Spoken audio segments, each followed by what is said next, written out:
You got him second, right? Oh, yeah. Oh, Okay. yeah. He'd be second. Okay, one more thing before. And then I don't even know who else you put in there. One more thing before we get out of here, or maybe a couple more things. Just quick reaction. Might to go these. Carson Beck. Orange Bowl, likely destination for Ohio State. Likely opponent, Louisville.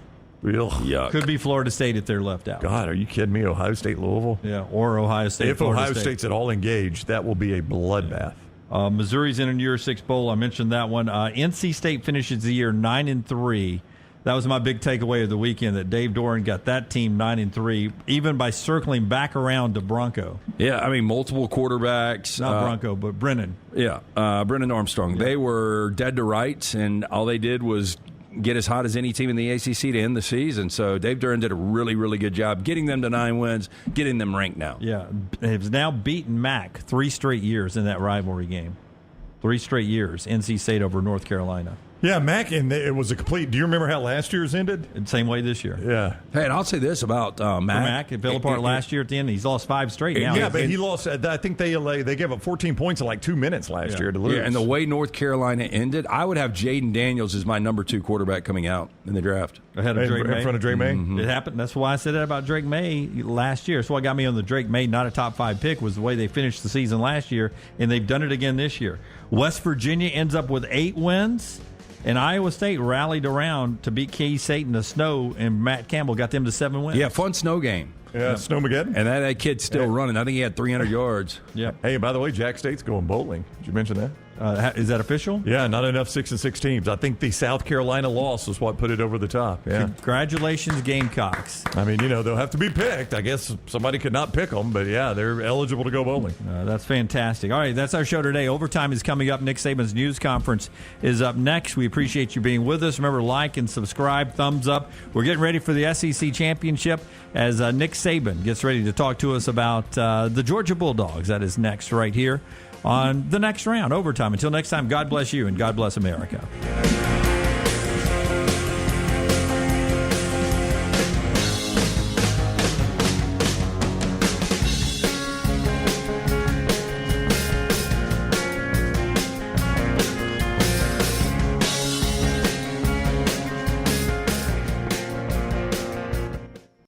Next Round Live on Twitter, Instagram, Facebook, and YouTube. The social media team at Next Round Live will share the latest interviews and videos from UAB, Alabama, Auburn, and campuses all over the college landscape. You'll also get the latest highlights and news from the Next Round Live Daily Show. Jim, Lance, and Ryan will share their thoughts, and remember, you can always see the old shows on the Next Round Live YouTube channel. Subscribe, like, and don't forget to comment. Turn on the notifications so you don't miss a thing. It's Next Round Live on Twitter, Instagram, Facebook, and YouTube. You've been wearing that thin, raggedy t-shirt for years now, and people cannot stop whispering and staring in your vicinity. We've all been there. Luckily, there's a solution to your lack of fashion and social cues. At NextRound.store, they have plenty of options when it comes to a variety of shirts and hats. Once you start putting that Next Round gear on, be prepared to make new lifelong friends and hundreds of unforgettable conversations. Hope you like random high fives in the street, because that's what you're getting after visiting NextRound.store. Hey, Ryan Brown here from the Next Round. Do you want to help pay for my kids' college and look great while you're doing it? You need to go to the Next Round store. Everything from hats to short sleeve and long sleeve t-shirts, sweatshirts, hoodies, zip-up hoodies, and much more. And we're adding new things all the time. Why would you not want to see my kids get a great college education and look great out in the public while you're doing it? Get the gear we wear all the time on the show, and there's only one place to get it. NextRound.store. That's NextRound.store. The Next Round Golf Cart is here. Your chance to play 4 area golf courses for just $89. Get 18 holes in cart at Limestone Springs, Cross Creek, The Meadows, and the newly renovated Woodward Golf Club. A $247 value for just $89. Get your golf cart now at NextRound.store. The Next Round Golf Cart is back, and it's presented by Urology Centers of Alabama. For $89, play Limestone Springs, Cross Creek, The Meadows, and the renovated Woodward Golf Club. $247 in value for just $89. Or get bonus gifts with the Deluxe Golf Card for $119. No restrictions, good through September of 2024, but supplies are limited. Buy right now at nextround.store. Everything Next Round is on demand now in the podcast section at nextroundlive.com. Jim Dunaway, Lance Taylor, Ryan Brown, and Rockstar. Live from the Birmingham Racecourse Casino Studios, the next round, presented by Bud Light, is on now. All right, it is championship week. We start another show along with Lance Taylor. I'm Ryan Brown. Dunaway out today. Rockstar will be with us momentarily. Tyler manning the ship right now, though. Scott Forrester on the video. John Lunsford, the entire gang here. Little T running our social media. We appreciate you joining us on the show today. We got a lot to get to. Josh Pate going to join us in the next segment. Klay Travis coming up at 10 o'clock. And we can get to you at 205-734-0923. We got a ton of conference championship to talk about, including what is an interesting exercise by Stuart Mandel that I know this man immediately to my left will disagree with. First of all, how are you Oh, today? I can't wait you'll disagree. to hear this. You're going to hate this. You know, I love stumbling across things that I know nothing about or I've never heard. It's pretty easy for me. And maybe we did hear this or we probably did and I just completely forgot it. But Carson Beck was committed to Alabama. Do you remember this? I think I vaguely remember that. I don't follow recruiting very closely. I mean, that's the thing. That's one of the things that this show, like it, hate it, whatever. We just, for whatever reason, if it's not National Signing Day, if it's not a big name in the portal, we just don't really talk a lot of recruiting. But this is an article, and it's on AL.com because I was pulling that stupid cowherd comment, which I know we'll get to at some point. But Nick Alvarez from AL.com talks about it was February of 2020. Tide had just lost national championship to Clemson, and Carson Beck, Florida's Mr. Football, had committed to Alabama 7 months prior. How about that? Had no idea. Yeah. So you, in theory, could have gone from Bryce Young to Carson Beck or Jaylen Milro if he beat him out. I mean, look, Jaylen Milro has turned into a fantastic hell of a quarterback. Yep. But again, I think it gets overlooked what Carson Beck is doing right now because Georgia overall is their own brand. Yeah, it would have been an interesting quarterback battle. I mean, you say that. I'm just judging on the way they're playing right now. It would have been an interesting quarterback battle. Yeah, land my believer, Milroe will eventually be better than Beck. Milroe is going to be a first-round pick in 2025. Don't think this is crazy. I think Carson Beck, if he comes out this year, and everybody just discounts that and says, man, Carson Beck or Jaylen Milroe is going to be your Heisman finalist, or favorite going into 2024. I think there's a good chance Beck comes out this year. Boy, that is just a small window of football he's given. Yeah, it reminds you of Mark Sanchez. Yeah. I always say, too, it depends on draft picks and who's drafting high. And the Bears are going to be drafting first thanks to the Panthers. I watched Monday Night Football last night. The Bears could use a quarterback. I don't. Here's the thing. I think it really depends. You can't depends. be in love with him. I'm not in love with him, but the way he threw the football in the first quarter and really throughout the game, the problem was ball security and the 2 fumbles. They didn't score a touchdown. That's another problem. Their offensive line is horrific. Yeah. I think Justin Fields has got some talent. So I really you do. think the Bears would stick with Justin Fields? I don't know if they will or won't. Yeah. I mean, you tell me, the last great quarterback you've seen with the Chicago Bears, that's one of those organizations, they never get quarterback right. I mean, is Jim McMahon the best quarterback to have ever played there? Oh, I mean, look, most successful because he won a Super Bowl. Now, Jay Cutler, I think, was just as talented as Jim McMahon. Probably so. Jay Cutler was good there. Rex Grossman had some moments there, right? That is a franchise that has not had a very good quarterback in a very long time. Yeah, look, and DJ Moore is one of the reasons Carolina selected number 1. And DJ Moore had a nice game last night. But really, I mean, it's like they've got a bunch of C-plus players. Right. And they've got a very below-average offensive line right now. And I just think Justin Fields in the right situation would be good. So that's the point I was going to make is like when I talk about coming out early, especially in this day and age in college football where I can get paid good money to play college football now. Oh, I'm staying. Well, it depends on who's drafting first. That's what I was going to say. If the right team is drafting first, I might come out. The Patriots are going to be drafting very high now. And, it's a proud franchise, but you're going to get the reset part of that franchise, right? You're not going to go play for Bill Belichick. But they're going to be drafting very, very high. I'm looking at who else would be drafting high. The Panthers would be. The Cardinals. Gave it all away. And then the Cardinals. I mean, and I don't know where they are. It felt like the rest of this season was going to be a referendum on Kyler Murray. I don't know where they are on that. So, I mean, if you're Carson Beck, do I want to be a Patriot? Do I want to be a Cardinal? Do I want to be a Georgia Bulldog? You know, I think this transfer portal and NIL has led to a lot of interesting things. I mean, first off, we're going to have probably the most chaotic college football selection show we've ever had in the history of the sport this coming Sunday. And there's a possibility that 8 teams are going to have an argument to get into this college football playoff. Well, I think you fast forward to May. I can't imagine from now until May how many quarterbacks are going to be evaluated, the guys that end up coming out, where they actually are going to be in the pecking order. Yeah. Because I don't know how you feel about Jayden Daniels, but I've gone from Jayden Daniels maybe early second round to second best quarterback in this draft. I think the only knock on Jayden Daniels would be his size. But I think the NFL is going away from that, right? Like he's got the height. He's got the height. He's just got a slight build. Yeah, because I got asked multiple times. We were watching the A&M game this weekend. How big is he? And I said, they list him at 210, and everybody was like, there's no chance he's 210. Boy, he doesn't look it. He does not. He looks about 190. Yeah, I would agree with that. He looks short and 190. But he's not short. That's the thing. He's skinny, and it makes him look short. What is he, 6'2"? Yeah, he's 6'2". 6'2"? Yeah, that's what they list him at. But back to Carson Beck. I mean, it has only been 1 year, but the guy's 22 touchdowns, 6 picks, and an offense that doesn't ask him to throw it all over the line. So he's never going to have huge touchdown numbers.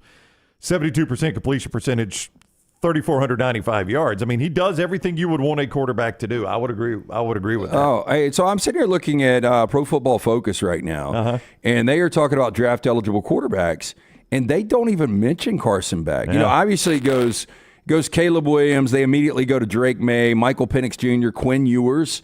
I mean, there is zero chance I would take Quinn Ewers over Jaylen Daniels. I mean, Jayden Daniels by far. I'm with you 100%. Bo Nix is here, Jordan Travis, Joe Milton, J.J. McCarthy, and there's Jayden Daniels. Sam Hartman, but no Carson Beck. And people forget Carson Beck is draft eligible. Now, you could be correct. Not enough sample size. Yeah. I mean, that is a very small sample size, even smaller for Jaylen Milro because he missed a start against South Florida. I mean, that was one of the pieces of discussion. I do believe Milroe could play himself into the first round next year. Oh, I do too. Yeah, 100% I think he could. Because I think what a lot of people will look at is, at this point, you know, whether you want to make the, you want to make the comparison to Jalen Hurts or if you want to make it to Lamar Jackson, I think at this point, I don't want to say Lamar Jackson. He's definitely more accurate than Jalen Hurts was. Yeah, at this time, yeah.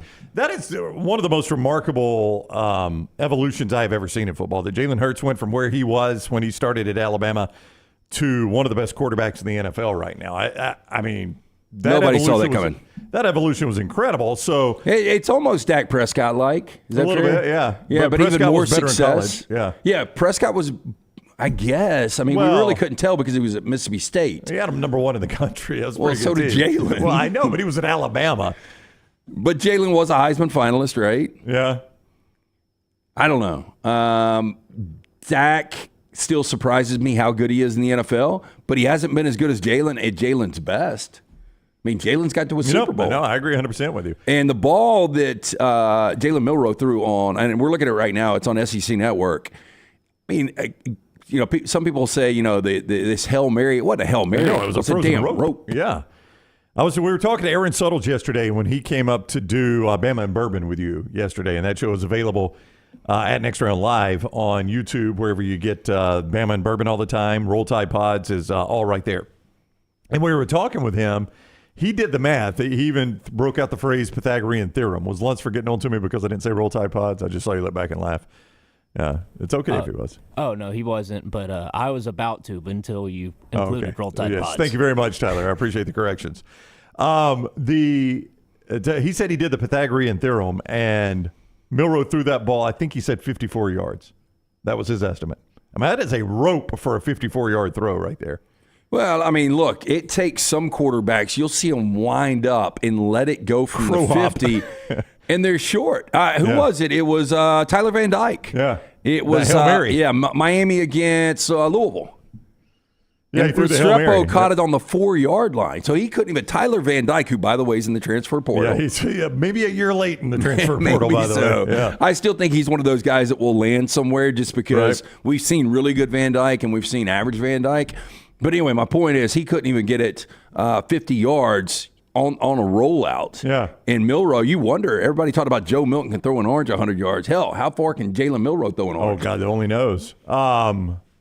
Milroe, according to Royal Payne, he's right about this in the chat room. Milroe is way ahead of Hurts as a sophomore. I would agree. Where Hurts was as a sophomore, Milroe in his first year as a starter is ahead of where Hurts was for most of the time he was at Alabama, honestly, until Hurts went to Oklahoma. Yeah, but watching Jalen Hurts, the first time we ever saw him against USC, and where Jaylen Milro was standing on the sideline in Tampa for the South Florida game, again, that's meteoric where he is right now. I mean, I can't really explain how that happens in a season and you get that much better. Now, I know teams are supposed to get better, players are supposed to get better, and it seems we get more regression out of players than guys that do what Milroe has done. But from where he was to where he is now, I would say that he was a C- quarterback, and he's playing like an A+. Well, I would just say go back to, and somebody challenged us to do this yesterday, like I bet the first segment of your Monday show after the South Florida win for Alabama would be fascinating to go back and listen to right now. I think it would go more like this. I know where you're going. Like, obviously, Buckner and Simpson aren't going to work. We've already seen Milroe. Alabama's got a massive quarterback problem, and there's no way they're going to go more than 10 wins. Seems like a high bar in the regular season. It was probably a lot of just play Lonergan and Simpson and hope Julian Sayin is amazing, or something like that. And I was going to say, what if you could go back to that show that we did the Monday after the Alabama-South Florida game, and one of us on that show said, guys, I'm going to tell you, Alabama plays for the SEC championship, and you'll feel like they got a shot at Georgia because of Jaylen Milro. Yeah. Or even, did you think that was an even better? Going into that game, look, Pac-12's got great quarterbacks, two Pac-12 quarterbacks, and an SEC quarterback are going to be your Heisman favorites going into that weekend, SEC championship. But number 4 is going to be Jaylen Milro. Yeah, I know. I mean, that would be wild to think about. Because that's what the odds are right now. I know. That he would be 4th, basically, in odds, Heisman odds. Hey, and then I would tell you, Alabama is playing Georgia for the conference championship. That might have been unbelievable by some after the South Florida game. And you feel like they got a shot because of Jaylen Milro. Yeah, look, and I think this would take a miracle. But if Michael Penix completely shits the bed Friday night and Jaylen Milro plays like Bryce Young did in 2021 in Atlanta, and I don't see that happening, but if he lights up Georgia and Alabama wins, there is a chance Jaylen Milro could be that 3rd player invited to the Heisman. Crazy to think about, wouldn't it? Yeah. Crazy to think about. We got a lot to get to. Lance is about to tell us about Hemp Hill, who brings you the lock, which hit last night. Thank you. It was the only way you would enjoy watching that game is if you had the Bears plus the 3. Yeah, and I stayed up. This is back-to-back nights, staying up for a full Sunday night game and a Monday night game. But yes, we got home with that. And speaking of home, if you want your home comfortable this time of year with the changing weather, our friends at Hemp Hill Services, those are the guys you need to call. And right now, call Adam, Chad, Andrew, the guys there. They'll make sure that HVAC unit ready to keep up. And they'll also make sure you can get that $69 fall tune-up. The team there can service all makes and models. They are a locally owned and operated independent train dealer for all of your plumbing, heating, and cooling needs. It's hard to stop a train. Call 229-2090 or hemphillservices.com. So I guess while we're talking about Jaylen Milro, let's hear what he has to say. Some of the Alabama players met the media yesterday over in Tuscaloosa after Nick Saban was finished addressing the media for the SEC championship game. We keep saying this. We said it. There's a reason no SEC team had ever won 29 straight games. Now Georgia has. There's a reason no SEC team's ever won 30 straight games. Georgia is trying to do that.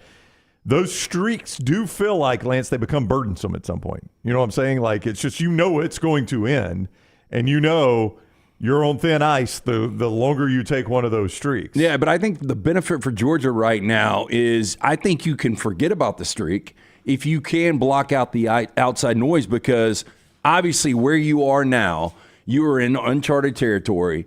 And forget 30 straight wins. We are now in Atlanta in front of our fans, SEC championship. we can't control our own destiny, or we can. Yeah. But if we lose this game, we lose control of that. As long as we win, we're back in. We're probably the number 1 seed, and we have an opportunity to do something that no one has done in close to 100 years, and that is win 3 consecutive national championships. So if this September, October against an Alabama team, I think the outside noise might hit more. It might. And for Alabama now, it's about breaking that streak, the longest in SEC history, and Jaylen Milro will be key in doing that. Georgia's won 29 straight. To take them down would be huge, obviously. I'm not sure what the rankings come out, but they have one next to their name right now. How tough is it going to be on Saturday? Good for them with all the winning they had. But we just know it's a challenge for us moving forward, and we have to constantly know that. And first thing we have to do is take care of today, be the best version we can be on and off the field. And I think we have a really good locker room that acknowledges that. And we're constantly, building, and we're going to have a great plan heading into this weekend. But the first thing we have to do is clean up some things from last game. He did say that. All right, so I don't know that it came up in yesterday's show, but there was the video of Jaylen Milro leaving the field Saturday. I heard give me this the Heisman, this morning. give me the blinking Heisman, or give me that blinker, whatever. I think that's just emotion taking over. And he was asked about that, and he said, look, I got emotional. There's a lot I need to clean up personally. So he's accepting personal responsibility for some things he's got to clean up. I agree. It was emotion. People made a big deal out of it, but you're just an emotional guy after one of the most amazing moments in Alabama football history. Yeah, honestly. look, and the unfortunate thing is we have cameras everywhere. I've got this terrible algorithm now. I don't know what pops up on your Instagram. It's Vizslas and massive destruction. Yeah. It's people actually probably getting completely wiped out and killed on camera, and I don't know where they came from. I watched like one or two of these things. It goes back to the shark attack. You remember the shark attack? Yeah, in Egypt? Yeah. The guy got eaten. But since then, man, it's been nonstop. And I showed Forrester one yesterday of this raccoon on somebody's hood, and the raccoon basically just ends it. What do you mean? They're driving down the road. Yeah? They're driving down the road, and all these people in the car are like, "Oh my God, I cannot! What is this raccoon doing?" And then the raccoon just leaps off the front. See it. It's like, "Hey, I'm out." It's time to take it to the other side. Yeah. So anyway, I get weird algorithms. Yeah, they know you a little too well, don't they? Like, I get served up on TikTok a lot of animals attacking animals because I watch those predator videos. Yep. Like animals in the wild in Africa attacking their prey. And then, I get a lot of golf, get a lot of food, get a lot of Miami Dolphins. It's like they know me. It's almost like they know exactly who I am. Yeah, Krusty saying your phone listens to you. I've never talked about a raccoon committing suicide, ever. Uh-huh.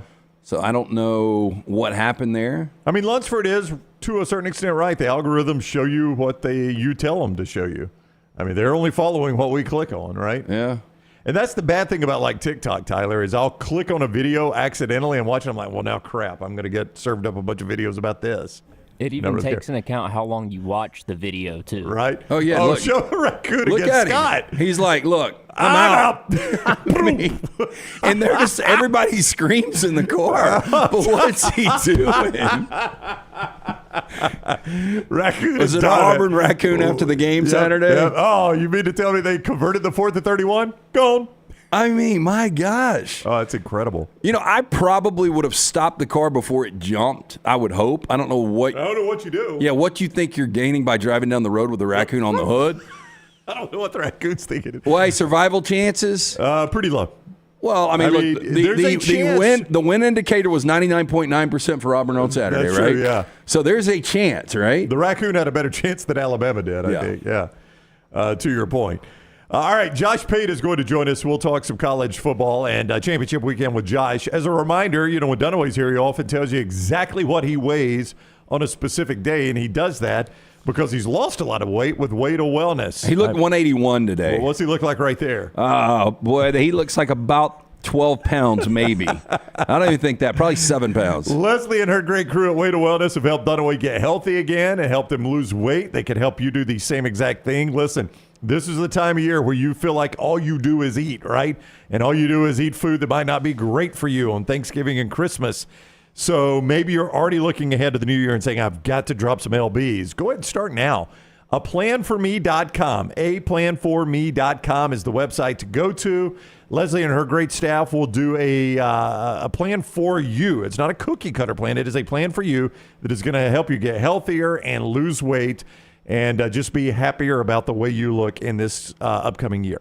aplanforme.com. It is way to wellness. aplanforme.com. All right, a lot we got to get to. Josh Pate is up next. We'll talk championship weekend with the man from Late Kick Josh, 24/7 Sports, next on the next round.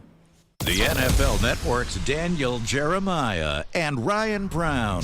DJ Football Weekly at Disrupt the Media on YouTube and wherever you get your podcasts. Hey, Lance Taylor from the next round to tell you about our friends at Gutter Cap. Gutter Cap's that patented aluminum cover system that fits over most existing gutters to keep out debris and eliminate that gutter cleaning. It's backed with a lifetime warranty, almost 20-year service record right here in Birmingham. Stay off that dangerous ladder forever. 45% off the retail price now if you call guttercapbirmingham.com. Call my good friend Chris Stewart now, 205-823-2212. Cap it, don't snap it. It's Gutter Cap.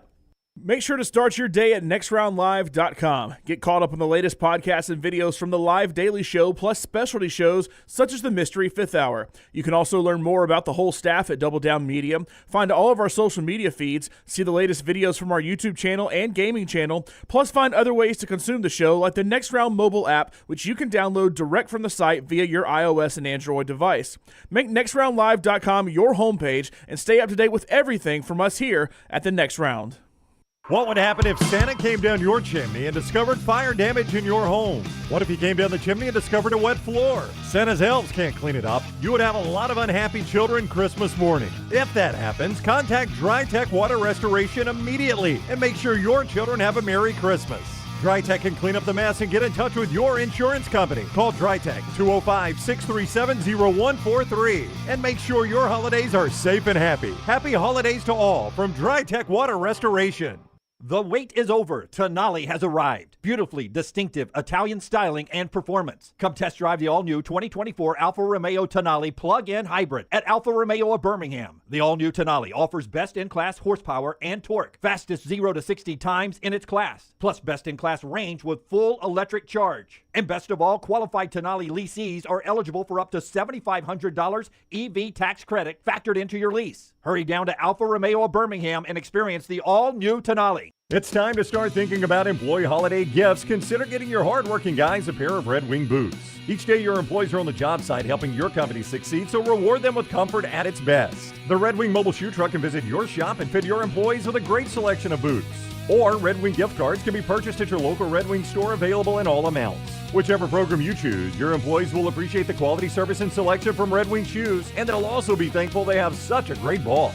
Reward your employees this holiday season with Red Wing shoes. The Double Down Media podcast family is live and full of content for all ages. The Mystery Fifth Hour gives the Next Round hosts a chance to talk about everything but sports. Pour a glass of Bama and bourbon, our weekly college football conversation, while sipping some of the most interesting pours in the bourbon world. And our Not For All Ages podcast, The Last Call, presented by Redmont Vodka. LT has in-depth conversations with personalities like Klay Travis and Taylor Hicks. Find those podcasts and more by searching The Next Round on Apple and Spotify. And remember to like and subscribe.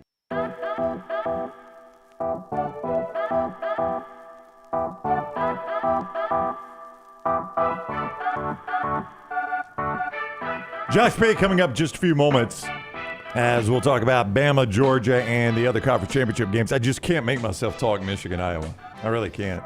You know, I got our buddy Brett reached out and asked me some crazy scenarios about this weekend. And he's like, nobody's talking about Michigan losing this game. I just don't see how they do it. Yeah, and it's like, well, I guess there's a 1% chance they could lose this game. I mean, you know, if they turned it over 4 or 5 times, I just don't know how Iowa would score.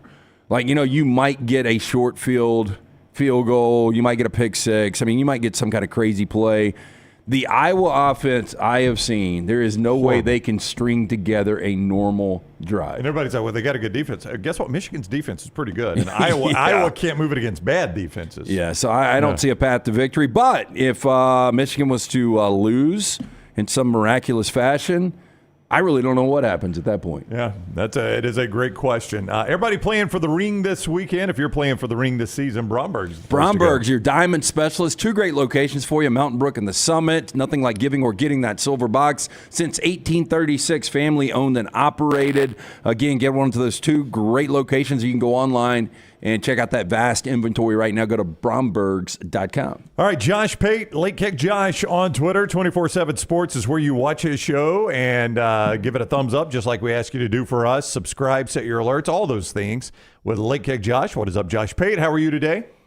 We're doing scenarios. Is that what I walked in the back door to hear? That's all it is now. It's hypotheticals and scenarios, Pate. So, Lance, were you just doing the one that no one dares to do? Were you just broaching the, hey, I'm not saying it's going to happen. I'm just asking hypothetically, what if Michigan loses? Because I did that in a car ride last night and got laughed at. You can't even do it. You can't even suggest it. What you walked into was like, hey, we're going to talk championship weekend with Josh Pate. I cannot bring myself to talk about Michigan, Iowa. It just doesn't matter. But, Pate, if that does happen, again, look, I remember Stanford as a 41-point underdog beating USC in the Coliseum. So crazier things have happened. I think you can play this game 100 times. I think Michigan probably wins 100 times. But let's just say that it happens. The Big Ten is at that point done. Yeah, they're out. What a situation the Big Ten's built for themselves, by the way, where we're sitting here on conference championship weekend and saying about their title game, hey, if you play it 100 times, one team probably wins it 100 times. But, whatever. You know what I was thinking about? And in all seriousness, what I was talking about with someone last night was it seems like sometimes there's the scenario that plays out that no one could have seen coming. So everyone plays out all the hypothetical scenarios, and then something happens. And in 2014, remember, Ohio State goes on to win the title, but going into conference championship Saturday, they were not viewed to be in, even if they won, because they had a third-string quarterback. And then they win 59-0 as an underdog. So that was so far off the realm of possibility that everyone just had their head like jarred, and then they get put in. So what I was thinking about was with Alabama, and a lot of these hypotheticals, if they beat Georgia, people are doing the Bama versus Oregon. Would the committee jump Bama over Texas, which I don't think they would. That's me personally. But here's what everyone keeps thinking. They keep thinking Alabama over Georgia means a close game. Now, it's a very low possibility. What if Bama just wins 35-13? Like, what if it was a convincing win over Georgia? And then you've got the Bama-Oregon comparison. Like, I think that kind of thing is the one that would surprise people the most or catch them off guard the most outside of Michigan losing. And I've never been a believer that this is going to come down to a Bama-Texas resume comparison. If Bama gets in, I think they're getting in over Oregon. And I've looked at those resumes. Like, I've been confused at how they're behind Oregon to begin with. I agree. It's almost like our buddies, college football nerds. They do a lot of number stuff, which just makes my head swim. But they put out some numbers the other day, and they suggested, it's almost like the committee thinks Oregon is better than Washington. They think they'll beat them when they have the rematch. So they've kind of already baked it into the profile. Whereas they don't think Bama is going to beat Georgia, so they haven't baked that perception in the profile. And that makes more sense than anything else that I've heard about this. I think what's fascinating is I think we all agree, we just said it, Michigan's going to win. So we put them in. What's more fascinating, if Alabama beats Georgia in a more likely scenario, a really tight classic game, if I'm on that committee, and I've said it for weeks, Georgia's in. I mean, Georgia is one of the 4 best teams in college football. I don't care if Oregon wins the rematch, if Texas wins, if Florida State wins. It starts with Michigan, then it's Alabama, then it's Georgia, and then take your pick. So using that logic, I don't disagree with you. Okay, there's probably, outside of just a complete trouncing at the hands of Alabama, there's no scenario that could play out Saturday where I would look at it and say, all right, now I don't think Georgia's one of the 4 best teams in the country anymore. I get that. What I've always wrestled with is how do you define best? Because I do it every Tuesday night on Late Kick. I just put out power ratings, and I couldn't care less what your record is. That's why I've had Oregon top 4 and Washington like 10th or 11th, and the point spread this Friday bears that out, by the way. But I do think that there's a blend of on-field results, merit that has to mix in. What I do think happened with Georgia over the course of this season that may greatly benefit them if this were to happen is their schedule ended up being a whole lot more legitimate than anyone thought it would be. Ole Miss, for example, is a much more quality win than people thought it would be in August. So maybe that is a Bama 27-24 win, and the committee looks and says, we can't keep them out. The problem is you may be having to justify putting them in over some conference champs, which is not unheard of. It's just that you have to be able to define that they're clearly above and beyond, because if they're not, then conference championship comes in as the tiebreaker. Now, I don't have much of a problem. I don't think I would saying, yeah, I think regardless, they're better than fill in the blank. I don't know that committee always thinks the way that I think. Yeah, figuring out how the committee thinks is the hard part, right? I mean, that's like we always make these declarations. You're like, well, it's a group of 14 people or 12, 14 people. Figuring out how they think. There is a track record, though. I mean, and the track record would benefit the SEC, Josh. I mean, there's a track record that tells you, like, I see these people on Twitter that say, like, no, this will be their chance to get a national championship from another conference. I'm like, guys, step back and look at it. This committee, whoever has been on it, has always defaulted towards, yeah, we really think the SEC is the best conference in football. Yeah, that's always a fun thing. They do it with broadcast networks. Well, fill in the blank hates fill in the blank. Yeah. And they do it with the committee. Well, the committee hates fill in the blank. Hey, listen, can anyone give me reasonable justification why the committee wouldn't want the SEC in? And don't just tell me they hate them. Like it's about dollars and cents. If you're going to be conspiratorial, it's about dollars and cents and viewership at the end of the day. If anything, then that leads towards the SEC getting benefit of the doubt. I'd be worried if I were FSU. I'd be worried if I were Washington. I'd be worried if I were someone like that. But look, the other thing, I've been going back and forth with Cannell on this, which I don't recommend for anyone out there because it's a losing proposition. But I've been going back and forth with Cannell on this. And it's like people say, well, I'm tired of the SEC getting benefit of the doubt. SEC always gets benefit of the doubt. They've earned it. Who else would you give benefit of the doubt to? Well, the SEC, they always tout their strength of schedule. But their strength of schedule is better. It is more legitimate. I don't know what you always talk about the sky being blue, bro. It's not purple. It's blue. I don't know what else you want me to tell you. And it's just like banging your head against a brick wall. We've been fortunate, if you agree with the three of us, I guess, we've been fortunate thus far that the committee has seen it that way. Because can you imagine if the prevailing logic on that committee had been that all conferences are equal, you are what your record says you are? We would have had some disastrous Final Four results. What do they do with Ohio State? And I know everybody, including Alabama fans, want to see Ohio State drop to 8 or 9, but it's hard to believe, based on the way they lost, that they would drop that far. Yeah. You know what I'd do if it were a committee of one? What I would do is I'd put Ohio State 4, and they'd basically be a placeholder, and I'd have like Bama, Oregon sitting just outside, sitting at 5 or 6. And what I would do, without saying it out loud, is I would say, all right, Ohio State's about to hold this spot here.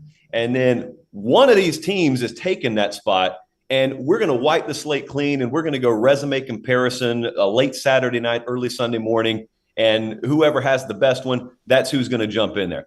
That's the way I do it, so that no team like a Bama or like an Oregon or like a Texas has the predetermined number 4 spot in people's minds. Because if we put a team there, and then you jump them in the final rankings, then you have to justify why we dropped this team and why did this team jump over this team. I don't know if the committee, by the way, I was thinking about this last night. I don't remember them ever having ties, like tie for 5th, tie for 6th. I just do 3-way tie there. I put Bama, Texas, Oregon, 3-way tie at 5th and keep Ohio State at 4th and say, you guys have at it. 1 or 2 of you are going to get these spots depending on what happens in front of you. Is this unethical? Of course it is. But I've never even heard that word thrown around with the committee to begin with. So ethics left the room a long time ago. And here's the point. This committee, Josh Pate is with us on the JohnstonRVCenter.com hotline for 24/7 Sports at Late Kick Josh. We were discussing this yesterday. Well, the committee doesn't want to set that precedent. There is no precedent. This committee, it's a different game next year. It's a 12-team playoff. So There is no precedent setting. This is the last time the committee will ever do this. So precedent doesn't really matter if they wanted to do something like that, like a 5-way tie. Yeah. Look, you're thinking the way I'm thinking, which in and of itself is a dangerous sentence, Mr. Brown. So I'd be careful, especially around the holidays. Dangerous, dangerous proposition. I don't really know what you have to lose. And secondly, like, what's the oversight committee? Who do they have to go before and justify their rankings? It really is nothing. They have to pretend like they're handing it to Reese Davis in real time, and Reese Davis has to pretend to be surprised at reading it, and that's it. That's all. That's the end of the ball game. I've had a struggle over the last 2 weeks because I've made it a point to watch the actual show, which I never do, and I've listened to Boo Corrigan come on afterwards. And it's so obvious that they reverse engineer his answers to try and fit what they've already predetermined to be what they're going to spit out as rankings. And he's so ill-equipped to give like informed, data-based, logical explanations for it. You're told that it's about raw data and numbers, and then he says stuff like, well, in second halves on non-rainy days, they've looked well above average. And that's really what bumped them over the top for us. Like, what are we talking about? Just have a computer spit AI at me over that. Okay, let's just play with the two-team SEC hypothetical, okay? Let's say that Georgia does get in with a close loss to Alabama. And let's say that Florida State wins, Oregon wins, Michigan wins, Texas wins. I think Florida State and Oregon are out. I think Michigan and Texas are in. But my question to you, if Alabama and Georgia both get in with Michigan obviously as your number one seed, how would you pair 1, 2, 3, and 4? Do you go on and say, because to me it would be a little unfair for Michigan to have to play Georgia immediately, dropping Georgia all the way to 4. Do you put Bama at 2, Georgia at 3, and then Texas at 4, and we go on and see that Georgia-Alabama rematch immediately? No, I'd have Georgia at 4. Look, hey, You and I can talk about how Georgia would be the best team that could face Michigan all we want to, or the toughest team that could face them. If you're the committee, you're not supposed to think like that. If you're the committee, you're just supposed to look at your blind resume and criteria. A fact is, Bama would have a conference title at that point. Texas would have a conference title at that point. You only got one team in that mix that doesn't have a conference title. You put them at 4. And look, hey, Michigan got the easier draw last year, dude. They got TCU served up to them, and they couldn't get the job done. So I really don't have much time quibbling over which the more favorable matchup for Michigan should be. Like, if you're the best team in the country, go win. Just get the job done. Yeah. And secondly, what do we want to see more? Do we want to see Bama, Georgia just rematch in the first round? Like, is that what we're trying to pitch people? I guess they would want to see that over a title game rematch. So I'll backtrack. We just wasted 15 seconds of oxygen there. I don't really care about that, though. And I don't, even though they do, they'll tell you they don't. But even with them secretly caring about it, I don't think you could put Georgia any higher than 4th in that scenario. All right, he is Josh Pate, Late Kick Josh on Twitter. You can see him on 24/7 Sports on YouTube. Just give it a thumbs up. Make sure you've subscribed to his work and follow everything he does. He's always great with us on the show. We will see you in Atlanta this weekend, my friend. I assume. I didn't ask you if you're going to be there, but I assume you would be there. You're a good Southern boy. Vegas Friday night and then red eye to Atlanta Saturday. Oh, wow. You'll be well rested. Yeah. So we'll wake you up for the game. We'll wake you up right at kick. Is that good? I will see you guys there 5 minutes before kickoff. Yes. All right. See you, Pate. Thank you. Josh Pate with us on the JohnstonRVCenter.com hotline. Just give me a quick reaction to these point spreads. These are from mybookie.ag. Code next round when you sign on there. Get that 50% bonus, 50% deposit match on your initial deposit up to $1,000 when you use code next round at mybookie.ag. Friday night, Oregon up to a 9.5-point favorite over Washington. Yeah, I do think Oregon's the better team. I would love to see Washington win this game. But I think Oregon wins the game. I'm not sure if they cover. I lean they cover right now. Texas minus 15, more than 2 touchdowns favorite over Oklahoma State. This is going to be a complete ass whipping. Georgia up to a 6-point favorite now over Alabama in Atlanta. I mean, I don't think we're going to have the conversation of is there going to be 2 SECs because I lean Georgia right now. Right.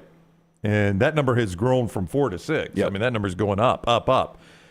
Here in state, Troy minus 6.5 as they host Appalachian State. Coach John Summerall, we love talking to Coach. He's on the show tomorrow, so we'll talk to him about this. Yeah, I just wonder, and by the way, I like Troy, at least initially. Yeah. I just wonder if John had any, or his representation had any conversations with Mississippi State? I don't know. It's a great question. I heard his name. Talked to actually a friend of mine that's a former Mississippi State player, and his name came up.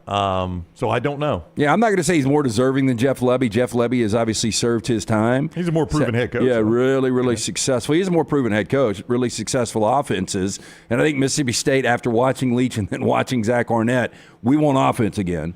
So I'm not going to say that Jeff Lebby. We'll see how it plays out. I think it's a good hire. But John Summerall, to me, would have been a fantastic hire wherever he ultimately ends up. I'll tell you where he would have ended up. Had Stoops actually been the Texas A&M Kentucky, guy, he'd yep. have been to Kentucky. I guarantee you right away. Indiana is open, and Kane Womack, another guy here, he's got a history up there in Indiana. Was a defensive coordinator on their really good team that actually got Tom Allen that contract extension. So keep an eye on Kane Womack there. Michigan favored 23 over Iowa. We don't even think they should play that game.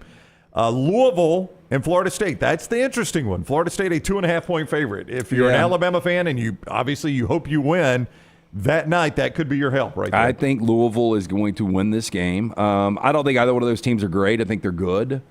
I think these are the Missouris of the ACC. Right. Actually, I would actually play Missouri to beat both of those teams right now.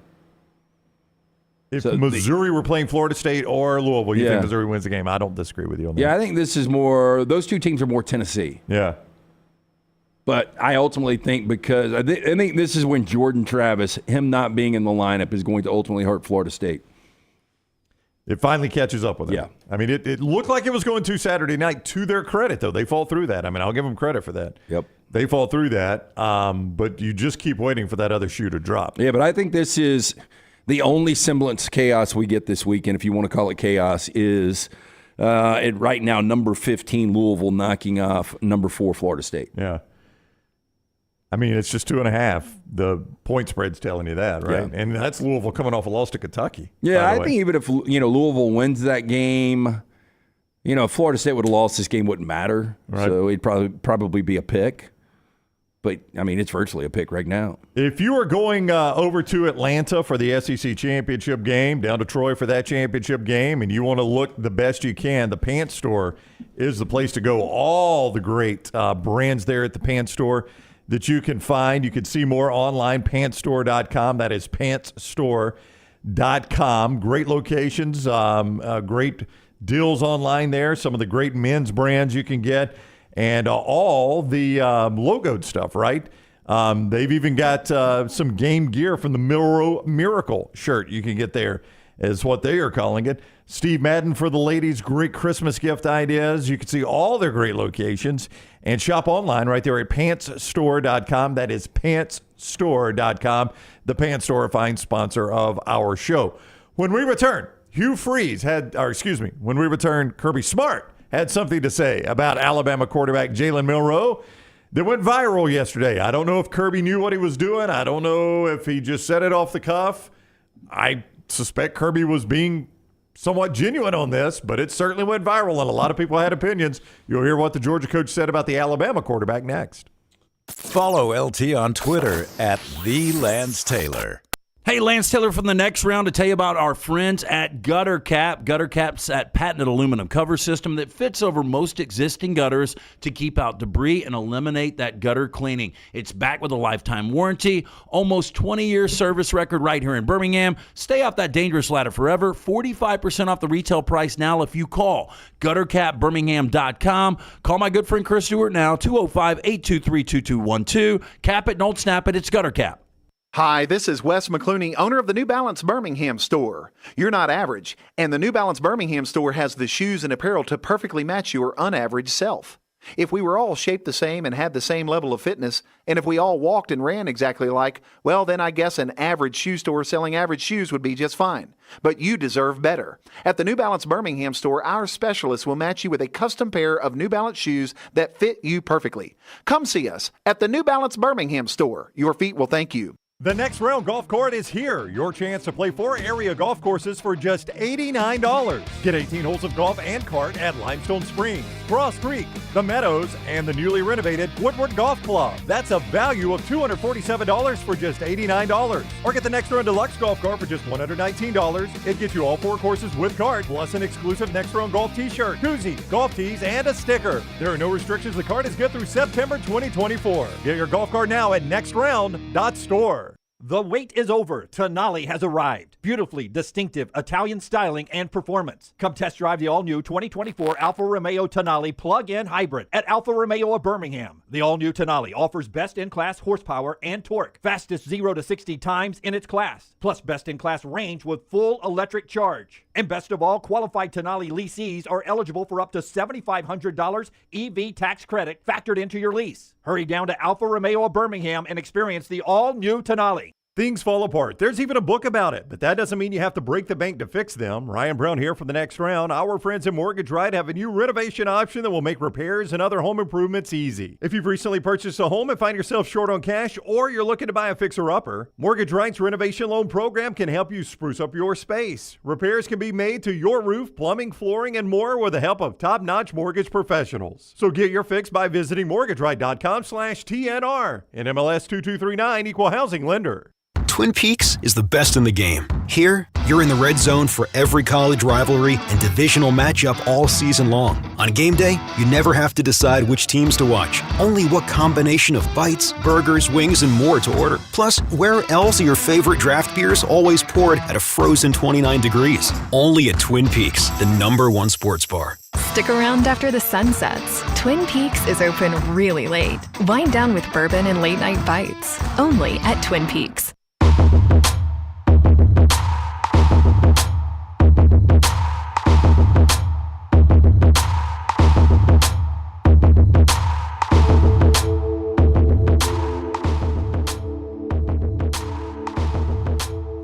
We continue on the Next Round. Jaylen Milro, obviously a topic of discussion for a lot of reasons. The 4th and 31 play talked about all across the nation. The SEC championship game coming up. Kirby Smart had an interesting comparison for Jaylen Milro. We'll get to that in a moment. First, Alabama Power wants you to know that there are certainly easy ways you can pay your bill and make sure your house is running more efficient. Yeah, right now in Alabama Power. That's on me because I was supposed to. Yeah, they're making it easier That's my to bad. manage that account with their new mobile app. The app features new technology of customization so you can make payments quickly, securely. It also comes with a helpful tool, let you check your energy usage and report outage, available for both Apple and Android devices. Simply search Alabama Power in your app store or visit alabamapower.com/mobile to get started. That is on me. Great job out of you, Lance. I just literally said I'll do the Alabama Power since Dunaway's out, and then I set Lance up for it. All good. Kirby Smart met the media yesterday to discuss the SEC championship game. He's asked about Jaylen Milro, and, you know, we put a lot of stuff out here on the show, and you just never know what's going to go viral. Either Scott or Little T1, I'm not sure who put this out on Twitter, but it was Scotty who put this out on Twitter, and man, did people latch onto this soundbite. So we'll just play it right here and get your reaction. But I mean, people nationally kind of went crazy over what Kirby says right here about the Alabama quarterback. When you were talking about Milroe, are those like Tim Tebow characteristics with the size, the speed, and the running ability? No offense to Tim Tebow, but this guy's different. You know, Tim was. He was just, it was a different running style, very different running style in terms of what they did and how they did things. This guy's, it's like when I used to ask my sons who they were playing with on the Madden game, and they would say, I'm playing with the Ravens, and I would say, why are you playing with the Ravens? And they would say, they got Lamar Jackson and nobody can tackle him. Well, this guy's a bigger physical version of that. He's playing in a different speed than everybody else when you watch it. And that's the way the Madden game was for him. And, the guy throws the ball really well. Everybody nationally was like, okay, so he starts by saying, hey, no offense to Tim Tebow, but this guy's a better runner than Tim Tebow. Yeah, and then a bigger, faster Lamar Jackson. I think it's more of a home run hitter because Tebow's just one of those guys that would run you over. He ran like a fullback. Yeah, Tim Tebow, a much better, at least at this point, football player than Jaylen Milro. I mean, one of the greatest we've ever seen. When you look at Lamar Jackson, look, I think there are some similarities. Lamar is a little slender compared to what you get with Jaylen Milro. Lamar, to me, a little bit faster, a little more refined passing. Just to be comparing the two is pretty incredible. But I think what he says, or what he means by that, is once he gets just a slither, all he's got to do is get in the open field, and he's gone. And that's what you get with Lamar Jackson. Yeah, he showed Milroe showed probably I don't know what I want to say here. Just his elusiveness more in that Iron Bowl than I think I've ever seen him show.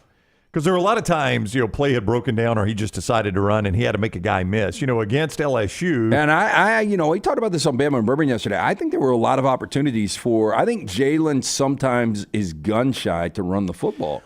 And Aaron brought up that maybe it was so ingrained that, hey, look, you're not just going to take off running. You're going to check down. You're going to have more than one read, and it's not just about taking off and running. But I think on Saturday he had some opportunities to pick up some big yards. I think both plays that he was called for throwing the ball beyond the line of scrimmage. He should have taken off. He should have taken off. Yep. So the first one, I don't know that he gets a touchdown, but he makes it, and I believe that was a third down play. He makes it third or fourth and very, very short. Yeah, I think it was probably 4th and 10. You talking about on what ended up being 4th and 31? No. I'm talking about the first time he was across the line of scrimmage. So because on the second one, I think he could have gotten to about the 10. Yeah, if not further. I mean, if he makes a couple guys miss, he may even get inside the 10. There is a sliver of a chance he can make enough miss to get in the end zone. I doubt that happens. But he is a tough guy to get down. And I'm with you. I think now you got 4th and goal for a much more manageable play. Again, not as spectacular as 4th and goal from the 31, so you don't get the spectacular injury. Who knows? You might not execute that. That's right. Who knows at 4th and goal for the 10? You don't pull out Gravedigger. Yeah, but I think that's true. Yeah, we miss a great phrase. But I do think that first one where he was across the line of scrimmage and threw it, he could set up down and very short, down and goal very short. And then the second one, I think he could have at least made it 4th and inside the 10. And in both cases, he just chose to throw the football. Gets the penalty, and it's just weird. But I'm with you. I think there's even more times he can run the football. I saw a still shot from the end zone last night, and I can't remember who was tweeting it, but I saw a still shot from the end zone camera, the high 22 end zone camera there, of that third down where he was across the line of scrimmage there at the end. And I'm telling you what, man, there is a sea of green grass in front of him. He could have gone a long way right there. And at some point, I know what he's trying to do. He realizes – no matter what happens, we've only got 2 plays. There is no picking up a first down without a penalty here. So I got to give my guys a chance to score, and I completely understand his thinking in that situation. But he could have run a long way on that third down. You know what's insane? We ranked SEC quarterbacks at one particular point before the season, I think, into the first month or so. But right now in this game against Georgia, the only other quarterback in the SEC you'd rather have starting is Jayden Daniels. That's right. And both teams would probably take Jayden Daniels, honestly. Yeah. I think the way it would go right now, your 3 best quarterbacks in this league are Jayden Daniels, Carson Beck, and Jaylen Milro. Yeah. It's wild, man. It's just such a wild transformation from the South Florida game. Such a wild transformation. To me, he has – there is not even close. From September to where we are now, he has made the biggest progression as a player. Which team has made the biggest progression? Is it Alabama? Alabama's pretty close. They've won 10 straight. Yeah. A lot of that is going to be a correlation between quarterback and success on the field. I do think, to be fair, Georgia progressed a lot over the season. Yeah. They were not the same team. They're not the same team now that they were at the start of the year. They're a better football team. I think Oregon. I think Missouri. Oregon is so hard because Ohio State was that team up until last weekend. Yeah. Yeah, Cal McCord had played a little bit better, but I just don't know about Cal McCord moving forward. The thing about Oregon is they're just so hard to evaluate, Lance, because, they played Washington and should have won that game. And in a lot of ways, I think the committee almost treats them like they got at least a tie there. Because to Josh's point, when you start to make a case for Oregon, it really falls apart on you very, very quickly. Almost the best thing you could say about Oregon is they went to Washington and did everything but win that game. Amazing thing is if Oregon wins this game, which everybody expects them to on Friday night, they're not in. If Washington wins, I really don't see a path for Washington to get left out at 13-0. Yeah. I know you disagreed with that. I do. But I think it's going to be really difficult. And when you start to look at the 7 teams realistically that can get to the college football playoff, I would say Washington, Florida State, and Texas were playing better in September. Yeah, Texas is kind of weird because their last game against Texas Tech, they were look dominant. really good. Yeah, they were dominant against Texas Tech. I didn't think, I heard some criticism of them in the Iowa State game. They controlled that Iowa State game. You watched that. There was no chance they were losing. There was that no game. chance they were losing, but it was kind of like Georgia Tech this past weekend. I still, if you're going to be an elite team when you get to November, I expect you to beat people unconscious. Yeah, you're right. And they did not beat Iowa State unconscious. They did beat Texas Tech unconscious. Oh, yeah.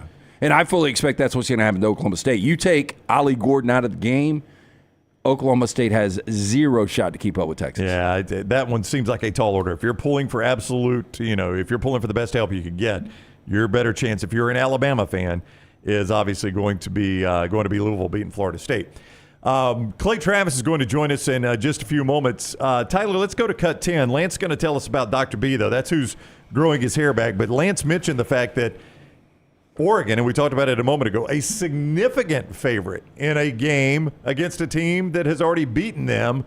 Kalen DeBoer is asked about that, and you'll hear his response after Lance tells you about Dr. B. Yeah, my man, Dr. B, when I started to go thin almost 2 years ago, I asked around. Dr. Beckenstein was the name everyone mentioned. I went, got that consultation, started the treatment. It's the non-invasive treatment. I do it 3 times a week, 30 minutes each time on the couch. And just a few weeks ago, I went in for that Sensus transdermal infuser. This enables Dr. B to get various medicines and therapies into the scalp where the hair follicles are without using any injections. This is revolutionary, as Dr. B can pinpoint delivery of a patient's genetically specific products without any needles. For more information, t3hair.net. Call them today, 205-319-0316. That's 205-319-0316. It is a weird spot for Washington. Nobody is doubting that. You have played Oregon once. It was on your campus, but you did win the game. You've done nothing else but win the rest of your games. Looking impressive at times in doing so. At times, maybe you've struggled a little bit. And now here you are in a neutral site, and you're almost a double-digit favorite over the team you've already beaten this year. You're ranked higher than them. You're the one that's got the better path to the playoff, the clearer path to the playoff, yet you're the underdog. All of that stacking up against Washington, and here's their coach, Kalen DeBoer, discussing that.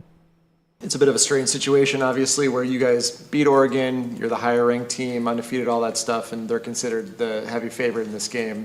Is that part of the messaging at all to your team this week? Yeah, I don't think our guys will get too caught up in that. And if they do, it will only be to benefit us as far as I think our guys are confident in who we are. A couple weeks ago when we played Oregon State, it just grew a bigger chip on the shoulder. And then when it started raining, everyone felt like that would play against us too. Just those things doesn't take away from our confidence. We've felt since day one that we can beat any team in the country now. And in all due respect to everyone else, we know we got to play our game, or a lot of these teams that we face can beat us too. And so it's a respect all and fear none, attitude that we've had since day one. Realistically, 7 of their last 8 games, they've won by possession. Because I even look back at USC. They end up winning the game 52-42. That was a one-possession game the entire time. But, you go back to, even before, and these are tough games. At Arizona, they win by 7. Or against Oregon, they win by 3. Then they had the letdown against Arizona State, lucky to win that game by 8. Stanford was the one game that wasn't one possession, and it was only a 9-point game. Utah by 7, Oregon State by 2, and last week against Washington State by 3. So they have been sliding by, but they're winning. They are winning, but it does feel like they are on fumes right now, doesn't it? Living on borrowed time right now. But if you go back to last year, the game in Eugene, and Dan Lanning made some bad decisions under 2 minutes, but Michael Penix outplayed Bo Nix in that game. And Penix is going to have a ton of confidence in this one. Washington has a ton of experience. I just feel like, as most people do, the better team is Oregon. So Klay Travis will talk about championship weekend with us next. Last night, I'm just scrolling around TikTok, and these Iron Bowl reaction video compilation pops up. And I start watching it, and one of them is outside at Odie's. I was like, hey, wait a minute, I recognize that place. That's Odie's. Like a bunch of people jumping around celebrating the Milroe throw. Was it the original Crestline? Yeah, it's the original and Crestline. It's that, that space right between that in the walkway there where the outside is. That's where everybody was I saw another post of the one that is like up top, and I think it was originally a soccer game, and I guess you just CG it in there.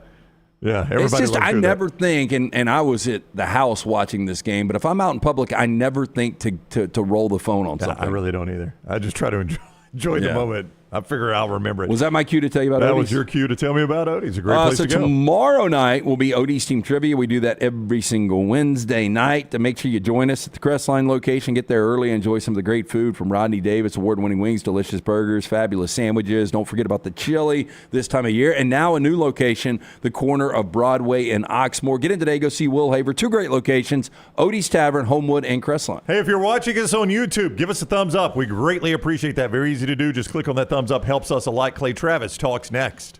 All the SEC with our all-SEC analyst, Roman Harper. Thursdays at 9:25. Hey, there's nothing worse than waking up to a plumbing problem. Don't get caught in a flooded house. Call the guys at Hemp Hill Services. Adam, Chad, and the team at Hemp Hill are the only ones I trust to fix it and fix it right the first time. Hemp Hill Services does it right and always at a fair price. For all of your plumbing, cooling, and heating needs, trust the name that Birmingham has trusted since 1954.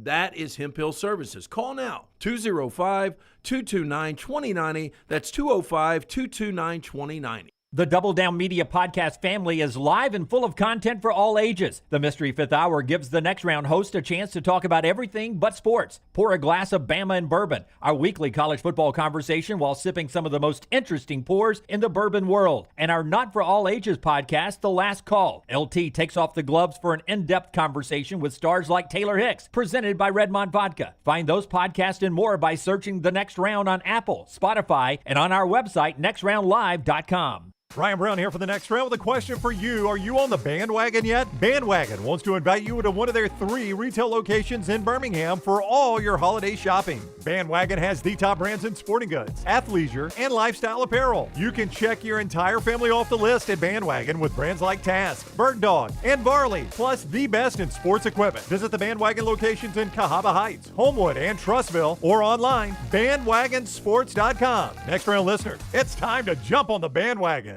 IV therapy, B12 injections, cryotherapy, and compression therapy all under one roof. It's our friends at Hydra Live Therapy.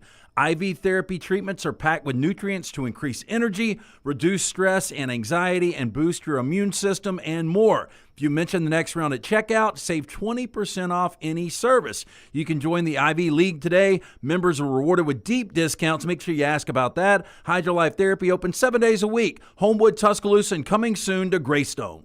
This holiday season, give yourself the gift of peace of mind with a credit card from Legacy Credit Union. Why risk shopping with cash when you can enjoy the safety and convenience of shopping with their contactless credit card? With a Legacy credit card, you can enjoy incredible perks like rates as low as 8.9% APR, no annual fees, and no balance transfer fees. But that's not all. Earn fantastic rewards for travel and merchandise through Scoreboard Rewards. Apply online today at LegacyCreditUnion.com to make your holiday shopping not just safer, but smarter. APR annual percentage rate. Certain restrictions may apply. Subject to approval. Federally insured by the NCUA. You want to look great while supporting your favorite show? You know the place to go is the official Next Round store at nextround.store. Yes, there are .store domains, and we have one. From shirts to hoodies to hats and all kinds of fun stuff, you can rep the Next Round anywhere you go. At the beach, Next Round hats to block out that sun. Up north in the winter, get you a comfy Next Round hoodie. Just need something to put your $20 beer in at a game? Get you a Next Round koozie and throw that thing in your pocket. You never know what stuff Jim's going to make me put in there next. Check it out. It's the Next Round store at nextround.store.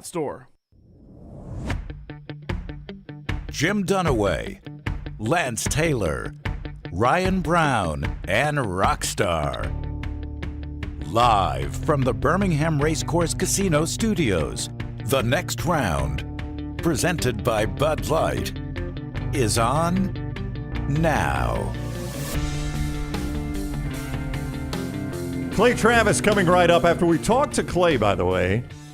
Some surprising scheduling news just dripped out yesterday from ESPN.com about some future SEC games next year. So many of you are begging us for dates. We've told you we're waiting on the SEC. We can't give them to you till they do them. They did some yesterday. We'll look at that coming up after we talk to Klay. Redmont Vodka bringing you part of the show today. Look, you're heading to a holiday party this season. You need to pick up a bottle of Redmont Vodka. You're going to be the hero there. Locally owned and operated. It's gluten-free. It's 8 times distilled, available in 22 states. If you're at a local bar or restaurant, ask for it by name. If they don't have it, tell them to get it. It is Redmont Vodka. Klay Travis is the founder of Outkick. At Klay Travis on Twitter. You see him on Fox Sports as well. I think it was at wrestling last night. Is that right, Klay? Yeah, I was at WWE Raw last night, which was a lot of fun. The boys, the Travis boys, and my wife are big wrestling fans, so we had a nice family outing to Raw. This may come as a surprise to you, but that came to Birmingham. I think it was Raw. Came to Birmingham once, and I went, and it is fascinating. Like, I don't follow wrestling closely. I didn't even know who some of the people were. But watching, how the sausage is made, so to speak, watching it live and seeing what it looks like on TV was fascinating to me. Yeah, they put on a good show. Yeah. Fans are obviously fired up. When I was a kid, like a lot of kids, I was a big, Macho Man, Hulk Hogan, Ultimate Warrior era, WWF at the time. Obviously, they changed their name to WWE, Brutus the Barber, Beefcake, Honky Tonk Man, all those guys, Hacksaw Jim Duggan. I was a monster wrestling fan, and then my kids were. Then we went back through it. They watched all the old school wrestling, and then they liked the current wrestling. So it was a lot of fun. We were there. We were there last night. Okay, interested to get your take on this. Follow me. Because, we've got the college football rankings, obviously, will come out tonight. They'll position a little bit to try to get this thing set up for Sunday. But Sunday, after what this weekend is looking like, it could be complete chaos on people getting left out. If Michigan wins, which we fully expect them to do, Texas now a 2-touchdown favorite, Oregon wins as a double-digit favorite, FSU wins, and let's say Alabama wins. I don't think Alabama gets in. Now that they're helped by the fact that Jordan Travis is injured, because that gives and out for the season, that gives the committee a little bit of an opportunity to argue, okay, well, this is how we're going to justify 12-1 Alabama over 13-0 Florida State. But I think it will be hard to leave out a Power 5 conference undefeated team if they beat a top 15 caliber. I would assume. I mean, I do think Alabama was helped by Kentucky beating Louisville, because it drops them out of the top 10. Drops them probably down to 15 or so in the committee rankings. So that looks like a less impressive win than it would have if Louisville had rolled into the ACC championship game at 11-1. But I think it'll be hard for the committee to get past 13-0 Florida State. I think Oregon would be in. I think Texas gets in head-to-head over Alabama. Yeah, but you think Oregon actually, with their resume, gets in over Bama? I do. Wow. I was interested to see what you would say about Georgia, because I've said this, for a while now. If Georgia wins or loses a tight game, I've still got Georgia in. Well, so here's the problem. This is the inherent conflict that exists in the College Football Playoff Committee's decision-making, I think. They are not actually putting the 4 best teams in. They're putting some combination of the 4 best and the 4 most deserving. Because I don't think anybody could argue at this point that Florida State, without Jordan Travis, is one of the 4 best teams in college football. But if they go 13-0, you can certainly argue they're one of the 4 most deserving teams in college football. And that's really where you get into a tough spot, right? Sometimes it overlaps. Michigan, if they go 13-0, Georgia, if they go 13-0, are both one of the 4 best and one of the 4 most deserving. Frankly, Washington, if they went 13-0 and beat Oregon for a second time, I think would be. I think that's the inherent contradiction, and there are no set criteria. So ultimately, it also comes down, 13 people in the College Football Playoff Committee.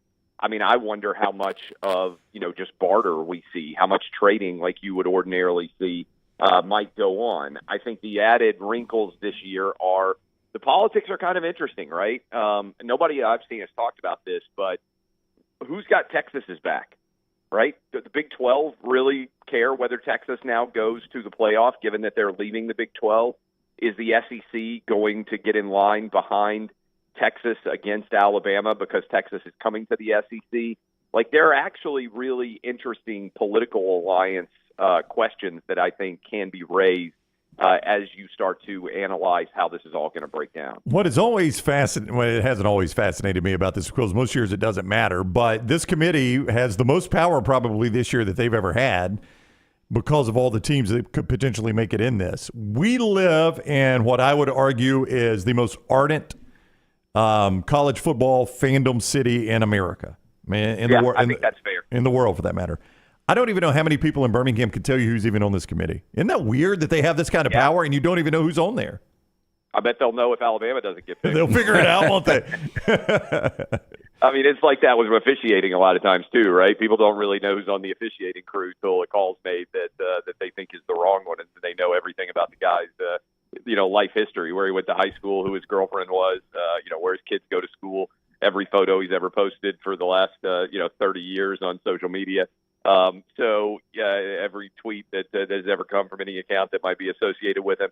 I think this is setting up, you guys correct me if I'm wrong, to be the most challenging year for the committee since Ohio State got in 2014, when you had that situation with both Baylor and TCU. They didn't have a Big 12 title game yet, and Baylor and TCU, if I remember correctly, both finished 11-1. Baylor had beaten TCU head-to-head. Baylor then lost to somebody else. I don't remember who it was. Ohio State came out, won 59-0 against Wisconsin. And even though Cardell Jones was the quarterback and Ohio State was down to its third-string quarterback, if I remember, that was Braxton Miller got injured, then J.T. Barrett, and then Cardell Jones came in. And then Ohio State went on and beat Alabama in New Orleans and won the national championship that year. And the committee kind of got validated in terms of the way that Ohio State played. But there was a lot of argument at that point in time about who should get in. And then what year was it Bama got in as the 4 over Ohio State as the 5, if I remember correctly? That was 17. 2017, yeah. And then Alabama went and won the national championship, right? If I remember correctly, as the 4 seed. And actually not only won the national championship, I think was favored in every game, which again goes back to, honestly, and I think, LT, you've argued this for many years too, on some level, you should just let Las Vegas say, hey, these are the 4 best teams, let's take them. And I think that the 4 best teams, according to Las Vegas right now, and I think this would be the order, I think it would be Georgia, Michigan, I think you'd probably go Oregon, and then Alabama with Ohio State at 5. Would you agree with that, LT? Ohio State, I think that's the way it would shake out right now. Probably, yeah. Alabama above Oregon, but Oregon's playing really well. I mean, they're a double-digit favorite now over Washington. Vegas is a big fan of Bo Nix and what they're doing. So, Klay, as much as Alabama fans might disagree or dislike you, some people might not realize that you, as a diehard Tennessee fan, have raised an Alabama fan in Lincoln. You guys were in Ann Arbor this past weekend, but where were actually? Okay, we were at the beach. Okay, where did you guys watch 4th and 31? 4th and 31 was in the Travis family beach residence. My 13-year-old, my 7th grader, who is an Alabama fan, was in his Jaylen Milro jersey. He was, his brothers have adopted Tennessee, which means that they have souls and they're going to heaven, and I'm happy to have at least 2 out of 3. So they were both sitting taunting him. I thought we were going to have to, Dad was going to have to play police because it nearly ended in an all-out brawl. Like probably happened in lots of places where you had some Alabama-Auburn fans watching that game together, to the extent that happens very often. We're down on 30A. It's kind of interesting. Like, you can actually hear people react to college football games on 30A because the weather's good. People got their windows open, television.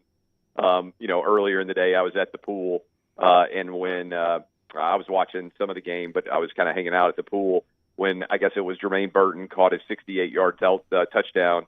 I could hear people exulting in the houses who were Alabama fans as that happened before, I even looked over my shoulder to see it at the television. But yeah, he was ecstatic. To be fair, I said as Jaylen Milro let the ball go, I thought he had thrown it out of the back of the end zone. And he's let me hear that a lot. Yeah, I mean, I think, there's a lot of discussion. I'm sure you guys spent 3 hours on it yesterday. The one thing I would say is I think in retrospect, Auburn has to be incredibly optimistic about what Hugh Freeze was able to do, basically with a team that can't throw the football. And I don't know why the one thing I would say on the defense, I don't know why you spy Jaylen Milro on 4th and 31, right? I mean, if the guy runs for 31 yards and beats your whole defense on 4th down, I mean, just tip your hat to him. I mean, I don't think that's even physically possible for anybody to do.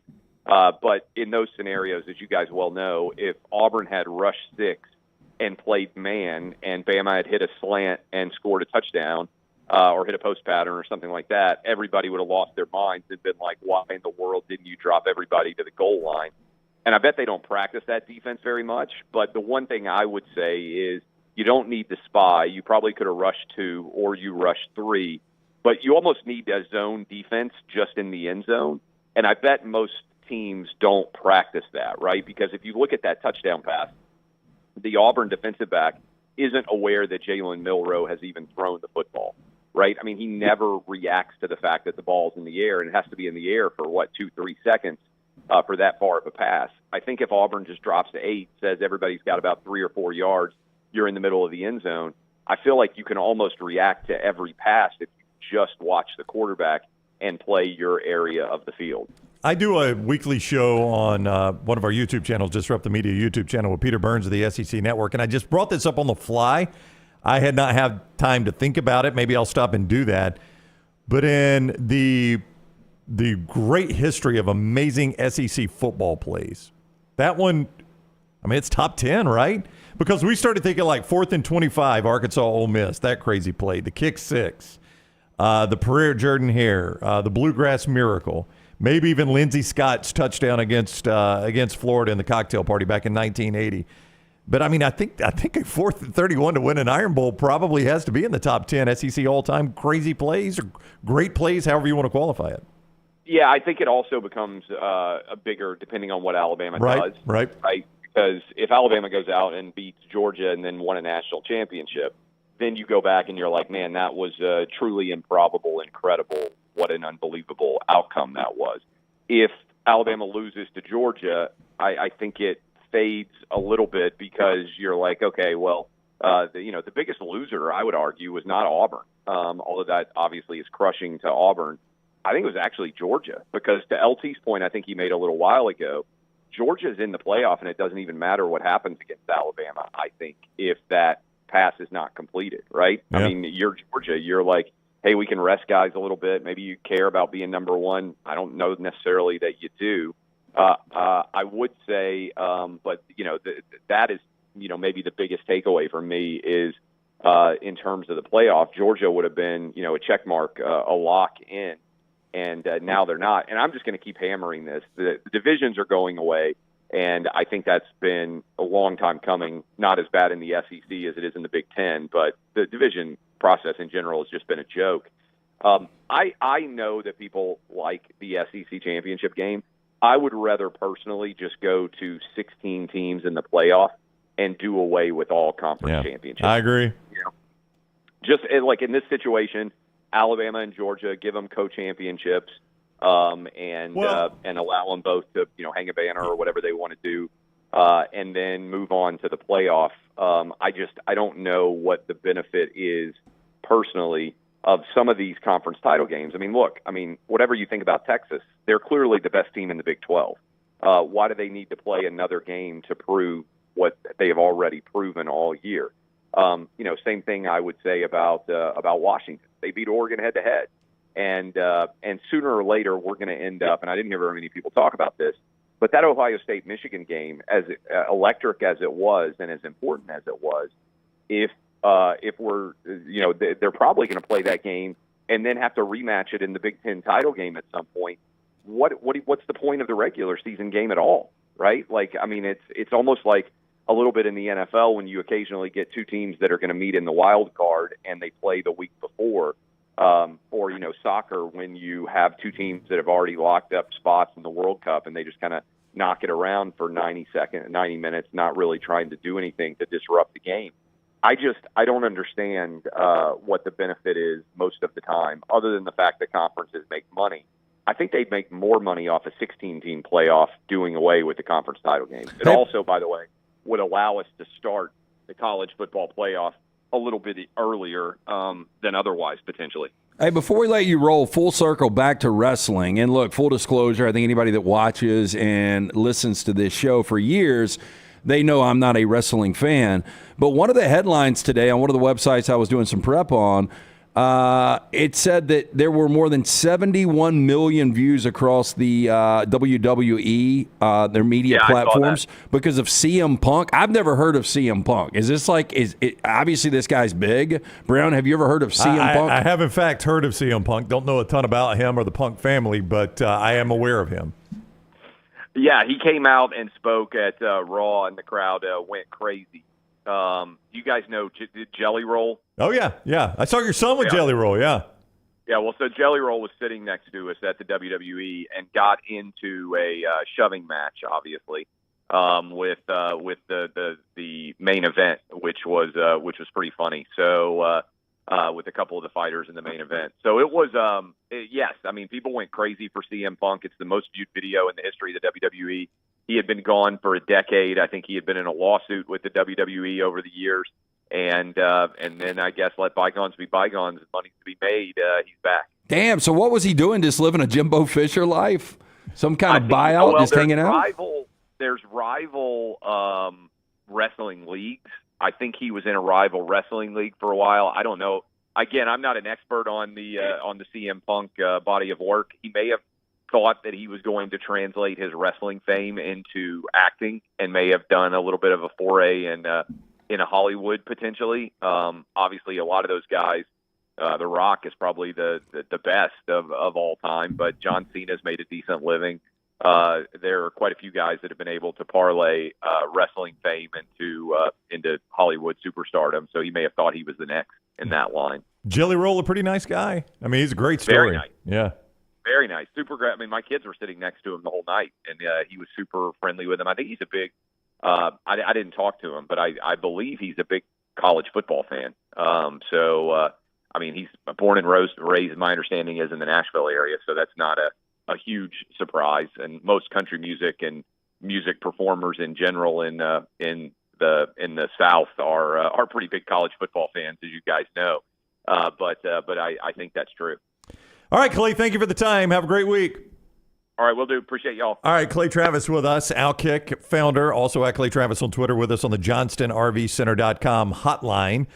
We're going to talk about some future SEC schedules in a moment. Before we do, Hemp Hill brings you part of the show. Yeah, again, $69 fall tune-up right now when you call Adam, Chad, Andrew, the guys at Hemp Hill Services. Trust the name. Birmingham has trusted since 1954 for all of your plumbing, heating, and cooling needs. Call Hemp Hill Services. Hard to stop a train, 205-229-2090 or hemphillservices.com. You know, it's funny. We talked to Josh Pate, who we love. We talked to Klay, who we love. Josh comes on. He's like, SEC ain't getting left out, man. I mean, come on, man. It's always going to default to the SEC. The Clay's like so certain the SEC gets left out. I mean, it is wild. I don't think there's any way with Florida State, because if Florida State wins, they're not going to win going away over Louisville. I just don't see it. I think that they would trump Florida State and Oregon. They're not getting in over Texas. And see, that's where... And they're not getting in over Washington, I don't believe, undefeated. Yeah, that's where everybody, I think, misses. Like, oh, Texas is getting in front of them. Oh, I think Texas is in. I think Alabama also is in. I think Alabama would jump both Oregon and Florida State, in my opinion, if they beat Georgia. Yeah, I would agree with that. And I think you would have... But I think Washington is a problem. I think Washington really is your wild card for Alabama, because Texas is not getting left out. Yeah. But even then, if you've only got to jump Florida State at that point, right? Yeah, so Texas, Michigan, Washington, and then I guess it would be Alabama. So Florida State really is, whether they lose or if they just slop around a little bit. I'm not even sure, even if they win. I know the back row does not want to hear me say this again, but even a Florida State win, I can envision Alabama jumping them. I just don't think – I know where Alabama is ranked. I know they're number 8. I know Oregon has been in front of Alabama, but their lasting image of Alabama will have been them beating the team they said is clearly the best team in the nation. How do you think they set up tonight? A lot of people think Michigan's going to jump back to number 1 tonight. I think Michigan will jump back to number 1. I think it's going to be Michigan 1, Georgia 2. I assume Washington 3. And I think Oregon will jump. Yep, 4 is interesting because Washington had jumped up there and Florida State had dropped out. Do they move Florida State back in, or do they keep them at 5? If they keep them at 5, they've told you all you need to know. And you can't tell me Ohio State should fall from 2 all the way to 7 or 8. They shouldn't, but it's just one of those things where you're like, yeah, but this is the way the polls are supposed to work, so I'm going to do it that way. You know what I'm saying? Yeah. That's a dumb way to do anything, but it's the way it's done. I'm with you. I mean, you thought Ohio State was the second best team in the country last year. How clean would an 8-team playoff be this year? It'd be fantastic. Well, I mean, it would be clean too. I don't think, unless Louisville was to beat Florida State in the ACC championship, and even if that happened, then you got Louisville in there, I guess, with 2 losses. The one thing I would say about Klay and the conference championship game argument is keep in mind the conference champions will be the one that get those top 4 seeds. So in a year like this year, Alabama and Georgia would be co-conference champions. You just got to determine a way. You got to figure out a way to determine which one of those gets that top seed. You see what I'm saying? Mm-hmm. I don't know how you do that. You would naturally say, well, it should go to Georgia. They're the better team. Well, they're both undefeated in the SEC. Alabama, I think, played a tougher SEC schedule than Georgia did. I mean, if you're just solely going conference champion, I don't know if they just... I do, what he brought up. I think the conference championship games as much fun as it used to be. I agree completely. And this used to be my favorite weekend of the year when we would go to Atlanta for a 3-day weekend, have good dinners, watch great games that really meant something. And obviously this one means a lot. Ultimately, this game is going to mean nothing, and it's going to go away. It would. And I'll tell you another reason it's going to go away is the situation like you would have in the Big Ten is that this Saturday, Ohio State and Michigan will be playing each other again. And if I'm Michigan, I'm like, how does this benefit me at all? You could have I could be named the Big Ten champion right now. I've beaten everybody I've played. I'm the only undefeated team. Now I got to turn right back around and beat the team I just fought to beat at my house. Now I got to go beat them on a neutral site. Yeah, that sucks for Washington. Yep. I mean, it's just, I think the conference championship games will go away eventually as well. All right, as we go to break, New York Butcher Shop, I don't think you all got a bet on this weekend, a steak bet on this weekend yet, do you? Oh, I mean, there could be something out there. Yeah, I need to keep up with one more that's of this. Hit, because I am still down a ton, and we need to figure that out shortly.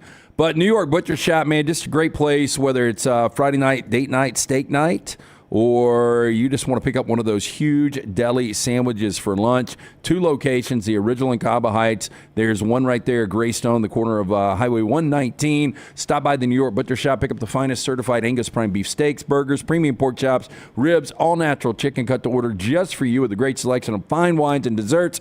New York Butcher Shop, one-stop dinner shop, 2 locations. New York Butcher Shop, rare quality, well-done service. Follow Brownie on Twitter and Instagram at Ryan Brown Live.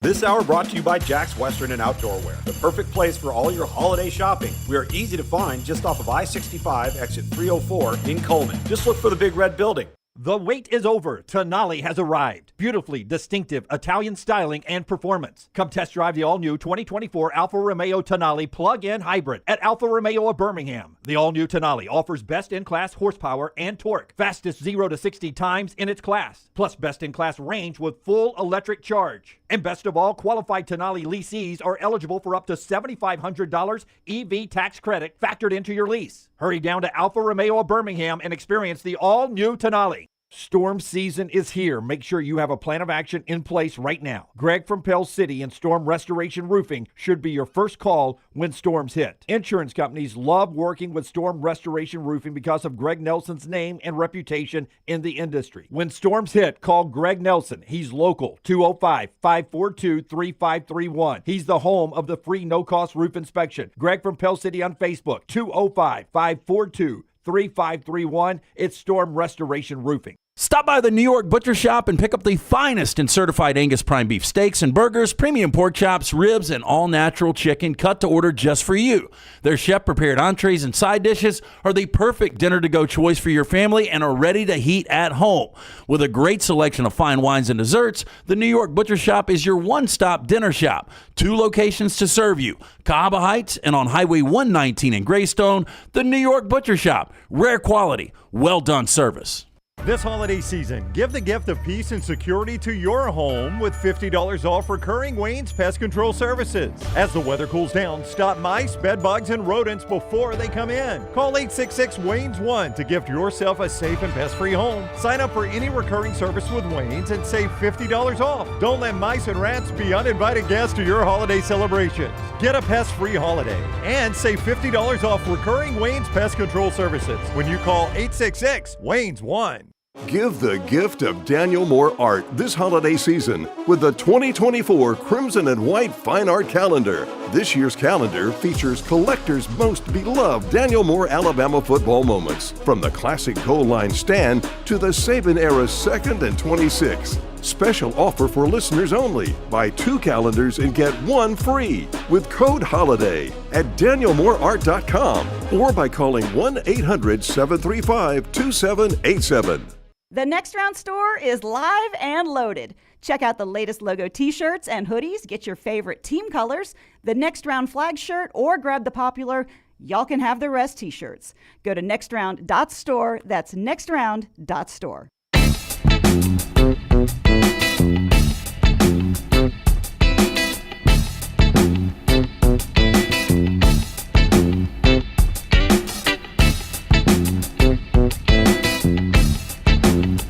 We continue on the next round. Yesterday, ESPN released some, or the SEC released some, it came out through ESPN, Chris Lowe at ESPN, some dates for future games we're about to look at. These are some of, I guess you can call them primo SEC games, a lot of big names in here. And we finally have some actual dates for these games. We had been told, here's who you are playing, but Scott is showing us some actual dates for actual games now so that you could start putting some things in your calendar. I cannot tell you how many times I've been asked, when is this coming out? And I think the entire schedule will either come out mid-December to early January. That's when you're going to see it. But here are some dates that have already come out. So we knew Miami and Florida were going to open the season, also Notre Dame at Texas A&M. But once you got into the conference games, we didn't know about some of these. Texas A&M at Florida, Tennessee at Oklahoma in September, Georgia at Alabama, September 28th. Big game. I would say. The interesting thing, who will the quarterbacks be? Jaylen Milro, I'm pretty confident. Yeah, I'm pretty confident that Milroe will be back. I really don't know about Carson Beck. You continue to talk about him maybe going to the NFL. But that could be, if Carson Beck is back, even if he's not, that could be 1 versus 2. Yeah, and you got to remember now, this is post-SEC football, or post-CBS football with the SEC. So you would automatically look at that Georgia-Alabama game and think, ooh, either 2:30 or primetime. Chances are primetime, but on ABC or ESPN. Alabama is at Tennessee. We knew that already, but it will be October 19th, so they're going to keep that third Saturday in October tradition around that date. Georgia at Texas that same day. Wow. How about a doubleheader right there, huh? Yeah, that's pretty massive. Yeah, Alabama at Tennessee, Georgia at Texas. LSU at Texas A&M moves up into October. That has traditionally been an end-of-the-year game. Yeah, it doesn't do anything for me either way. No, I'm with you. Alabama LSU is going to keep that early November date, although November 9th feels a little bit later for that game. I haven't looked at a calendar, but obviously it's normally been the first Saturday in November, Lance, so that moves back just a little bit from the first Saturday in November next year to the second Saturday in November. So I don't know what Alabama would have on their schedule before that, but there will be a game, obviously, November 2nd, which is normally where you've had that Bama-LSU game. Texas-Arkansas is a big rivalry. But then you got Alabama-Oklahoma on the 23rd, and you know what will be the next week for Alabama is the Iron Bowl. More on that in a moment. But then Texas A&M. How good is it to see those two logos right there? Yep, love it. Boy, these schedules are brutal. I heard somebody yesterday, and I think we talked about this back when we initially saw some of these schedules, that Florida might have at least on paper going into next year, the most difficult schedule in the history of college football. Oh, in the history. I'll pull that up because Billy Napier could be and is in all likelihood coaching for his job on that schedule. Yeah, now Miami seems to be a little bit easier. Their quarterback is transferring, and Miami has had a down year in year number 2 under Mario Cristobal. They've been a complete mess. You expected that to be a little bit more, but I think their in-conference schedule, I think, is arguably the most difficult in the SEC. We're going to look at Alabama's in one moment, but let me quickly. Because they're going to get Miami to open and Florida State to close. I got it right here. Yeah, yep. Miami opening. You get Samford on the Week 2 game. Then you've got Texas A&M at home. UCF at home. There's going to be a game between those two. We just don't know it yet. At Tennessee, Georgia neutral site, at Florida State, and yet to be determined date-wise, Kentucky, LSU, Ole Miss, all at home, at State, and at Texas. So you play Georgia neutral site, you're on the road at Tennessee, you're on the road at Texas for sure, and you're on the road at Florida State. Yeah, I mean, look. And you're coaching for your job. And playing all three in-state schools. You know, Miami's got to be better next year. Florida State is at the top of the college football world right now, and they should even be better. And then you look at Central Florida. I mean, boy, outside of Sanford. There's no breathers. Yep. I mean, if Central Florida is any good at all, there are absolutely no breathers. The end of the Alabama schedule is interesting. Lance, tell us about Michelson Laser Vision, then we'll take a look at that. Great deal going on right now from our friends at Michelson Laser Vision. Really simple. Write down this phone number, make the call, 205-969-8100. Boy, you are not good on that end table. I am not. I just knocked my water bottle off. 205-969-8100. Ask for Amy Toller. The next round sent you. They're going to hook you up with a hassle-free consultation. 0 to lose to find out if LASIK is right for you. And if you go in, get screened, get the procedure done by December 31st. By the end of the year, you're going to save big from the next round and Michelson Laser Vision. Dr. Mark Michelson, Dr. Jen Michelson, best in the business. I'm speaking from experience. Still have that 2015 vision. Make the call today, 205-969-8100 or MichelsonLaserVision.com. All right, so here is what Alabama will be facing in the specifically in the month of November. I thought was crazy when you look at it. They're going to open against Western Kentucky, and then they're going to play South Florida. That's going to be 2 easy wins for Alabama. At Wisconsin, based on this year, would have been a blowout. Yeah, and I still think it will be. Probably so. We'll be there. So we'll let you know how that turns out. You come home from that Wisconsin game, you play Georgia. There'll be Tennessee in October. Then we mentioned, look at this November for Alabama. At LSU, I am assuming the second is going to be a bye week. That's generally where Alabama has taken their bye, is right before LSU. Yep. So I'm going to assume that's a bye for Alabama. The LSU game on the road, you get a breather with Mercer, and then before the Iron Bowl, you go to Oklahoma. For as long as I can remember, that was either a bye week or Alabama playing a complete nobody before the Iron Bowl. And much the same for Auburn, too. They've always tried to schedule that nobody that, with all due respect to New Mexico State and La Monroe, who have made it not a nobody game, they've tried to schedule those types of games prior to the Iron Bowl. You don't get to do that anymore, not in the SEC. Well, look at that, at Oklahoma and Auburn to finish the year. Still, even at Oklahoma, Alabama's going to be favored in that game. The only game they could possibly be an underdog, at least right now, seems to be at LSU. Yeah, and LSU's replacing quarterbacks, so you don't know what they're going to be like. Alabama, they still have not announced dates for Missouri, South Carolina, and at Vanderbilt. We obviously know the Auburn opponents, but there weren't a whole lot of dates that were released in that first batch there, so you can't really piece together much of a schedule. That November schedule for Alabama to go on the road to LSU and to Oklahoma and also have the Iron Bowl, that's a crazy month. You're gonna have to. That's one thing about being the SEC champion in the future, buddy. It is going to not be given to you anymore. It's going to be earned. And I can't skate on a bad division. Really hard to believe. Look, Georgia did it again with an undefeated season, but I find it really hard to believe that you're going to have. It seems like maybe 1 in 3 or 4 years you'll have an undefeated regular season champ. Probably so. I mean, it is going to be increasingly more unlikely that you ever get undefeated teams in the Southeast. And Conference. look, it's less important now. Well, yeah, I mean, the value of being undefeated is pretty low. I mean, you still want to get a bye or host one of those first round games, but outside of that, you can lose 2 games now and get in. Yeah. Jay Price says just cancel all the out-of-conference games and go all conference games. Don't really want that. I still at least want to see one. Yeah, I would still like to have the 10-team conference schedule. Yeah, 10-team conference schedule with 2 regular season games. Scrap the conference championship games. Yep. I'd be 100% on board with that. As Smuff points out, Bama should have Missouri next year as well. They will. Is Cook, what is his status? Is he? I think he's back. He's back next year? Yeah, I think he's a senior, but I think he's back. Yeah, your question, I guess, would be, what does Luther Burden do? Is he I think Cody Schrader's back. eligible? No, Burden is not. Burden's a true sophomore now. That's right. He Whether is or not not draft eligible. They can actually keep him, we shall see. Yeah, you're saying people may come after Luther Burden. I think everyone will come after him. Yeah. But he is he's a St. Louis kid. Now, Brady Cook will be in his 5th year, his COVID year of football, but he does have a year of eligibility left. Brady Cook does, and he played very well for them this year. And as you mentioned, Schrader is the one that ended the year so good for him. That guy kind of came out of nowhere to lead the SEC in rushing with almost 1,500 yards. Yeah, and he's like I guess he played college ball. JUCO is where he started, so I don't know how much eligibility he's got at the FBS level. I know he's only played 2 seasons. Yeah, it's a good question. So I would think he's got another year. Yeah, dude came out of nowhere, though. Did you foresee him leading the SEC in rushing? Nope. I think everybody thought it'd be Quinshon Judkins, who got off to a slow start, but actually ended up finishing 4th in rushing. And Drinkwitz, said after that game on Friday against Arkansas, hey, Cody Schrader needs to be in New York. He needs to be a Heisman finalist. That's a hard sell right there. It's a very hard sell. Guy played a heck of a year, but that is a hard sell. He will not be there, but I don't think anybody had him leading the SEC in rushing not at before all. the season. Second in the SEC in rushing, and a lot of this has come of late when they're trying to win him the Heisman, is Jayden Daniels.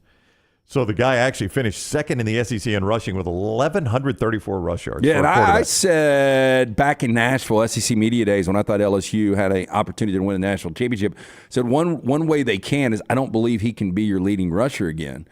No, I don't think that has really deterred them, wins and losses. I don't either. I mean, their defense is what's deterred them wins and losses. Yeah, it was more for me, it was can he stay healthy? And again, he took a couple of major licks against A&M this past weekend, and the guy he's just tough. If you look at their losses, Florida State, they basically lost that game in the second half. But I believe if you play that game again, I know you can't. No, but I'm with you on that. LSU wins that game. Ole Miss, they could not get Ole Miss off the field. Yeah, could not stop them. They would beat Ole Miss, I believe now. Yeah, Alabama, they could not stop Alabama. Yeah, I don't think they would beat Alabama. Not in Tuscaloosa. But I do think I look back at 2 of their losses, and I bet they kick themselves now. Well, they do. Because, I don't, at the end of the day, Alabama still gets in, and Alabama's still playing for the SEC championship. But I think Jayden Daniels with only 1 loss, I think the Heisman is his. Oh, absolutely. It may be his anyway. Oh, Little T told me that I did not see this, but apparently Brian Kelly, I don't know. I don't think it was a cut. I think she was just telling me this, that Brian Kelly was telling people go vote early. He was basically doing a get out the vote campaign. Don't watch that right? game Friday night. Yeah, go vote early. Just a reminder, you can vote for the Heisman right now. Make sure your vote gets counted. But Jaden's leading the FBS in total yards per game. Right. Almost 75 more yards than second place Bo Nix. Well, they've basically had a month to try to win him the Heisman. Once they lost to Alabama, their season, as it pertains to getting to Atlanta, they knew was over, or getting to the college football playoffs. So they've basically had a month to pad all the stats they can pad. I think outside of the one game against where he had the 8 touchdowns against Grambling, I still think they would have played him exactly how they played him. Yeah, they kept him in very late against Georgia State. I mean, how much did that pad it? I don't know. Yeah, I meant Georgia State. Yeah, Georgia State, not Grambling. Yeah, Grambling that was the early. 8-touchdown game. I mean, he played deep into the fourth quarter of that game. I would suggest to you if they were in a national championship run, they probably don't risk that, but that's probably the only one. That's the only one because Texas A&M was a tight game. Yeah, they pulled him a little early in Army. I mean, he only had, if they really wanted to pad the stats, he only had 5 carries against Army and only 15 passing attempts. But against Florida, that was a tight game in the second half. A&M was obviously a tight game in the second half. So, yeah, the only one they really did the padding was Georgia State. So I don't even look at that. Yeah. Oh, so Scott tells me, cut 9, Rockstar. Let's do it while we're talking about this. So Scott tells me that Dan Lanning has actually asked about this, about Brian Kelly. Well, I'm going to assume that Dan Lanning will not pull punches because he is not yet. Yeah, he's normally been in a pretty the boardroom. Huh? They're in the boardroom. Yeah, that is a weird spot they do their press conference. I do like that Nike pullover though, that hoodie. Oh, I do too. Those are bold colors, but I do like that hoodie. That's a good looking Nike hoodie that Dan Lanning's got. So here's Dan Lanning asked about, Brian Kelly's running a get out the vote campaign, and here's what Dan Lanning says about it. I understand you're probably focused on other things right now, but you've got Brian Kelly making the rounds on TV telling voters why they should vote for Jayden Daniels as Heisman. Curious if you had anything to say about Bo in that case. Well, Bo's obviously an elite player, and we're still playing football. I think that speaks to the caliber of player that Bo is. The fact that we're competing for a championship, and leads the nation in passing. It's obviously, I don't memorize all of Bo's statistics, but just watch Bo play and watch how much of a difference he makes for us. But just as important of that award, what that is to Bo and our team, he's more excited about getting to play in a championship game this weekend. And I think anybody that's watched Bo Nix play, the caliber that he's played, recognizes that he's definitely deserves merit for that award. Right, Rockstar, every time you get the microphone for the first time, you're nervous. Will, I want to be in media. I think something that's always been a goal of mine is just to ask Dan. It's almost... It's almost your Texas A&M guy. Well, I know if Brandy Favre maybe had a transition. Yeah. Or she's just, I'm just coming off being sick. Yeah. I'm just really nervous on this. That was the perfect dig, though. Hey, look, he's playing for a championship. Right. I think, And then Lanning did the my guy's still playing, theirs isn't line. That's what he did. We got to see it last year, and he got hurt in that game, and Nussmeier ended up coming in. But how fascinating would it be if we got to see Jayden against that Georgia defense on Saturday? I mean, he'd keep them in the game. They would not stop Georgia, though. No, I don't think they would. Yeah. But my point would be, even if Bo went out, they get revenge, they beat beat Washington, he puts up big numbers. Then you've got, Bo is your favorite. Very next day, if Jayden Daniels put up massive numbers on Georgia, he probably wins it. There's a reason he could, and I want to bring that up when we come back and talk about the Alabama angle of this with the game coming up against Georgia. So talk more SEC championship game when we return. A reminder, my master bathroom looks the way it does because of my man Brad Bell, A-Plus Tile Home Remodeling. Scott is showing you photos of the bathroom the way it looked when we purchased our house. We were not fans of it. We wanted a little bit of a darker color scheme, more updated, obviously. So my wife, Jennifer, she scoured the internet looking for the best contractors she could find. She talked to people that use contractors. She talked to contractors themselves. We got some quotes, the best quote, and the best contractor we found was Brad Bell. A-Plus Tile Home Remodeling. That's who Brad Bell is. Here is his phone number. Anywhere, coast to coast in Alabama, he can help you. 205-422-1758. 205-422-1758. His crews were on time. They worked hard. They were clean. They were respectful. I have zero complaints about it. In fact, Lance saw these photos. He's like, God, I'd like to have mine updated. Just to show you, Brad is not like some cookie cutter guy that only does it one way. Lance wanted to go from darker to lighter. And Brad said, that's your vision? Let's do it. So that's exactly what he did for Lance, and Scott showing you photos to show the proof of that. Here is his number again, 205-422-1758, 205-422-1758. If you miss any of that, reach out to me on social media or email, and I will get back to you with the confirmation and the number for Brad Bell, 205-422-1758.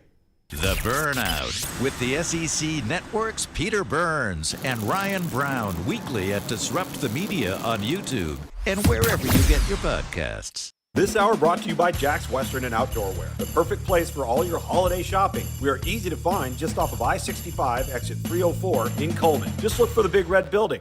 IV therapy, B12 injections, cryotherapy, and compression therapy all under one roof. It's our friends at HydroLive. Mention Next Round at checkout. Save 20% off any service. HydroLive's got 3 locations, Homewood, Tuscaloosa, and coming soon to Greystone. A legendary coach once said, "It's not the will to win that matters. It's the will to prepare to win." Bryant bankers have the dedication and experience to put together a financial game plan that's right for you. Stop by one of the 7 Central Alabama locations today or give them a call at 1-855-4-BRYANT to begin preparing for your financial future today. You'll find out what unbeatable service and legendary results are all about. Bryant Bank, Equal Housing Lender, member FDIC. The Next Round golf cart is back and is presented by Urology Centers of Alabama. For $89, play Limestone Springs, Cross Creek, The Meadows, and the renovated Woodward Golf Club. $247 in value for just $89. Or get bonus gifts with the Deluxe Golf Cart for $119. No restrictions, good through September of 2024, but supplies are limited. Buy right now at nextround.store.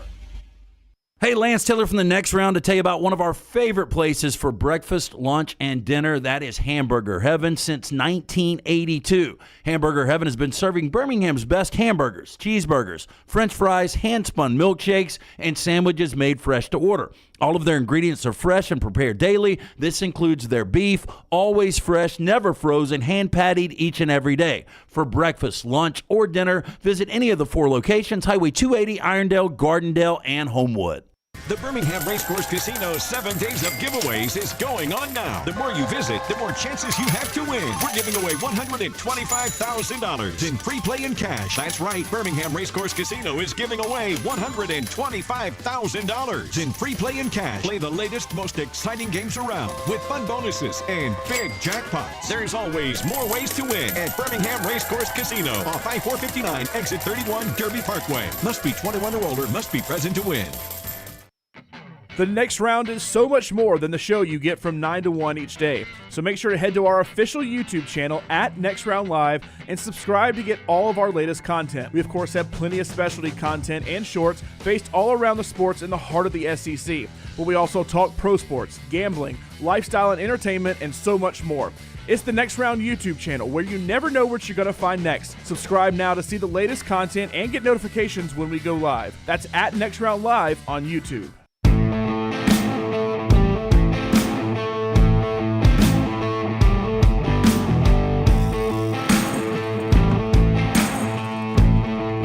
So it has always been the Achilles heel, I say always, when Alabama historically has gotten upset, and Kirby Smart was part of a lot of these, the mobile quarterback was the Achilles heel of that defense. Yep. And it's what has plagued at times Nick Saban and at times Kirby Smart. So you wonder, with Jaylen Milroe's ability to run, that has been the type of quarterback that has given Kirby Smart fits over the years. And Nick Saban fits. By the way they play defense, a lot of man coverage would get your back to the quarterback so they never know he's pulled it down and run. Those guys love playing some man coverage because they've got corners that are good enough to play man. So you do wonder how big of a factor. You mentioned that with Jayden Daniels against that Georgia defense. I think he would tear him up. But I think Milroe's got a chance to as well. I think he could have a big game. I think he could have a big game, and I think something else you look at, Georgia Tech this past weekend, although I never believed they were in it, they rushed for over 200 yards. Auburn was able to do the same. Yep. If Alabama can have success running the football, and Brock Bowers is obviously not 100%. They chose not to play him against Georgia Tech. Look, when he has played the last couple of weeks, before the Tech game, he has been a factor. He's found the end zone, but he's not 100%. Yeah. Georgia is not. I think you're just used to looking and seeing them at the top of the conference in rushing defense, and they are not there this year. Teams have been able to run the ball on Georgia some, more than they have in years past. In fact, Georgia's given up 12 rush touchdowns. I think I remember, wasn't it a year ago they didn't give up a rush touchdown until like November or 2 years ago? Might have been right, yeah. Yeah. They've given up 12 rush touchdowns, and they give up on average 117 yards per game. Georgia and Alabama aren't that different against the run. They're pretty much the same, statistically, at least the same defense against the run. So I do think now Jace McClellan's health is a big storyline in this game. And we probably think Nick Saban is scheduled to meet the media Wednesday again. That's based on his normal schedule, so we might get a clearer update then. But Jace McClellan's health is a big story. Well, it's a big story, but so is Brock Bowers, Yep. Ladd McConkey. Tell me this. What is the best defense Georgia has faced this year? And the reason I ask this is, as good as Carson Beck has been, you're right. I mean, he's in year one as a starting quarterback. So this is going to be by far the best defense he's seen. I would agree. Scoring defense, the best is Yeah, Auburn. let's go scoring. The best would be Auburn. They give up 21 points a game. If it wasn't for Brock Bowers, and look, I mean, this is what great players do. They bail you out of games. But Carson Beck, went 23 of 33, 313, a touchdown and a pick. But a lot of that was in the second half, and a lot of that was to Brock Bowers. Half of that was to Brock Bowers, 157 yards. Total defense would be Missouri. That would be the best total defense which just accounts for total yards. Best passing defense would be Auburn. Best rushing defense they have faced would be Kentucky. Okay, Missouri. I mean, Carson Beck was good. I mean, he was good. Yeah, 21 to 32, 254, two touch, and no pick. They didn't go up and down the field. No, I mean, I think if you're an Alabama fan, you wouldn't mind those numbers so much. You'd like to mix an interception in there. Obviously, you don't want them to go no interceptions. Yeah, but if the end result against Auburn, they scored 27. I think if Bama holds them to 27, I think Bama's got a great shot at winning this game. Yeah. Against Missouri, they scored 30. Bama holds them to 30. They got a great shot at winning this game. Really? Even at 30, you would say great shot at winning. Yeah. I mean, look, the way Alabama was playing offensively, I know it wasn't necessarily their best performance this past Saturday, but 2 touchdowns were brought back from penalties. Boy, you wonder how on both sides of the ball, because calls were awful against Auburn and Bama this past weekend, and how scrutinized these officials are getting on Saturday. That's going to be one of the storylines going into this game. If the same crew that rolls out from the Iron Bowl rolls out for this game, Alabama fans are not going to be happy. I think they might be sitting on the sidelines this one. I don't know. You never know. Have they already announced them? I haven't seen it. Normally, you will not get that until game day. I could probably dig around and find out. But normally, you don't get that assignment until game day, or that announcement until game day.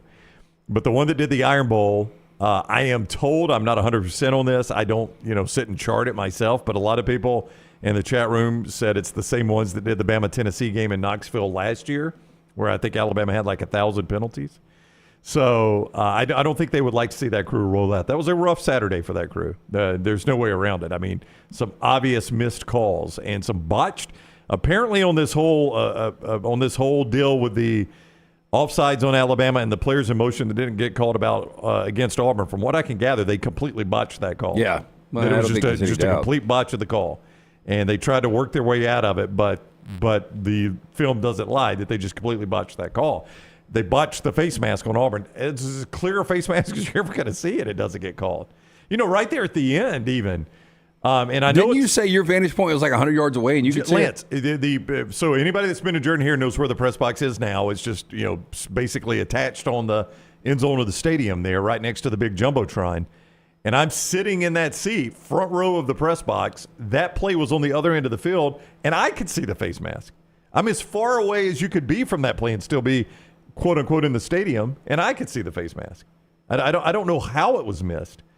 And I know there was a block in the back, and it was going to be offsetting penalties. I'm not saying that, but Auburn would have gladly taken offsetting penalties at that point. That block in the back pushed them back inside the 10 to start that drive. You got to kick it over with the offsetting penalties. So I would, that was just a terrible missed call. And they missed a lot of them. That was not the only one. You just hope, as massive as this game is for both teams, that we're not even talking officiating. Yeah. At the end of the game, too, and I know when the end of the game gets crazy, things happen, but, the film doesn't lie. I'm not going to say Nehemiah Pritchett or anybody in the Auburn secondary was clapping trying to get Seth McLaughlin to snap the ball. If anything, it looked like maybe he was trying to get somebody's attention. But that's been called all year. And you missed that one. I mean, that turns out if that is, in fact, the reason the ball was snapped, and Tyler Booker told us that yesterday, Nick Saban said that's a pretty big missed call right there. I mean, that resulted in a huge loss for Alabama.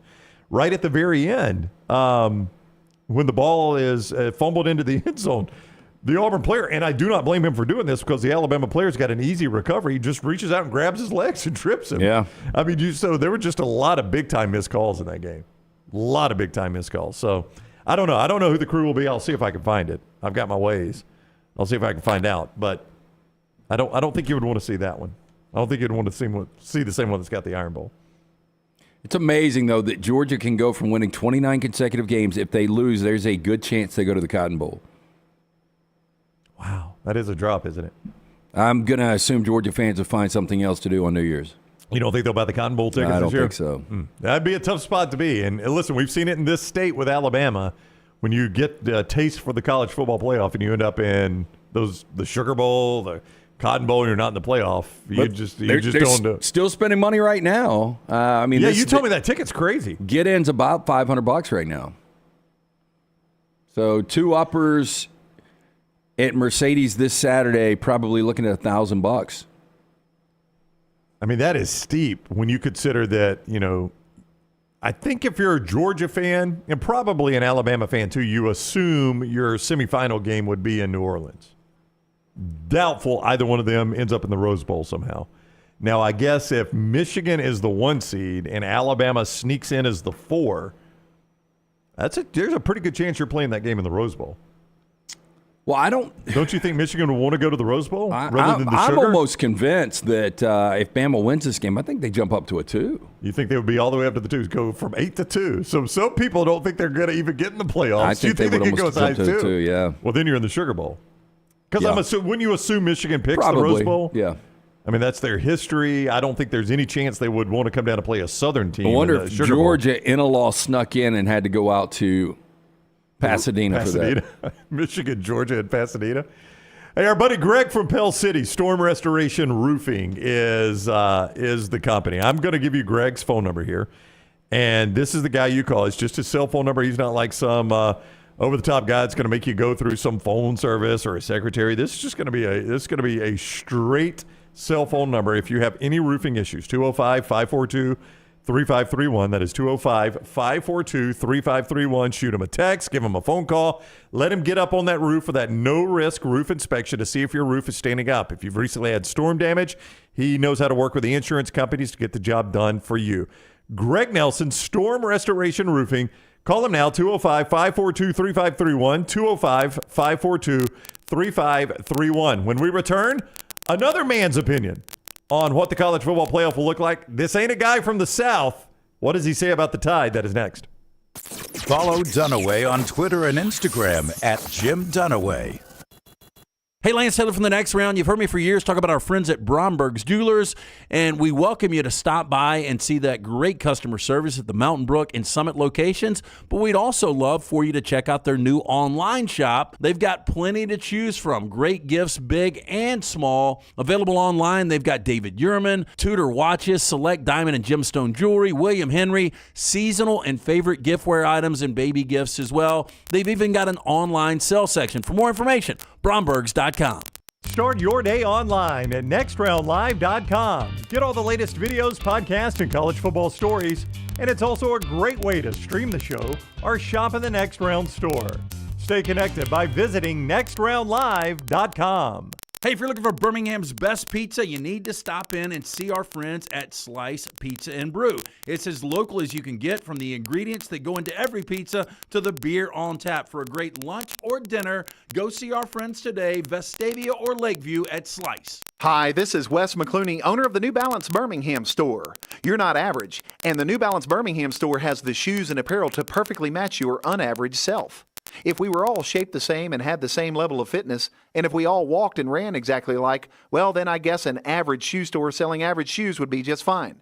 But you deserve better. At the New Balance Birmingham store, our specialists will match you with a custom pair of New Balance shoes that fit you perfectly. Come see us at the New Balance Birmingham store. Your feet will thank you. Are you ready to make this holiday season one to remember? Legacy Credit Union is here to make your dreams come true with their lifestyle loans. Whether you need a little extra cash for gifts or you want to take that unforgettable holiday vacation, Legacy has the right loan for you. With affordable monthly payments, flexible terms, and absolutely no collateral required, Legacy Credit Union is your trusted partner for your stress-free holiday season. Apply in minutes. Go to LegacyCreditUnion.com to get the financial support you need to enjoy the holidays to the fullest. Again, LegacyCreditUnion.com. Restrictions apply. See credit union for details. Federally insured by the NCUA. Hey, Lance Taylor from The Next Round to tell you about our friends at Gutter Cap. Gutter Cap's that patented aluminum cover system that fits over most existing gutters to keep out debris and eliminate that gutter cleaning. It's backed with a lifetime warranty, almost 20-year service record right here in Birmingham. Stay off that dangerous ladder forever. 45% off the retail price now if you call GutterCapBirmingham.com. Call my good friend Chris Stewart now, 205-823-2212. Cap it, don't snap it. It's Gutter Cap.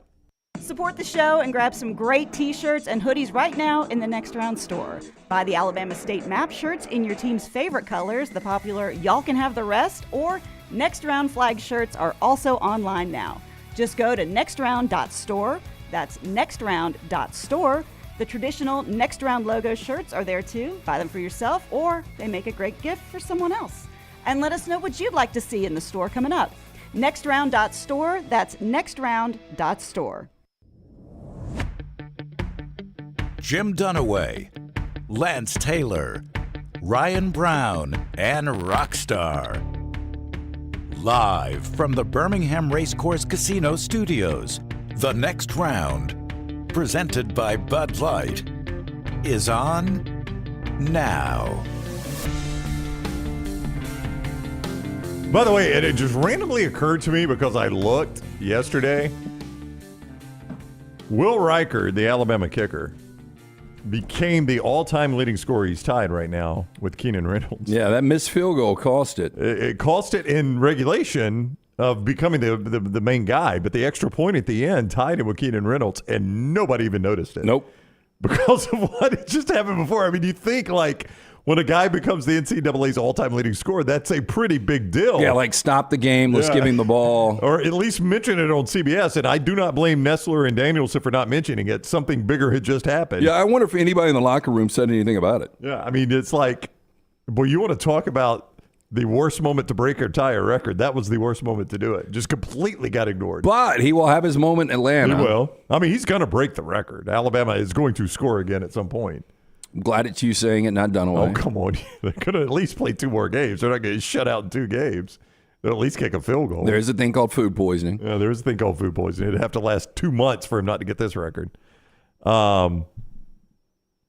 Michael says they mentioned it briefly on the broadcast. I haven't gone back and watched that. I've watched some of the big plays on TV. I haven't sat down and digested it. Remember them talking about it on the broadcast. I don't remember them talking about it in that situation, though. Yeah. Like, I remember them saying he needs, and I think it was early in the game, hey, he needs 8 points to tie Keenan Reynolds, or 8 points to beat him. I mean, again, you got to think what happened at the end there. You have the 4th and 31, which is an incredible play. By the time you get done with the replays of that, you've got the kickoff, which, resulted in a little scuffle right there. I mean, nothing too terribly serious. Nobody ejected, no flags thrown. They just kind of let that play out and get rid of that. So you had that. Then you had 2 bizarre plays from Auburn. I say bizarre by, standards in that game, not too bizarre.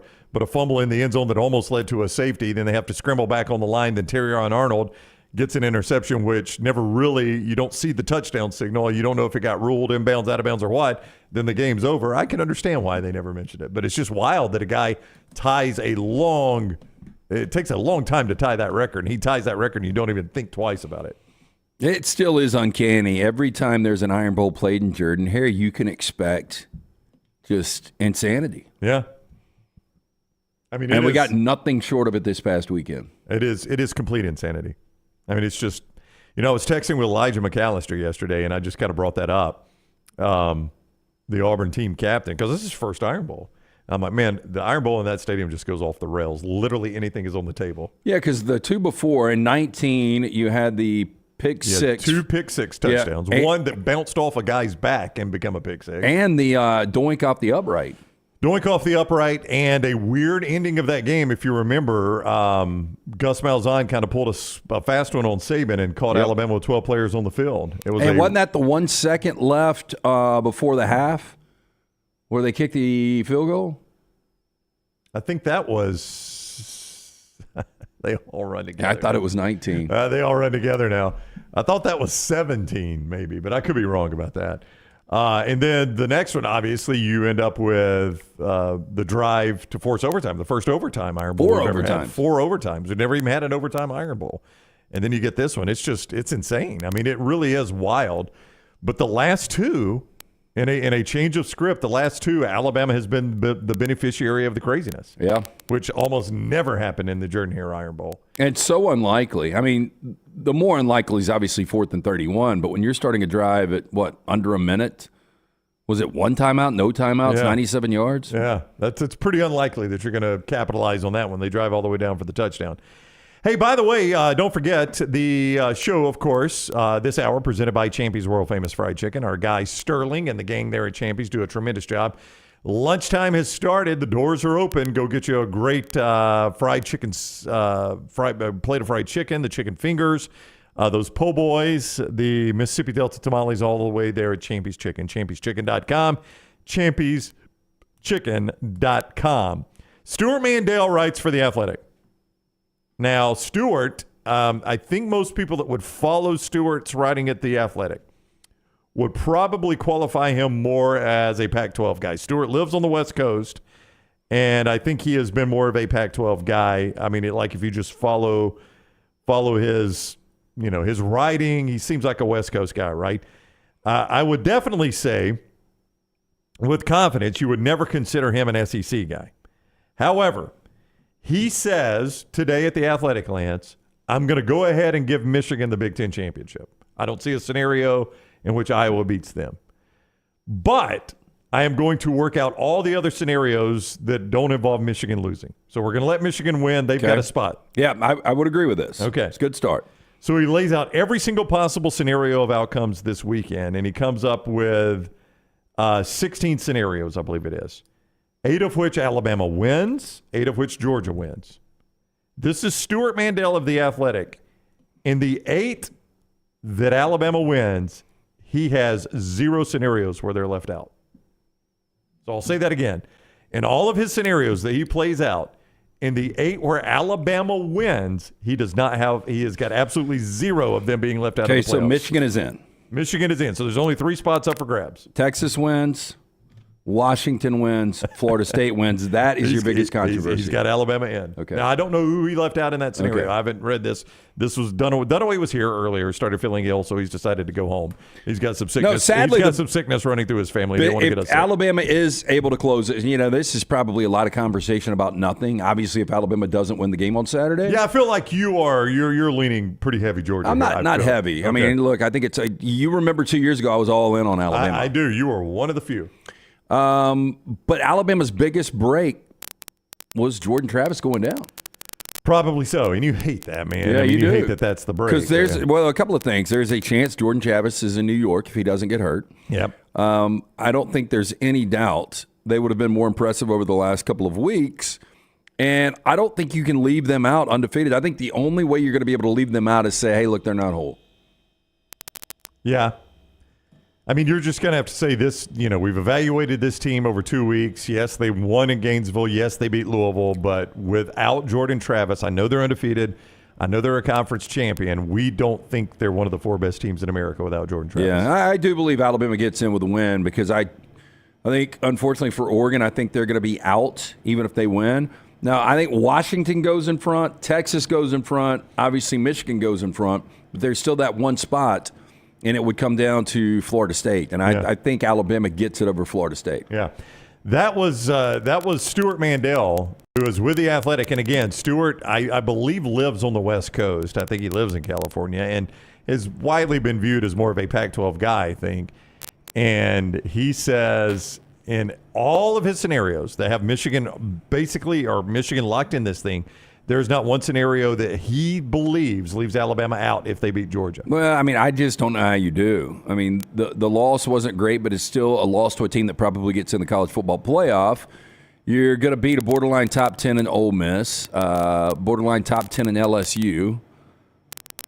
You still got Tennessee on the resume. Yeah, and see, none of these teams are changing now. Their work is done. Yeah, the unfortunate thing for Alabama is Kentucky and A&M did not have the seasons we thought that they would have. Yeah. I would agree with you on that, but, again, that's the thing about this last ranking, and I fully expect Alabama tonight to be 8th again. I mean, I fully expect that that's where they're going to be. I don't know what they do with Ohio State, but I don't think they drop them all the way down past Alabama. Even then, you're up to 7. Yeah, I would be really surprised if they do. Yeah, so I don't know what they do, but I also don't think that that's a barrier for Alabama, Ohio State. They'll jump right over them with a win over Georgia if they are, in fact, able to win that game. So I fully expect Alabama to be 8 tonight. But the thing about it is everybody's resume is now done. So your resume is locked in at this point, except for whatever game you're about to play. For Alabama, it's against Georgia. For Oregon and Washington, they're going to play one another. That's what's going to determine this now. So the resume has now been built, and now it just becomes how impressive is that final game. Right. Once you add it into the resume. So again, that's why I've always said I think the SEC champion's getting in, because it's either going to be undefeated Georgia or that Alabama win over Georgia is going to be so impressive that you cannot overlook it if you're the committee. No, I get somebody in the chat room say Kentucky just beat a top 10 team. Well, I don't really consider Louisville a top 10 team. I know they were. They had that number by them. But that's going to be the only ranked win they got at the end of the year. Yeah, you're right about that. Yeah, so I'm just saying Kentucky at 7-5 and beating one ranked team. I expected a little bit more this year. Yeah, I'm 100% with you. I did expect more out of Kentucky. We didn't get that. Rockstar, give me cut 8. Cut 8. Jim Harbaugh, by the way, is back. Jim Harbaugh has not coached in a game in 3 weeks. He said he never went anywhere, Brown. He has missed, what has he now missed? 6 games this year? Is that right? So he's coached half the season for Michigan, and he's back on the sidelines. You would think that's a big question, big talking point. Not for Jim Harbaugh. Here's what he said yesterday. Jim, can you just share your emotions knowing that you can coach again on a game day? Yeah, and I understand the attention. Me not being there was a big deal, but just I want to spend my time recognizing what was actually accomplished a couple days ago. Our team, and maybe they will, get the credit that they're due, but a tremendous testament to the coaches and the players. Especially everyone coming together and the great and glorious victory for Michigan. God, it's so awkward. With Yeah, him. he really is. I've always said this about him, though. It's every answer. Yeah, you've said from day one he's a weirdo. And glorious. See, I liked, Les was entertaining because he was so weird. Yeah. And I guess he's weird. I don't know another way to describe Jim Harbaugh. I mean, how hard does he try to be that awkward? I don't know. I feel like it's a little bit of an act, don't you? Do you remember him being this way as the Stanford coach or the 49ers coach or an NFL quarterback? I mean, I didn't pay that close attention to him. A little bit, but not to the degree he is now. Yeah. I mean, gosh, it is just so, it feels like he's playing a part there. Do you think there's anyone outside of a Michigan fan that is pulling for them to win a national championship? Well, he says they're America's team. Yeah, I heard that. Yeah. I would say no. I mean, do you? I don't think so. Let's just take the favorites right now and say your Final Four is Georgia, Michigan, Oregon, and Texas. All right, just assume your favorites win. There is Georgia fatigue. Okay, there's still Alabama fatigue. I was about to say if you put Alabama in there, there's the same fatigue. Yeah, I think anybody would pull for Washington, Florida State, Oregon, Texas, probably even Texas. Yeah. Michigan is far from America's team. Yeah, I don't think they're going to be the popular one. Hey, Johnston RV Center, I-65, exit 304 in Coleman, 334 in Decatur. That is where you go, Johnston RV Center. Take advantage of those great deals they've got right now on the pre-owned RVs. So you guys have responded so well that they are just overstocked in pre-owns right now, and you can get a great deal at Johnston RV Center on those pre-owned RVs. I-65, exit 304 in Coleman, 334 in Decatur. Now, they've been to the Forest River Expo, so some of that new stuff is still arriving there. You can still get great deals on that, as low as $179 a month, in fact, but also amazing deals on the used inventory. And anything they sell used that's under 2 years of age, it's covered by a lifetime warranty from RV Warranty Forever. I-65, exit 304 in Coleman, 334 in Decatur, always online, johnstonrvcenter.com, johnstonrvcenter.com. I know the America's team thing is him playing a part there, but yeah, I think there's a lot of scenarios on where you brought up a great point. Georgia and Alabama have a lot of fatigue. There are a lot of scenarios on where they would be the least popular team, I think, don't you? The least popular team in the playoffs. Yeah, based on the fact of the whole cheating allegation and what has transpired and the way Harbaugh has been acting about this, yes. Yeah. And I still think there's a contingent of people that don't think they're very good. Now, I disagree with that. The last 3 weeks have been a little shaky, but, you've played on the road at Penn State and you've played Ohio State. Maryland, no excuse for that. You were up 20 points, should have put them away. So maybe they're not playing their best football right now, but they did just beat Ohio State when Ohio State was playing their best football. Jeff says suspending him was the worst thing for all the other teams in college football. I kind of agree with that. I think you gave Michigan. Now, look, I still don't think they're going to win the national championship. I don't think they would beat Georgia head-to-head. I don't know that they would beat Alabama head-to-head. That might be the only two, though. Might be the only two I'm willing to say. Yeah, I feel good about Michigan against everyone but an SEC team. Yeah. But I will say for the remainder of the teams on their schedule, for the rest of that schedule, he's right. They gave Michigan a bit of an edge. They clearly played that way. A bit of an edge. Do you agree with Klatt? If Harbaugh's gone, that Sherrone Moore is the guy? God, that guy's come out of nowhere, though. And then he said not only that like any job opening, that you should be looking at Sherrone Moore. I think there's probably other guys that I would take a look at first. Yeah. Do you think that, I don't know how much the Broyles Award matters. I know it matters to those assistants. Would that lock I don't even know if he's a semifinalist. I haven't looked. I would think but would he you is. give it to him, the guy? He's been a head coach he's half the year. He's a head coach, yeah. Yeah, he's been the head coach half the year, it seems like. I think I would give it to him. So the Broyles Award will be announced soon. We're going to take a quick break. Scott, do we still I need to give people a warning on this. Can you give me I do, Rockstar? Are we still resetting? Hey, by the way, they just announced this yesterday. Oh, hang on real quick before we take the break. What? It is down to 5 guys. All right, this is 5 guys for the Broyles Award. Mike Bobo. He's done a nice job. Mike Denbrock from LSU. He's done an amazing job. Probably won a guy a Heisman. Oregon offensive coordinator Will Stein. Okay, he's been really good. Could be a Heisman, too. Iowa defense coordinator Phil Parker, he's got him to 10 wins. Guy coaches with an arm tied behind his back. And finally, Michigan offense coordinator Sherrone Moore. Yeah. Who do you vote for in that group? You look at, so here's where I would start. Phil Parker at Iowa, he's coaching defense for a team that cannot score points. So, I mean, he is under an immense amount of pressure. Mike Denbrock at LSU is coaching offense for a team that can't stop anybody. So both those guys, like if they have just an average day at the office, their team gets beat. So I put a lot of stock in that if I'm going to vote for these things. Well, put it this way. Moore has been a head coach of a team that's about to be number one probably. In the last 2 months, Iowa's only scored over 20 points one time. And that guy is coaching defense for them, and somehow they're playing for the Big Ten championship. Yeah, and in those games, they have won. They're 6-1 over the last 2 months.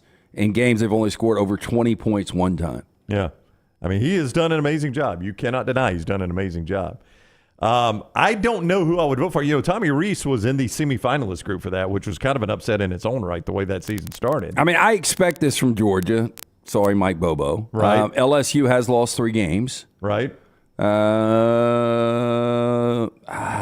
me, it would come down. Oregon's offense is so difficult to defend, and I know people think I'm taking away from Bo Nix, but the way they scheme it, it's almost impossible to stop because you can press them as much as you want, but they've got so many athletes, and then they can run the football.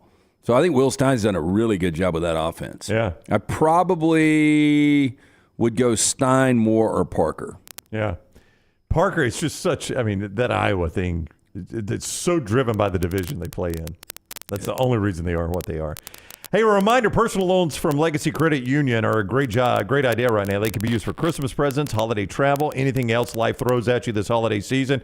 They got great affordable payback plans, flexible terms. You can see more and apply online. LegacyCreditUnion.com. That is LegacyCreditUnion.com. Rates and offers are subject to change. See LegacyCreditUnion.com for details. Federally insured by the NCUA, the official credit union of UAB Athletics. I know it's scheduled, but Phil Parker, I mean, that defense is top 5 in both yards allowed and scoring. I mean, it's wild. He gets no help from his offense. In fact, he gets hurt by his offense. All right, so those of you that are watching us on our video platforms perhaps notice a little bit of an issue we've got going on. It's going to require a restart. So if you're on YouTube, look for your alert. You're going to get a new stream from YouTube. Oh, no? Am I wrong about that? Not a new stream. Not a new stream? Yeah. We're resetting the Black Magic. It won't kill the stream. It won't kill the stream? All right. No. But you'll lose audio. But you'll lose audio. Okay, so if you lose audio for a second, thank you. If you lose audio, that's why. So don't panic. Well, Scott's going to subtitle it, right? Scott's going to subtitle it, and he's just going to type out everything that's being said very quickly. Trash in the next segment. You'll have audio back for trash. I promise you that. Stick with us here on the next round. Subscribe and set alerts at Disrupt the Media on YouTube.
For just $119, it gets you all 4 courses with card, plus an exclusive Next Round Golf t-shirt, koozie, golf tees, and a sticker. There are no restrictions. The card is good through September 2024. Get your golf card now at nextround.store.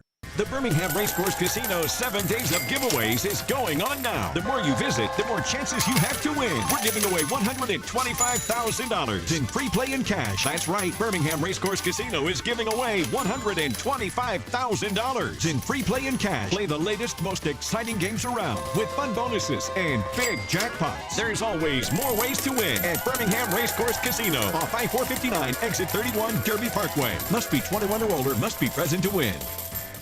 There are so many things I love about Walk-Ons. Authentic, mouth-watering Louisiana cuisine prepared fresh daily from scratch. A great beer selection and TVs everywhere to watch the big game every day of the week. And of course, they've got 2 great locations on Highway 280 and 119 and at Hoover near the Hoover Met. Walk-Ons is also a great place for happy hour, 2 to 6 Monday through Friday with $5 moonshine swirls, $5 house pours, and half-price appetizers. And it's an easy take-home experience for the family as well. Highway 280 in Hoover with Walk-Ons. Want more of the show? Download the app or visit nextroundlive.com for the latest podcast. The Mystery Fifth Hour, our Not For All Ages podcast, The Last Call, and our entire Double Down Media podcast family. All at nextroundlive.com and on the Next Round app.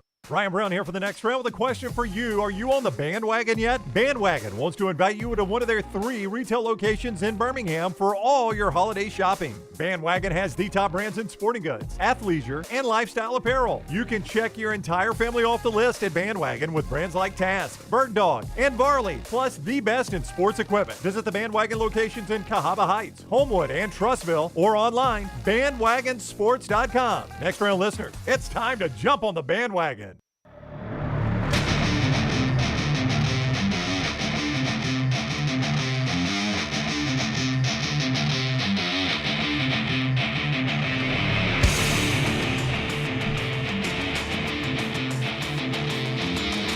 Trash coming up.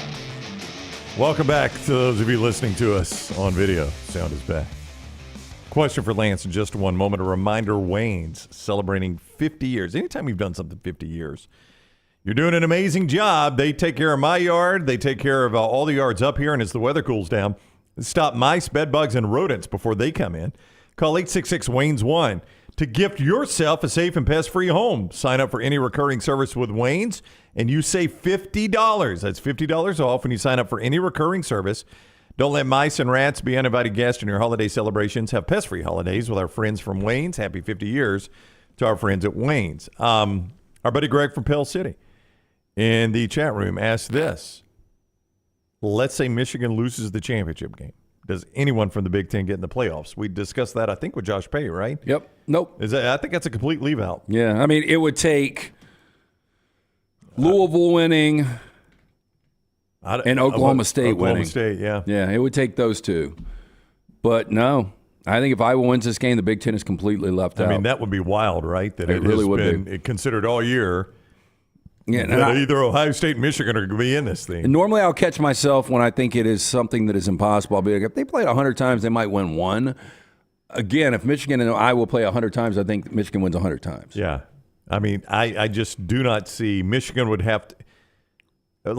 This is a horrible thing to say, and I don't want this to happen, trust me, but you would say something like if J.J. McCarthy went out in the first quarter. Even then, I think Michigan can run the ball. Oh, yeah. Iowa can't score on them. I don't know how Iowa's going to score. Yeah, that's the thing. We saw Michigan. I mean, J.J. McCarthy didn't have to throw the ball in the second half against Penn State. Yeah. Penn State beat Iowa, I think, 24-0. It was 31-0, I think. It beat them like a drum. Yeah. Beat them like an absolute drum. So, yeah, I don't see a scenario. Like, I was about to look at the total for this game because Michigan is favored by 23. The total's 35.5. So they're telling you Yeah, but Iowa might score a touchdown. So were you up here? I got on the road, and I know you guys were doing a Mystery Fifth Hour when the Iowa-Nebraska game was on. I still don't know how they let Purdy throw the football late there. Yeah, I agree.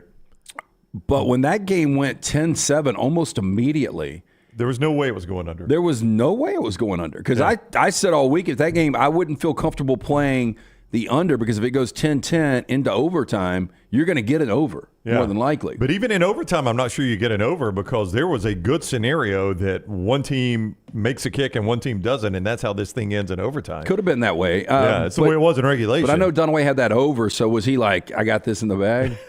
I left. I left as soon as the Mystery Fifth Hour was over because I was going home to watch the Dolphins game.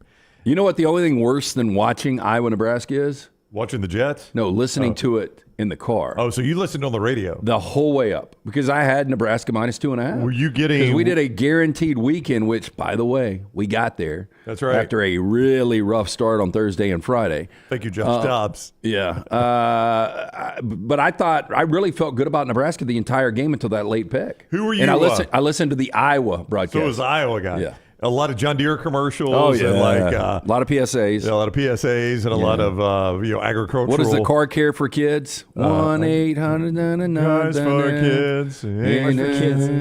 Cars for kids. I don't really understand that deal. Yeah, you guys have heard it a million times, but I heard that nonstop. And these two hillbillies were doing the game, and they made it so dramatic on the final field goal when they pulled that kid in that hadn't kicked all year. Right. And he was like, he barely got it to the upright. And I went back and watched. I mean, barely got it over the crossbar, but he got it right down the middle. But back to your Jets, watching that's the first time in history I've ever seen a return pick six Hail Mary. It's pretty wild, isn't it? Javon Holland right at the end of the half. Have you ever seen that? I couldn't remember a time. I've seen I forgot who it was. I think it was Antonio Cromartie who actually took one to the house on a missed field goal that came up short at the end of the half. 110 yards or whatever, but I have never seen someone attempt a Hail Mary at the end of the half and have it taken back. It is so rare, but if you think about it, if you can get a good clean pick the way Javon Holland did. It's the biggest demoralizing thing that can happen. Oh, no doubt about it. But if you think about it, all the skill players are now behind you. Anybody that's any skill player is behind you, except the quarterback. But if you've got any effort, you can get an angle. You would think an offensive lineman could have tracked him down and gotten the angle. That Jets team, that is the worst offense I've ever seen in the NFL.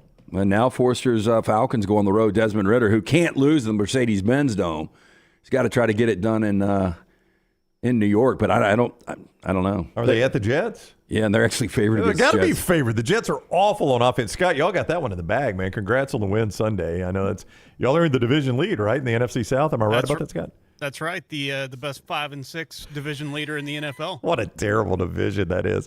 You've already fired a coach. New Orleans is one of the most underachieving teams in the NFL this year. The Falcons are mostly impossible to watch, and the Buccaneers are mostly impossible to watch. Did I sum it up pretty accurately there? Yeah, it doesn't make any sense why they're so unwatchable given all the talent. No, it comes down to quarterback. And I think that's one of the reasons a lot of these teams are so unwatchable this year is because the quarterback play has been so bad. I mean, you think about it. Tommy DeVito is starting. Yeah, that's pretty sad. Josh Dobbs is starting. Yep, threw 4 interceptions last night. Baker Mayfield, Desmond Ridder.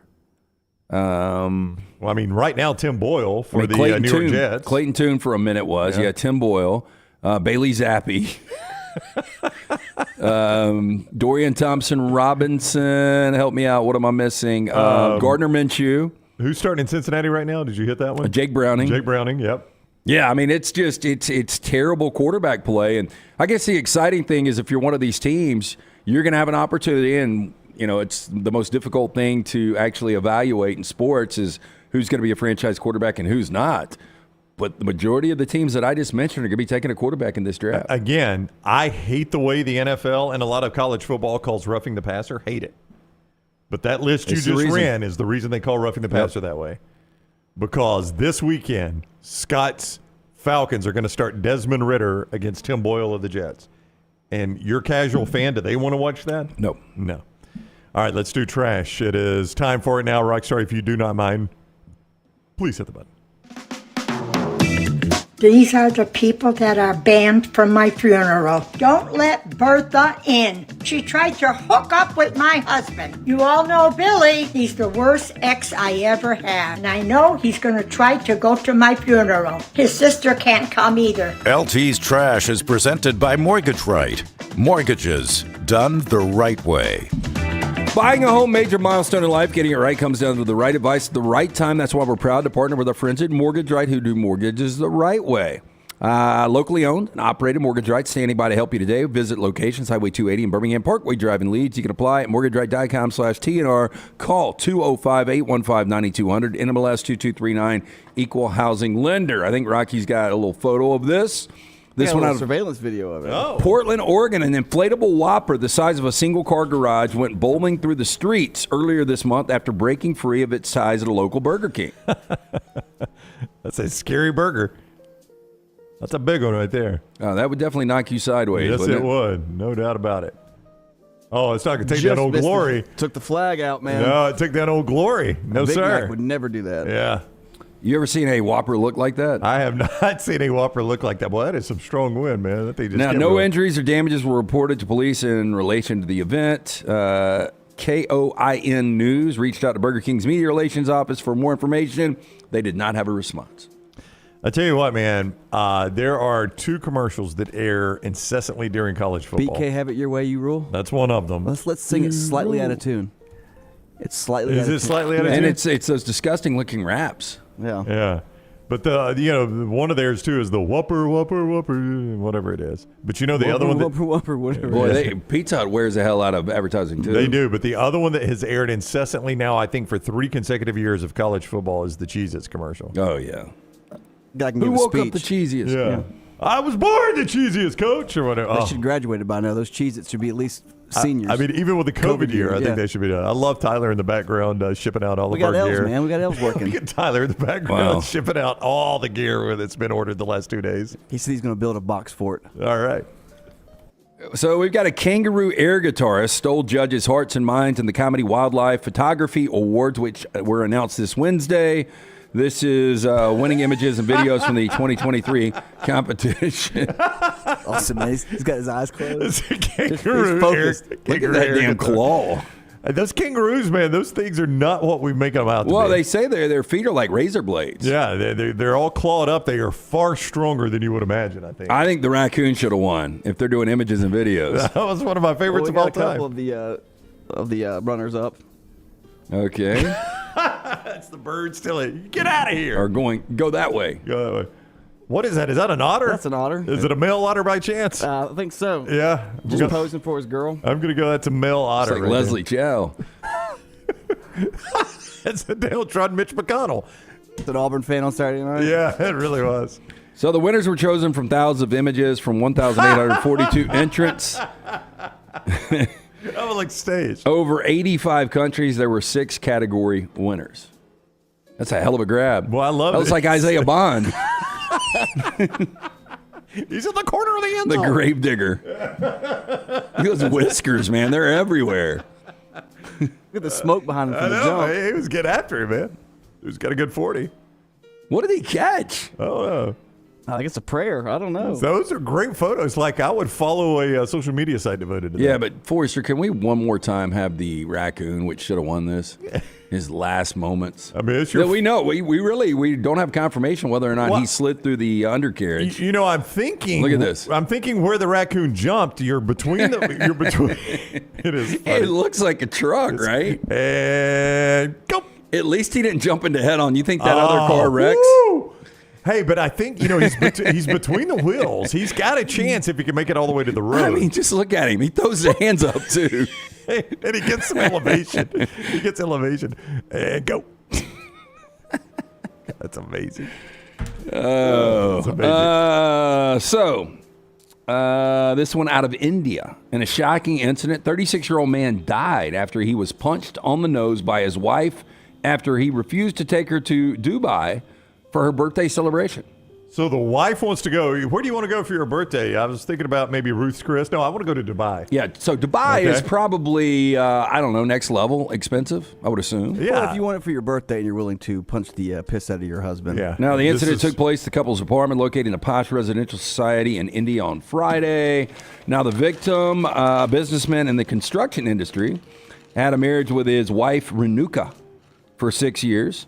According to a senior police officer, the incident occurred on Friday afternoon. As per the primary investigation, it was revealed a couple had a fight because wanted to go to Dubai to celebrate the birthday, did not give her expensive gifts on her birthday and anniversary. She was upset, punched him in the face so hard, knocked out teeth, also knocked him unconscious, and he ultimately died. What is the draw to Dubai? Do you know, Rockstar? I mean, I'm assuming the weather's pretty hot there. So it's the ultimate luxury. Like, what is it? Yeah, The it looks beautiful. The highest, the tallest building in the world. Yeah. But I mean, if you look at it, I mean, the skyline just looks like something, I don't know, out of a sci-fi movie It's from one of those 20 places years ago. you want to stay in set designated square. You don't want to go past Dubai, I would imagine. Yeah. Well, but I mean, is it a? I would not think Maverick's right. No sex, no drugs. Well, that's what I was going to say. I think if you're looking for a hopping nightlife, Dubai does not seem like the place. It's pretty conservative. I think you can't do PDA, like public displays of affection. If you're holding your wife's hand or like kissing her on the cheek, like you can't do that. I wonder if Vegas Okay, so Vegas to Dubai would be like Gatlinburg to Aspen. Okay. Would that be about So a good you're comparison? saying Vegas in that scenario is the Gatlinburg. is Gatlinburg, so it's like the Yeah, so like for people that like to go to ski resorts. Right. Like Yeah, yeah. Aspen. Yeah. Of course, I I think see what you're Dubai saying. has indoor ski resorts. Probably so. I think Dubai's got everything. You can actually drink at hotels and stuff. It's just it's all private clubs in Dubai. Because I've had some friends that have gone there Oh, before. really? And they liked it, huh? Yeah, I had a friend that lived there. Yeah. I mean, it looks incredible. That is beautiful. That picture on the far left, is that Dubai? Boy, you don't think of it having that much water. Our buddy Preston lived there, and he said that there would be like complete gold, bumper to bumper, like Rolls Royces driving around. Yeah, I don't think money is much of an object there. Nope. You know, I don't think they really care about. I don't think they're balancing their checkbook on the reg. I think it's pretty much we just spend anything we want. Yeah, it's probably not a place for me right now. Yeah, probably not. But it's a beautiful city, though. It I'll give really them is. credit. Yeah. Now, Rockstar's right. You get on the wrong side of the law there, and You probably don't come back, do you? Yeah, you're going to spend a lot of time in Dubai. That's a Anyway, pretty city, poor though. old fella is dead at the hands of his wife. Oh, she killed him because he wouldn't take her to Dubai? Well, she punched him in the face. And Well, she has a good reason, Brown. You're jumping to conclusions. How did he die? It doesn't say. The police further informed that, quote, during the fight, punched him in the face. Impact of the punch was so hard that his nose and some teeth were broken with a heavy bleeding. He lost consciousness and ultimately passed away. See, I'm not guessing she didn't call the police right away. Sleep it off, buddy. No, this is when I flip him over and he's hit the toilet. Yeah. Like, he fell out. I don't know if you guys have seen the new season 5 Fargo. There's a very violent episode with the toilet. I wasn't crazy about Fargo the movie. It didn't. Is that a Coen Brothers? Coen Brothers. I've never been a huge Coen Brothers guy. They're hit or miss. I like the majority of Coen Brothers stuff. There's some I have liked, but I loved Fargo, and the Fargo series are really, really well done. This one's kind of got. I've only seen 2 episodes. It's got a flavor of the original Fargo movie. Yeah, that's what I wonder if I would like it. I didn't like the movie, so I wonder if I would like this one. John Hamm in it, right? John Hamm is in it, and so far he is really good. The kid that played Steve in Stranger Things is John Hamm's kid, or his assistant sheriff. I haven't figured out if he's his kid or just works on the sheriff's in the sheriff's department with him. Yeah. But he seems to be a really entertaining character. And then the chick from Ted Lasso. You know what I'm talking about? Nope, I do not. Juno Temple. She's really, really good in it. Lawman Bass Reeves. You're going to watch that one? I thought about it. Yeah, I did too. And I was watching one of the football games on CBS, and they did a commercial for it. And Jennifer was even like, "You want to try that one?" I was like, "I'll give it a run." Yeah. I want to watch Murder at the End of the World. I got to get Hulu though. I don't need another service, and I got to cancel DirecTV. I hadn't done it yet. Yeah. Yeah. Need to do that. Need to put that on the list. Yeah, Elliot says Bass Reeves is awesome. It does look very good. And apparently, I don't know how close they're going to be to the story. I don't even know how much the story know, but it is a true story. Yeah. Yeah.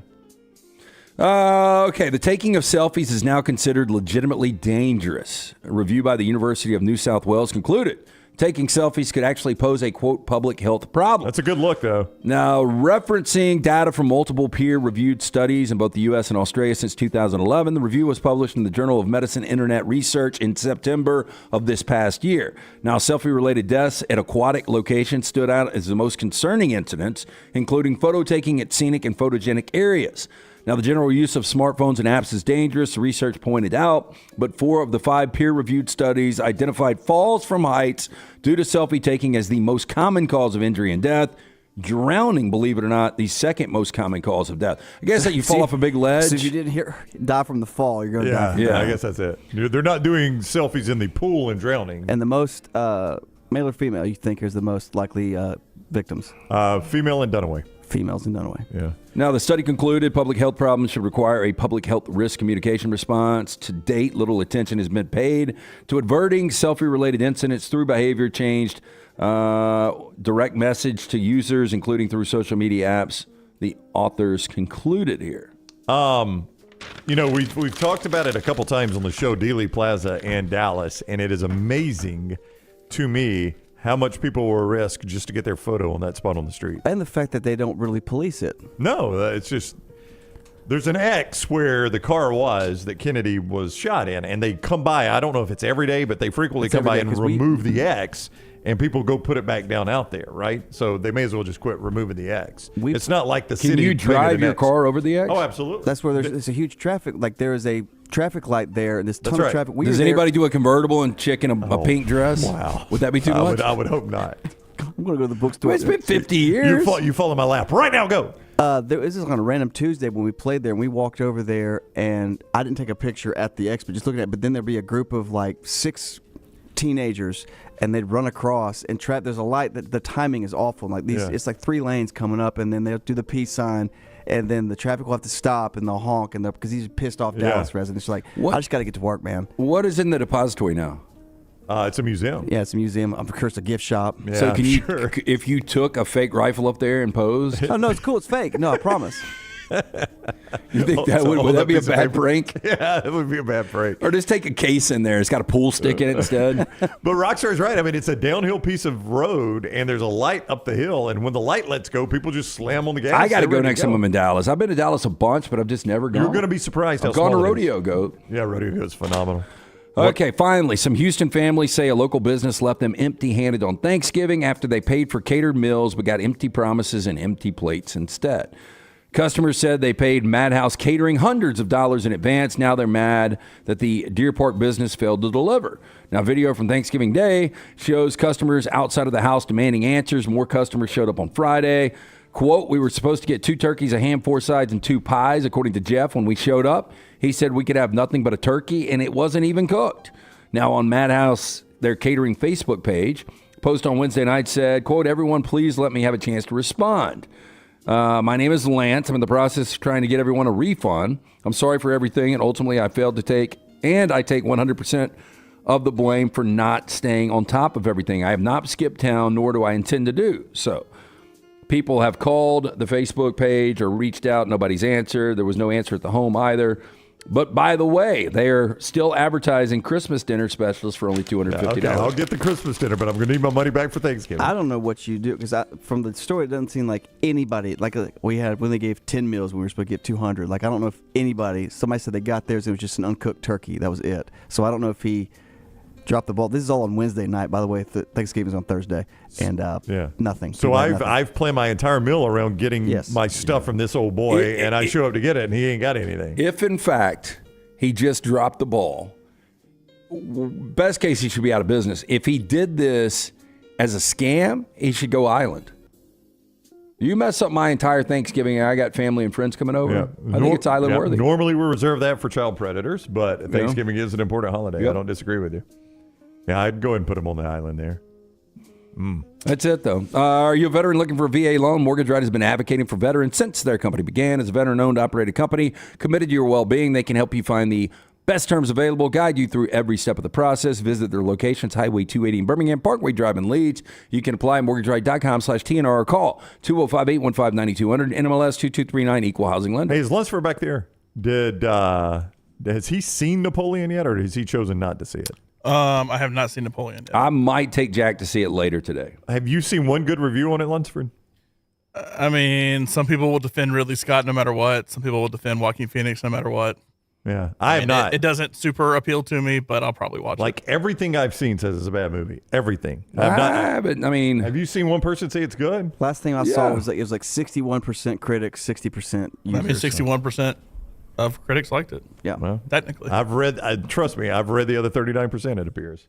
So you got no desire to see it? I wasn't like on fire for it before. Like I told you, I thought Joaquin Phoenix was a weird cast. Back first semester, Jack studied Napoleon, so he asked me, "Can we go see it?" I'm like, yeah.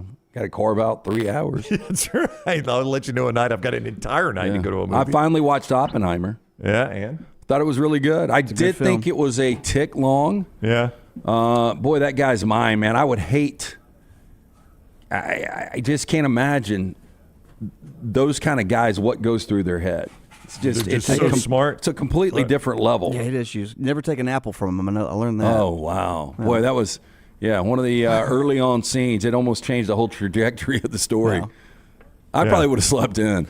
And I've number 12, I've seen it 16 times or whatever. I still don't understand the gratuitous sex scene. Like they warned you before, and I'm still trying to. I don't understand it yet. Why we had to have that scene. She had a bad rack, and then I had to see it again. Yeah, and he was holding something under his lap too. If you watched it close, I think that was the thing you could see. I'll tell you, they first of all, it was a really good ensemble cast of a lot of really good actors, but they made a lot of people look really old. I mean, Robert Downey Jr. played old. Interestingly, Matt Damon said told his wife he was done acting for it. I'm going to give it up for a while, just be producing. He said the next thing I know, it's like the only person I'll do a movie for is Christopher Nolan. And he said, of course, Nolan called him for this. Yeah, so he was in. He was in Interstellar. Interstellar, yep, on the other planet, I guess. And was he done any other Christopher Nolan? No. Spoiler. Yeah, I thought his character was good in this, entertaining. Yeah, he's good. I mean, he's good dick. mustache. Yeah. When we come back, Mike Elco introduced in College Station, just as cringy as you might imagine. The only way they need to do it in College Station is cringy. Hydra Live, though, bringing you part of the show today. Yeah, great place to go get hydrated. Our friends at Hydra Live. It's IV therapy, it's B12 injections, cryotherapy, compression therapy, all under one roof. They're open 7 days a week. 2 locations around us, one in Greystone, one in Homewood, 9 a.m. to 6 p.m. If you can't make it to one of those great locations, they can actually send a nurse to your home or place of business. Make sure you mention next round of checkout. You're going to get 20% off any of these great services. Now, how about an incredible stocking stuffer, a gift card from our friends at Hydra Live. For more information, you can follow them on Facebook and Instagram at Hydra Live Therapy or online hydralivetherapy.com. Call the next round now at 205-734-0923. Hey, Lance Taylor from the next round to tell you about our friends at Gutter Cap. Gutter Cap's that patented aluminum cover system that fits over most existing gutters to keep out debris and eliminate that gutter cleaning. It's backed with a lifetime warranty, almost 20-year service record right here in Birmingham. Stay off that dangerous ladder forever. 45% off the retail price now if you call guttercapbirmingham.com. Call my good friend Chris Stewart now, 205-823-2212. Cap it, don't snap it. It's Gutter Cap. There are so many things I love about walk-ons. Authentic, mouth-watering Louisiana cuisine prepared fresh daily from scratch. A great beer selection and TVs everywhere to watch the big game every day of the week. And of course, they've got 2 great locations on Highway 280 and 119 and at Hoover near the Hoover Met. Walk-ons is also a great place for happy hour, 2 to 6 Monday through Friday with $5 moonshine swirls, $5 house pours, and half-price appetizers. And it's an easy take-home experience for the family as well. Highway 280 in Hoover with walk-ons. Give the gift of Daniel Moore art this holiday season with the 2024 Crimson and White Fine Art Calendar. This year's calendar features collectors' most beloved Daniel Moore Alabama football moments, from the classic goal line stand to the Saban-era 2nd and 26. Special offer for listeners only. Buy 2 calendars and get 1 free with code HOLIDAY at danielmooreart.com or by calling 1-800-735-2787. Tom Luganville here for Jack's Western and Outdoor Wear. For great holiday shopping for the whole family, this place is a must. Jack's carries all the name brands in boots, hats, and apparel, including the Kynes Ranch brand, as seen on Yellowstone. You might not look like Kevin Costner, but you can dress like him. Jack's also has the only Ariat shop within a shop in the state of Alabama. Come see us every Monday through Saturday from 8 a.m. to 8 p.m. and Sundays from 1 p.m. to 6 p.m. Just look for the big red building off I-65, exit 304 in Coleman.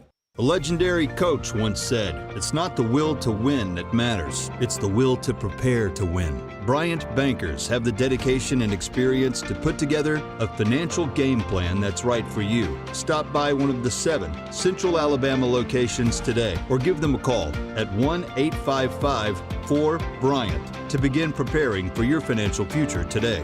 You'll find out what unbeatable service and legendary results are all about. Bryant Bank, Equal Housing Lender, member FDIC.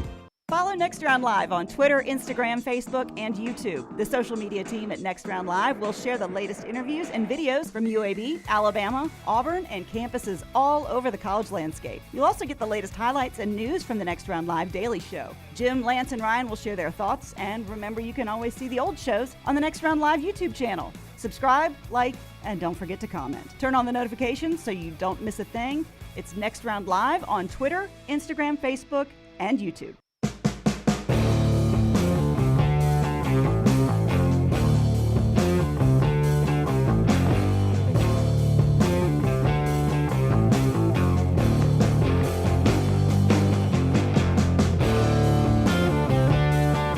Don't forget this hour presented by Champy's World Famous Fried Chicken. It is the lunch window. You can go enjoy it at Champy's, Highway 119 in Alabaster. Whether it's the great chicken fingers, po' boys, those Mississippi Delta recipe tamales, our boy Sterling cooking it up right there, and Megan making those margaritas at Champy's World Famous Fried Chicken. Champy'sChicken.com. That is Champy'sChicken.com. At this point, I kind of respect Texas A&M for the fact that no, I don't kind of respect Texas A&M. I do respect Texas A&M. The only way they know how to do stuff is cringy. Yeah, I have not seen the press conference. I heard it was very, I don't know, A&M-like. Yeah, we'll do cut 11 first, Rockstar, and then cut 12. But here's why I respect them. They know who they are. They know everybody makes fun of them, and they don't really care. They just keep doing it. So there is an element of that I respect, right? That you know who you are. You know you're cringy, but it's your thing, and even if everybody makes fun of you, you're just going to keep doing it. There's an element of that I have to respect. It doesn't mean it's not cringy, but I do respect it. It is hard for people to change tradition. I'm not saying they need to, but boy, it would be tough to be an A&M fan for multiple reasons. Because it is so cringy, and the fact that they can't win big games. That's right. Mike Elco is their new coach. He was the defensive coordinator, so he knows the culture here, right? He did not take this job blindly. He was defensive coordinator under Jimbo Fisher before he took the Duke job. He is their new head coach. He was introduced yesterday, and here is his vision for Texas A&M. My vision for this program is very simple. Okay, we are going to build the premier football program in the country. Okay, we are not going to talk about it anymore. We are going to be about it. We will become the absolute best version of ourselves as quickly as possible, because the best version of Texas A&M football wins the national championship. The best version of Texas A&M football, our way, wins the national championship. So a lot of people were a little bit surprised that he kind of went ahead and embraced national championship hopes, and I'm like, you basically have to. You're going to get fired if you don't win one. Yeah. I mean, so you may as well embrace it, right? I mean, you may as well stand up. Well, and I think he believes that he can win a national championship there. He won 9 games at Duke last year, probably would have won 9 if they would have stayed healthy this year. And now you've got the resources to do any and everything that you need to do. He's been there before. And, look, coaches have a lot of confidence. They've got egos.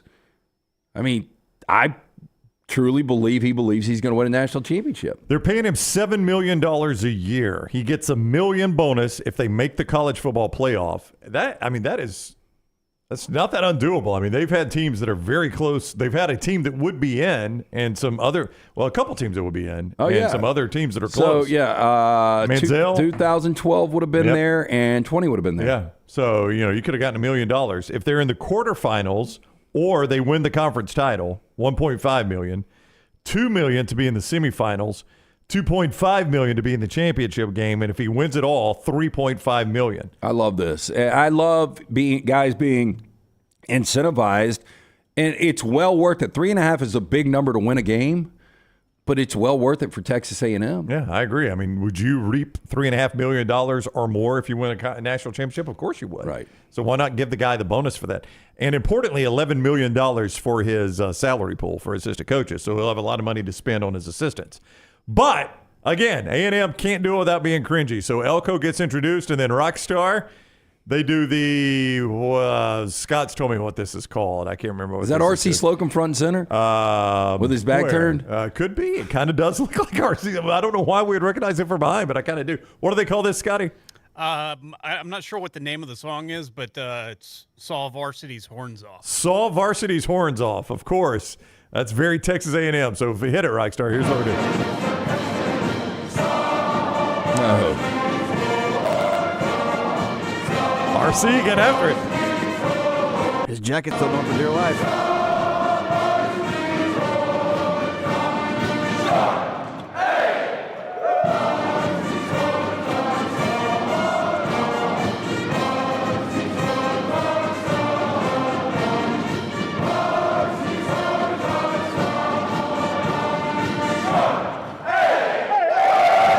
God, it's so cringy. Man, I don't know. I told you guys before that I think this would be the job if I could take any in college football, but I don't know if I could take it based on that. I'll remind you, he's making $7 million a year. I get it. True story. When I moved back from California and we came back and we were booking one final year in Tuscaloosa, I worked at Lone Star Steakhouse during the day. Did you solve our horns off? I just needed another job or Right. at least something to at least remotely look like I was doing something in Tuscaloosa.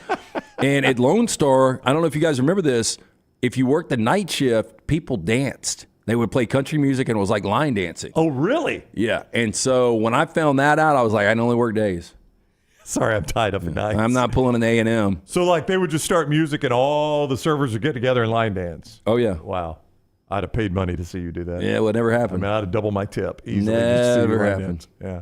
That is awful, though. Completely awful. Again, $7 million a year to do it. And you know who was into it the least was Ross Bjork. Yeah, the athletic director. Did you see at the end? Yeah. He looked miserable. Yeah, he had zero interest in doing that. Tell Harbin's Outdoors. Tell us about Harbin's Outdoors as Scott once again shows you sawing Varsity's horns off. Look, By the way, they didn't waste a whole lot of time on lyrics on that song. I think they just sing that phrase over and over again. Yeah, and look, and Elco tried to act like he knew the words. Yeah. I know he's been there before, but he does not know the words. Porkless. Our good friend Jeremy Harbin, not only does he do incredible work, also a good dude. I had a friend, met him over the weekend. He was like, that's the kind of guy you want in the foxhole with you. Harbin's Outdoors, award-winning landscape company. They do it all, from the install, lighting, final hardscapes around the pool, everything in between. It's beautiful work. You can find them on Instagram at Harbins_outdoors. See it for yourself or do what I did. Call or text Jeremy directly. Get that consultation, 205-300-0718. That's 205-300-0718. At Harbins, you and your home are the center of all that they do. Call them today for all of your landscaping needs. Rick makes a point. You have twice now sung You Never Even Call Me By My Name on the stage at Floribama for free. That trumps line dancing? Yeah, I mean, that's out in a debaucherous atmosphere at the Floribama. Debaucherous. Yeah. Hey, so more... That is night and day from dancing at a steakhouse, is it not? More cringy. Sober? More cringy having to saw the horns off with the Texas A&M people. And I did not notice until we started the video that the weird yell leader guys are up front in there. I did not notice that until they're doing the whole shoot the gun in the air thing that You they gotta do. tell me what to do. I don't know what I'm doing. Yeah, the best was when Rocky played yell leader and like blew out a knee and also No, I hurt my back for a month. awful. That's what you get for making fun of them. So more cringy, sawing the horns off, or when Bob Petrino was calling the hogs at like 2 a.m. in that Arkansas press conference. You remember how? Yeah. You remember how out of it he was? I mean, that looked straight up like an SNL skit, but that is a little bit more cringy with everybody, even the old man swaying shoulder to shoulder. You're right. Mike Elco has no clue what the words are. None whatsoever. But boy, they saw those horns off. Good for him. I don't know what he'll do there. I don't know what your expectations are. You think Peter likes the sawing the horns off? I don't think they do. Of old Varsity. I don't know who Varsity is, but he does have horns. I bet he's not around anymore. Jeff Levy to Mississippi State, Mike Elko to Texas A&M, and poor Mike for $7 million. You got to saw those horns off.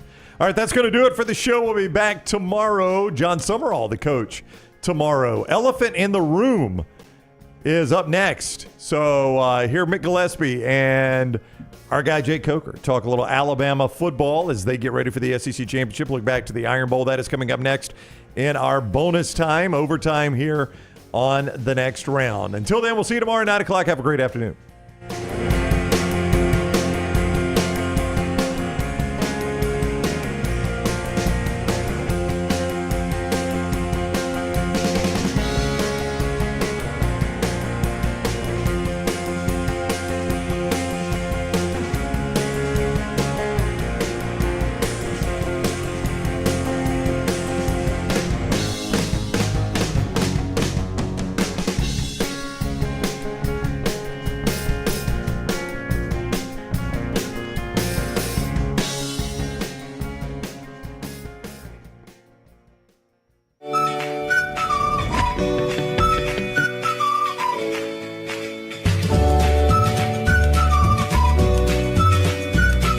What do you say, guys? Welcome to Elephant in the Room, part of Roll Tide Pods on YouTube. So make sure that you like and subscribe, be part of the channel, as we got a bunch of different programs, all geared around the Crimson Tide of Alabama and part of Disrupt the Media. I want to tell you guys first off that we're brought to you by Lance's Lock. As you make your picks, check out Lance's lock. You know him from the Next Round.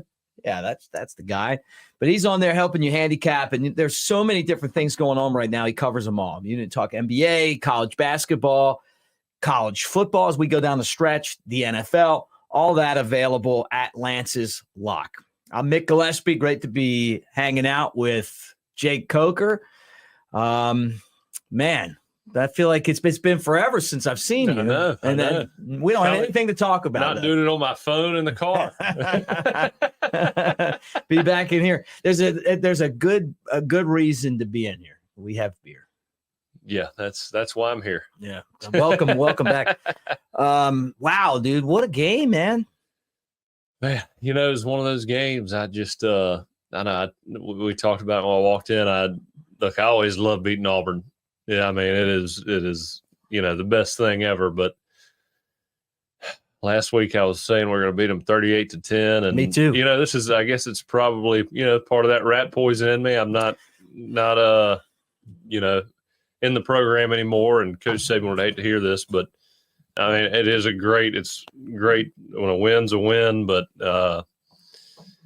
we didn't seem like we were there to dominate Auburn as they.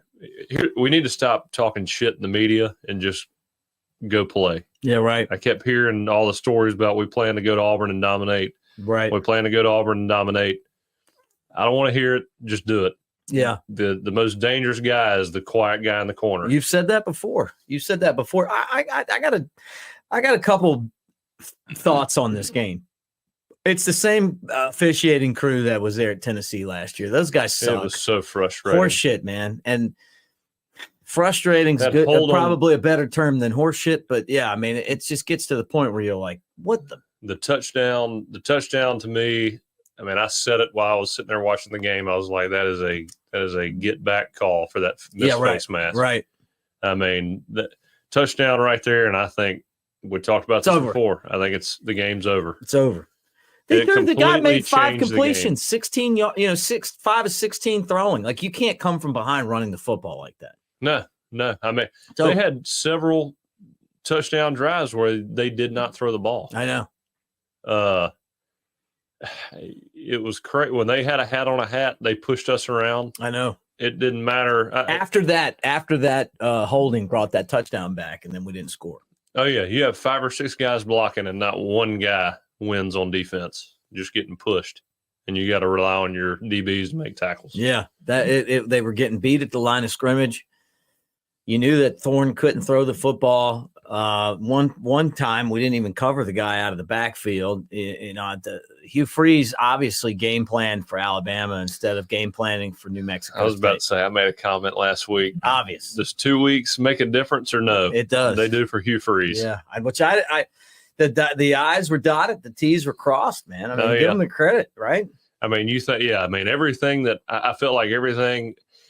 You think about the talent that he had on the field, and he almost beat Alabama, and the majority of what he did. I mean, it wasn't talent that beat Alabama or came close to beating Alabama. It was all coaching. Yeah, he had guys in the right place. I mean, they were the way they run blocked was as good as you'll see in any college game all season long for any team. To be able to block Alabama that way, push them around, and really there were no missed assignments when they were running the ball. Everybody was blocking who they were supposed to. There wasn't much confusion. It makes you nervous about what Auburn can be in about 3 years. You know what makes Auburn fans nervous? The thumb.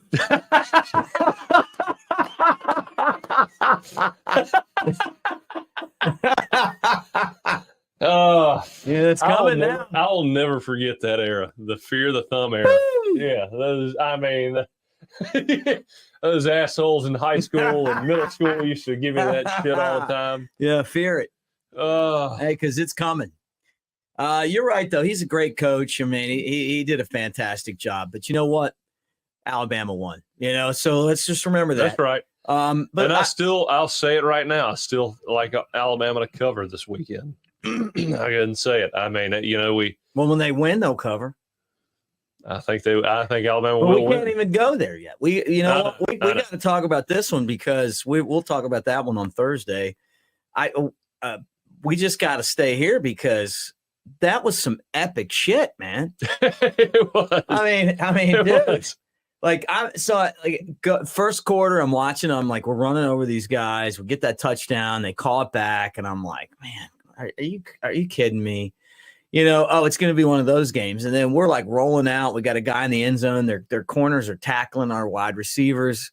So 1 minute we're calling, like we're going to call everything. And then the next minute we're not going to call everything. Oh, yeah. And then, there's three guys shifting and they snap the ball, but that's, offsides on Alabama. And Burton catches it on the side. It just starts to turn into one of those games where you're like, okay, I see. I've been here before. It was in Knoxville a year ago, Not quite as.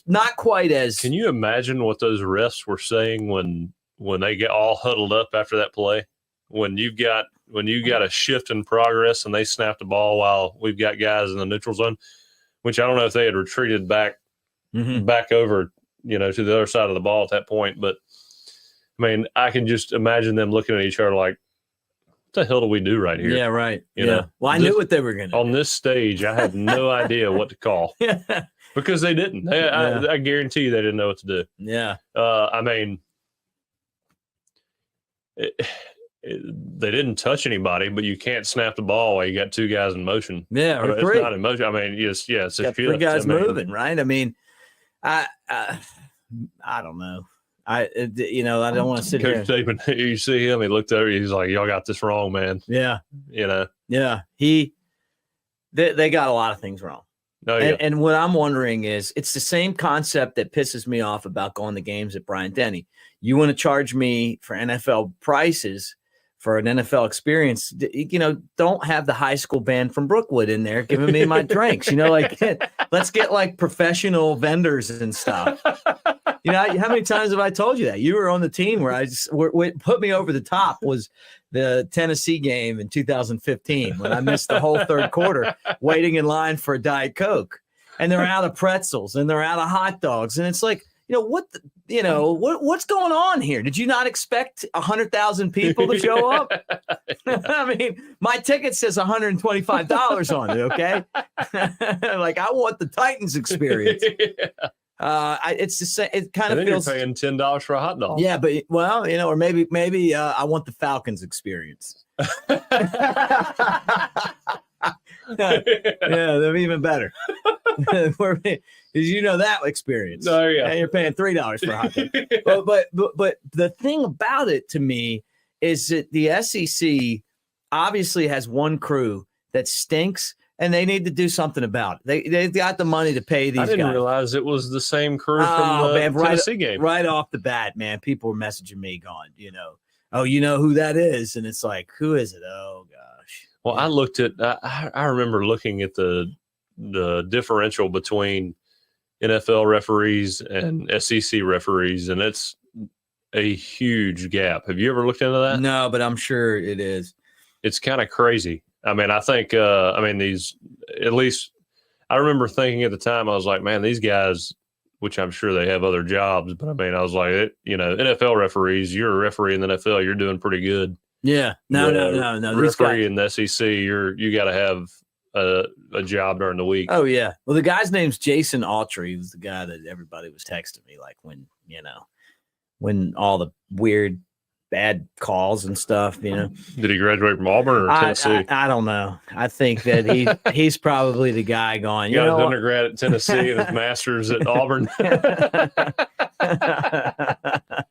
I don't even want to say it. He's got a little bit of booger in him. I'll say that last year's Tennessee game was the game where I was like, they need to be paying these guys more, because if it's with gambling legalized in so many places, it's easy for them to make sure that the spread stays where it needs to stay. Yeah. And I'm not saying that guy did that. I'm just saying, like, if you're not getting paid enough, right, you can make a lot over here. Well, I used to work with Tom Roberts, and he's retired now, so I can throw him under the bus. But I love Tom. He was awesome. And Learfield was always cheap to work for. I mean, they just, they were always trying to line their pockets and not pay. And Tom always used to say, they're going to pay for it one way or the other. You know what I mean? Like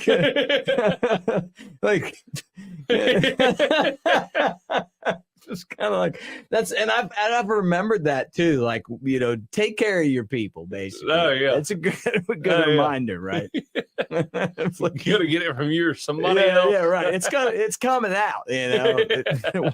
Whether they want to, wherever it's coming out, it's coming out. You might as well just do it the right way. But we didn't turn the ball over. And I'll tell you what, man, that's the sign of a good team. Yeah. And they turned it over, and that was the difference in this game. Well, it comes down to that saying, we've talked about it before, that, at some point, Auburn gave us that game, and it's I'm thankful that they did, but it's one of those cases of a team that doesn't have the experience, when the game's on the line, make the plays necessary in which to win the game, whether it's the drop punt or that final play. One thing I noticed about that game was, Auburn, they really didn't bring much pressure that game. And when they did, or at least it looked like they did, they were still only bringing 4 or 5 guys. Yeah, right. They didn't want any of those, like when Burton was wide open. They didn't want any busts. They didn't want any busts, but they also, they were very aggressive after Jaylen broke out of the pocket. I think the game plan was control Jaylen, try to keep him in the pocket and make him throw the ball, which he did a really good job of. To me, it was one of those games where he didn't have many mistakes. It was just they played in a way that was so conservative that they didn't allow him to really make a ton of explosive plays. Mm-hmm. Like I said, a lot of simulated pressures from what I saw. You might bring a DB, you might bring a linebacker, but you're dropping somebody else in the coverage to where you're not truly bringing more guys than you can block. And I don't know. After Georgia sees that, they may do the same thing. We'll see. Yeah. But who knows? Look, I don't know that I think Georgia's going to do what Georgia does, though. You know what I mean by that? Like, they to me seem like they're a team that's they're probably confident enough in the things that they do that they're going to do the things that they do. But maybe I'm wrong, No, I would agree, but a lot of it is dictated based on who you're playing, and that may be the best strategy to try to contain Jaylen. Yeah, that's true. Again, you give him the opportunity to run, and there were a couple big plays when they actually did bring pressure. He ran away from that pressure. The other guys dropped out, and he took off and got a first down or got 6-8 yards. It's still debatable on, how do you beat this guy? And I guess Auburn did have us beat, but they didn't have the perfect answer, especially there at the end. No, I couldn't believe they let him sit there and just, wait. They allowed, when we played Ole Miss, I think they went for it on 4th down on the 17-yard line. It was like 4th and 10. And, Kevin Steele played cover 0, just brought everybody and made him get rid of the ball. Yeah. I love that thought. Now, you have a DB fall down or if anything, guy gets open, you're screwed. But at the same time, the quarterback doesn't have time to sit there and allow everybody to get to the end zone and just have a Hail Mary opportunity. Those guys, they weren't even rushing Jaylen. They were just trying to keep him in the pocket. No, I know. It was pretty obvious. They just keep him in the pocket and let them throw this Hail Mary. And they had a one-on-one in the corner to Isaiah Bond. I know. Which is, I don't even know. I'm going to ask you about it, but let me remind everyone right now that this is Elephant in the Room on Roll Tide Pods YouTube, and we're glad that you guys are here. And I've said it before, and I'll say it again, man. We love the comments. You guys have been like, so kind to us. Like, hey, you want to come hang out on the couch? We want you to do that, man. Just make sure that you like and subscribe, man. Support Roll Tide Pods. And remember, we're brought to you by MyBookie. MyBookie.ag right now, price match 50% up to $1,000. It's a great time of year to put your money down and see what you can do with it because there's so many fun games coming up. We'll talk about those and kind of all that stuff. But MyBookie.ag, and they bring you Elephant in the Room with Jake Coker and me. I didn't even get to the last play of the game because I'm trying to build into it. I mean, we could sit there and probably talk about that for an hour. Let me ask you one thing. And I mentioned this before the show. What did you think about Jaylen and him running the ball? I mean, did it look different? He looked like I talked about this on my post-game show. It looked like someone said, "Hey, man, don't run," and it didn't look like it was because he was hurt. Like in the beginning of the season, it looked like coach told me not to run, so I'm not supposed to run. Very precautious about running the ball this week. But I don't think it was because he was injured. I think it was, hey, we want you to throw the ball. We need you for Georgia. Maybe I'm wrong. And then when he ran, he knocked the guy out of the game. Like he didn't get the first down, but he destroyed that guy. That was the weirdest run. Did you saw something there? Huh? Well, that was. I mean, it was like he was running he didn't even hit that guy with all he had. I mean, it was kind of just an odd. And the thing about it is, he had 1 yard to go. All you had to do was just dive the opposite way, or make a move. He was just protecting himself. And I was like, what is going on here? And maybe it just happened so fast he didn't know what to do. But he texted me. He said that he said that he heard on our podcast that when you see a low number, you run those guys over. Some advice he got from Jake Coker. And so he ran the guy over. He didn't get the first down, but that guy got killed.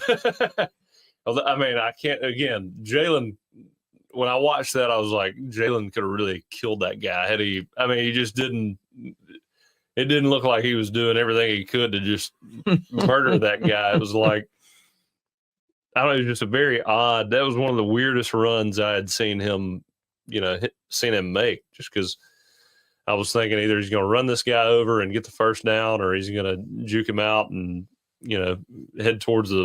cut towards the middle of the field and get a first down. But it was just very odd to me. It looked like he was protecting himself. Like he, again, that game, I talked about this with you and Ryan a few weeks ago when we played Auburn, and I had the separated shoulder. And I ran the ball, and somebody had me wrapped up, and I saw another guy coming, and I kind of I feel like I did the same thing, just put my shoulder down, but kind of protecting myself at the same time. And the Auburn fans went ape shit. It seemed like, I guess it looked like I got killed, but I was like, that shit didn't hurt. That wasn't bad, and it just kind of looked the same to me as that. Looked like he was just protecting himself a little bit. But did you ever? Saban comes off as a coach that preaches this. I've been around sports, mostly, obviously a lot of baseball, right? Yeah.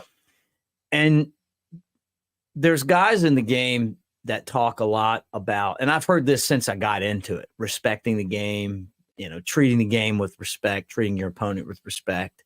Yeah. And it's not always that you're really worried about your opponent. It's that you're worried about the karma that it creates when you don't treat the person that you're playing with respect. Mm-hmm. And it just seems like Saban's a guy who would preach that, because it just seems like all of his teams do that. Now, I don't know, you played for him, if that's even something he's ever talked about. But the reason I'm asking you that is a guy named Micah Riley decided to just beat up on James Burnham and the Alabama punter. He throws him down. Did you see that? He's like laying on his side and just kind of keeping him on the ground. He looked like it felt like a bully in the lunchroom, Oh, yeah. And then I've said, and I still believe this, that right there was a disrespect to your opponent. It's a disrespect to the game. Oh, yeah. And so what did Burnham do? Burnham took that kicked the shit out of the ball. And it just because he kicked a little bit higher, he put a little wiggle on it, it turned into a fumble, and Alabama won the game. I don't know. Like, honestly, who knows why? But why does stuff like that happen when someone does something like that? It does seem like that. Yeah. Doesn't it feel like that? Karma's real, I swear. Yeah. And that was, that pissed me off. Well, I hated, you hate to see your punter get hit like that because you just know they don't train like everybody else. They don't, it's like. What was that all about? Yeah. To just like irritate the crap out of this guy so he kicks the ball a little bit higher next time? Like he was having a shitty game anyway. Remember, like he was like kicking all these ducks and stuff? Like I would have just. And he was just walking back. Just walking down the field. I just think like that was, to me, I was like such a turning point, even though it's just totally superstition. Like this right here. Saw that guy fumble the ball. And then the best part about it is Malzahn didn't even know who was in the game. Did you see that? The post game? You don't even know who the Auburn coach is. You just said Malzahn. Same thing, Hugh. I should have just played it off. It was perfect. Yeah, it was. But he's like, he didn't even know. He's like, I don't know who caught the punt. Yeah. They're like, oh, it's so and so. No, so. I didn't know why he was in the game. Like, okay, like he did a good job. I love the fact that I felt like I saw the same press conference twice, after the Georgia game and after the Alabama game. But so now we get the ball. Let me just take us through this here. We get it down to the 6-yard line.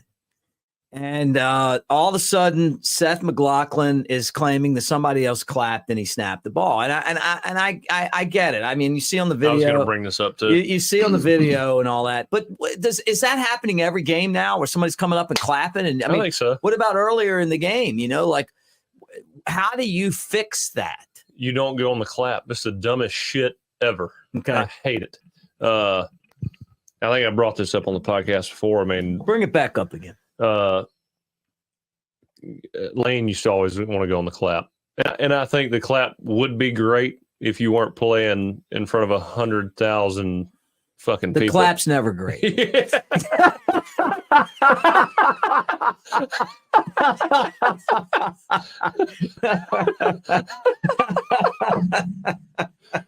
I'm sorry. Keep going. I'm going to put you in the big box and me in the little box. I'm going in the penalty box.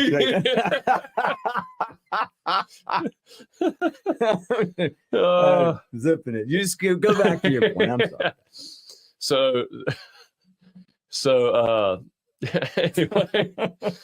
anyway, so the clap, every time I say that, I'm going to think about that punchline. No, so the every time we'd go on the clap, I remember one time really in particular, I can't remember what game it was, but Lane used to get so mad at me because I wouldn't go on the clap ever. And I hated it because there were so many more false starts. You couldn't tell you never knew if the center would hear it. You don't know if the center would hear something random, and snap the ball, because it does happen. You got 100,000 people clapping, and he's supposed to figure out which one, is your clap. And I get it. Like, I'm standing, 5 yards behind you, but at the same time, sometimes you clap loud. Sometimes you have a bad clap. It's just damn. I'm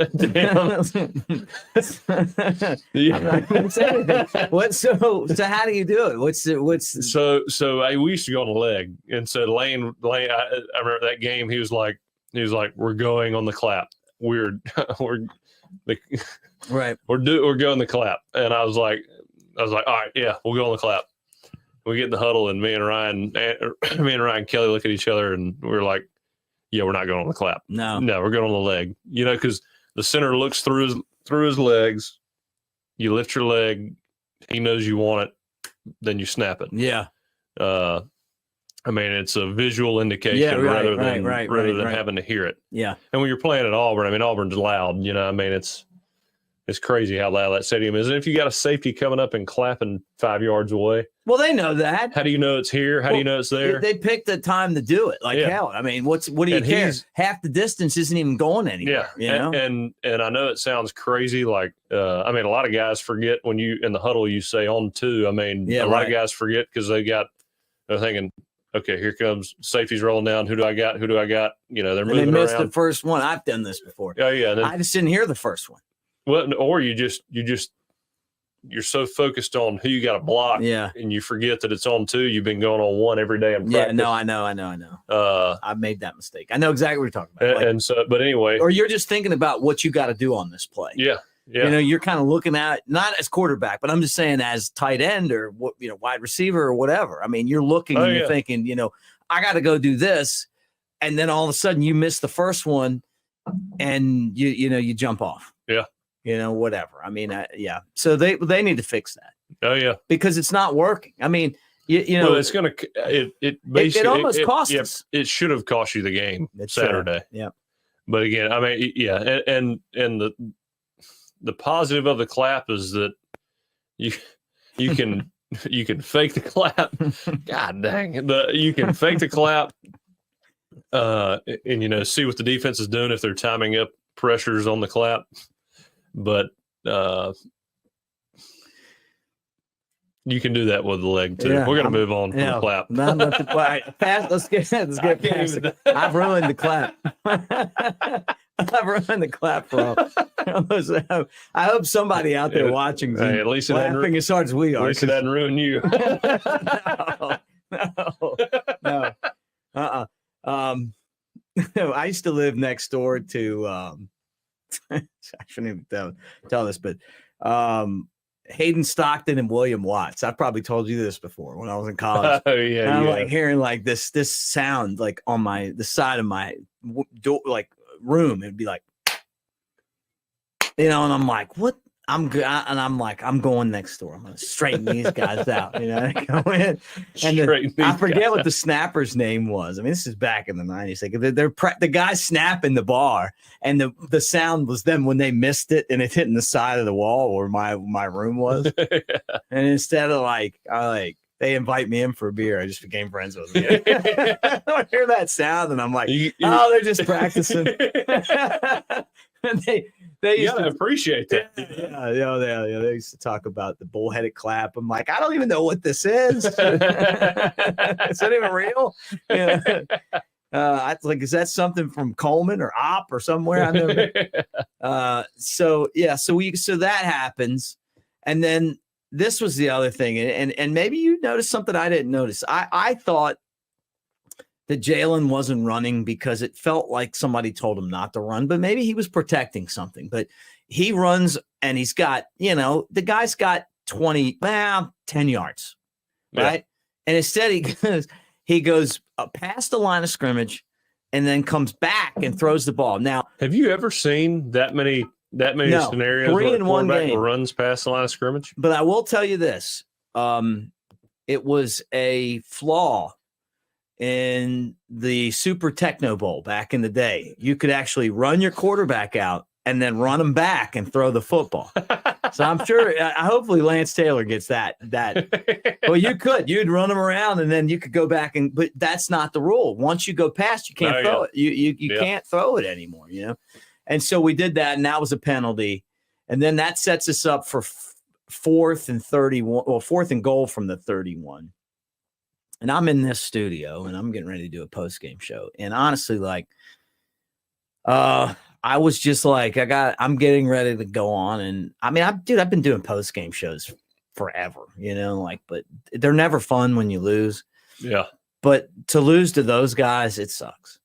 And especially a 6-5 all. Yeah, right. And you're 10-1, right? You're looking at the playoff berth. Yeah, right. I mean, they were playing to ruin the season. And they were there. And then had they won that game, who cares about anything else? I know. They wouldn't care about the season itself. I know, man. And I'm in here and I'm like, I'm watching, and I got the game on, and I just see him not rushing anybody. And And honestly, as crazy as this sounds or stupid, I was at a staff retreat 2 weeks ago. We were playing flag football, and you couldn't rush. And it was like the same thing, like guys standing back and, like looking. And I'm like, man, nobody could, I want some film. It was it was a 3 Mississippi rush. You could rush after 3 Mississippi, but the first game, nobody was doing it, Yeah. And every pass was complete, because you just sit back there and wait. So I'm watching and I'm like, these guys aren't rushing, and then I see him throw the ball. And then I see him catch it, and then I'm waiting for the flag. And the thing about it was, like, we caught the ball, and we just ran off the fucking field.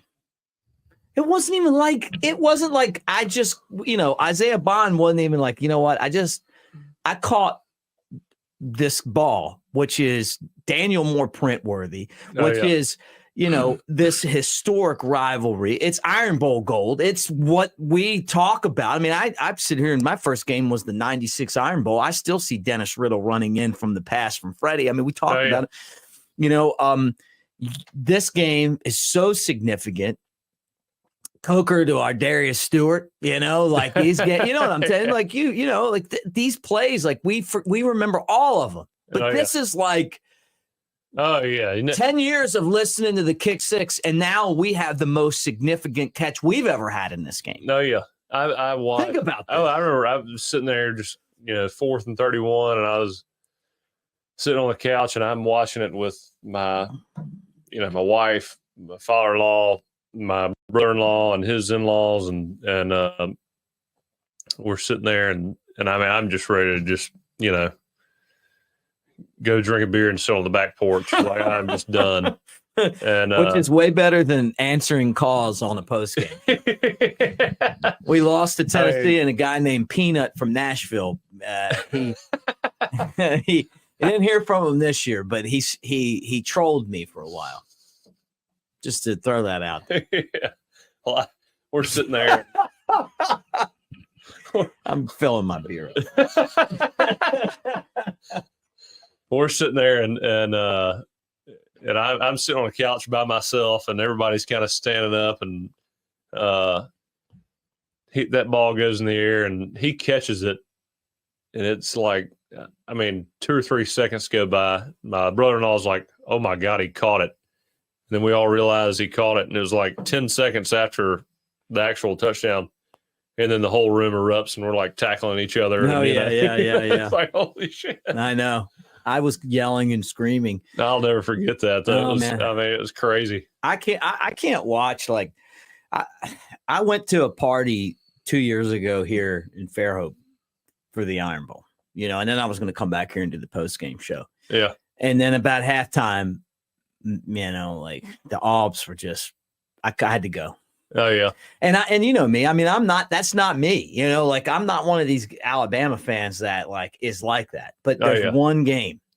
Oh yeah. And that's the game. Like, I just can't, I just rather sit in here. I came in here for the fourth quarter, and last time that game, the Bryce Young game, I locked everybody out, and then my wife's beating on the door when we score, to tie the game. Like, stay out of here. Like this one, same thing, man. I came into the studio to hang out because, it's like, man, losing to those guys. And I guess that's what makes it, I think it's the best rivalry in football, man. Like it. Oh yeah. I'm going to talk my shit about them, but I have a lot of respect for them. The way that they show up for these games, and us too. It reminded me of Ed Sissom, like the year that Tebow was coaching, and Auburn had a great team, and we had them beat, and then they threw that ball, and he fumbled the damn ball, and we lost. We didn't even have to throw the ball.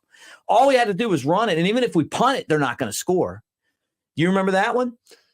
No. Well, I do, and I'm going to tell you, it felt like this. Bruce Arians was offensive coordinator, wasn't he? It felt like this, probably. Well, it was Freddie. Freddie was a quarterback, right? Yeah, it felt like this. Yeah, Bruce Arians for us on the other side of it. We had them beat, as Denny Green said. We knew who they are, who we thought they were. We had them, we let them off the hook. We had some discussion, because Bruce Arians was in Arizona, and so was Freddie. Bruce is the head coach, and Freddie was the quarterback's coach. And so I heard them tell that story when I was sitting. Really? Oh yeah, they had him, man. So you heard it from them. Oh yeah. What'd they say? I mean, just a bad deal. It didn't work out. Yeah. It's good play call, but just didn't work out. See those Auburn fans crying? That was one of the best parts. Oh yeah. I was going to tell you that right now. Like, I made fun of them, but I've been there. We when Sissom fumbled that ball, we're like, and honestly, if they had instant replay back then, I don't even know if he had it long enough to even be considered a real catch. I think my father-in-law and one of his buddies tell me a story about being there for that game, and they snuck in some alcohol, and they're like pouring celebratory drinks, and then all of a sudden it's like we just lost this game. Yeah, why did they do that? It was like, why did we do that? I don't think Hugh Freeze, not Gus Malzahn, Hugh Freeze. I don't think that he did anything and made a mistake coaching. No, I don't either. I think he coached it. It was the perfect damn game. You could not have coached a better game for Auburn than Saturday. Tip of the cap, man. He did the most that he could do with that team. Yeah. Tip of the cap. It was great coaching, like a good, you did. You're right. I mean, and I'm like, they're like, oh, and this guy transferred from here. And it was like a whole team of transfers from places that, he played at Kansas. Like, come on, man, they get this. And we're was all he could do. Guys. It was all he could do with what Harsin did. Yeah, right. Yeah. And that's what scares me about the. Well, he's going to be good. Oh yeah. But that's how it is, man. My guy Brian Harsin didn't last. I say that. I mean, when they fired Harsin and they were doing the whole coaching carousel, I was like, the guy that I fear the most for Auburn to hire is Hugh Freeze. Mm-hmm. I mean, the guy very creative, so hungry. Like his is his pretty much his last chance. If he does well at Auburn, then he's back on the map. Yeah, and so he's so hungry. He's such a good coach. I mean, that guy, he's going to recruit. He can call plays. I mean, he's going to do so bright. He's going to be tough. Alabama's got a guy that's pretty good though too. Oh yeah, and it's like hopefully for a little bit longer. Yeah. Well, what happens is this. I mean, we saw it in basketball. They go out and get Bruce Pearl, and it honestly, it turned out to be one of the best things that ever happened to Bama basketball. Oh yeah, because instead of like our women's team, where we got an awful coach that has no clue, we go out and we get like one of the best coaches in basketball. Yeah. And we have one of the top coaches he's probably the hottest coach in college basketball. And their guy's good and our guy's good. Because if we weren't, we were going to get killed by these guys. Being in his prime and being young. Yeah. Like there's Greg Byrne, what a job. Yeah, I know. Hiring that guy. I know. Like we used to treat them both the same, women's and men's basketball. Now it's like, hey man, like we're constantly pushing. When Alabama plays now, people watch. Yeah. I had this conversation last night with Baron Huber. Like, she's like, man, I watch every game. I got to know what's going on. It wasn't like that when I the got big to Alabama basketball games. I like watching them as much as I do football games. And you played hoops though, right? Played in high school. Yeah. I could play a little bit. Could you dunk? Oh yeah, I could dunk. Okay. Yep. I thought I was going to play basketball before my junior year in high school. I started working out with David Morris in Mobile. He owns QB Country, and he played at Ole Miss. And I started playing quarterback when I was a freshman in high school. And I just played for fun. And then I worked with him, and he was like, man, you could play D1. Like, really? You can play somewhere. And I worked out with him all the time, and he really got me a lot better, and I ended up going into my senior year that summer. Nobody knew who I was, and Jimbo offered me, and that's when everything kind of blew up. But it was wild. Just got in the game late, and he coached me up and helped me get all the offers I wanted. It's just hard to believe. You're talking about football. He wasn't coaching you up for basketball. No, for football. For football. Because prior to that, I thought I was playing college basketball. So, basketball. So, what were you like, Christian Laettner? I mean, what, you look like him. I mean, what kind of game did you have? He was a damn good player. I was an all-state basketball player in high school. I wasn't playing in Alabama. Were you? What was your game like? Threes? When I was focused on basketball, I could really shoot the three. Really? And at 6'5", I mean, shooting a three. Yeah, draining some but threes. Everybody's 6'5", and do. Don't undercut yourself. But I mean, I could have played at a smaller D1 school, I think. Yeah. Well, you get it then, and that to me is something different too. As someone that covers Alabama as part of their career, it's like, it's time to like really pay attention to basketball. Yeah, I had you know what I mean? Like, who would have ever thought this? No, that's right. But we're good, man. Like we're and the thing I love about Nate now Oates, when Gonzaga's on the schedule, you're like, we can beat them. We can beat them. We got a good chance of beating them. Well, we used to like hide from Gonzaga. Oh yeah. I mean, you know what I'm saying? Like now it's like, hey, when do we play? We play like the toughest stretch in the country over the next week because Nate or 2 schedules weeks. the real but teams. I love it though. It's Me great. too, man. Play them all. Yeah.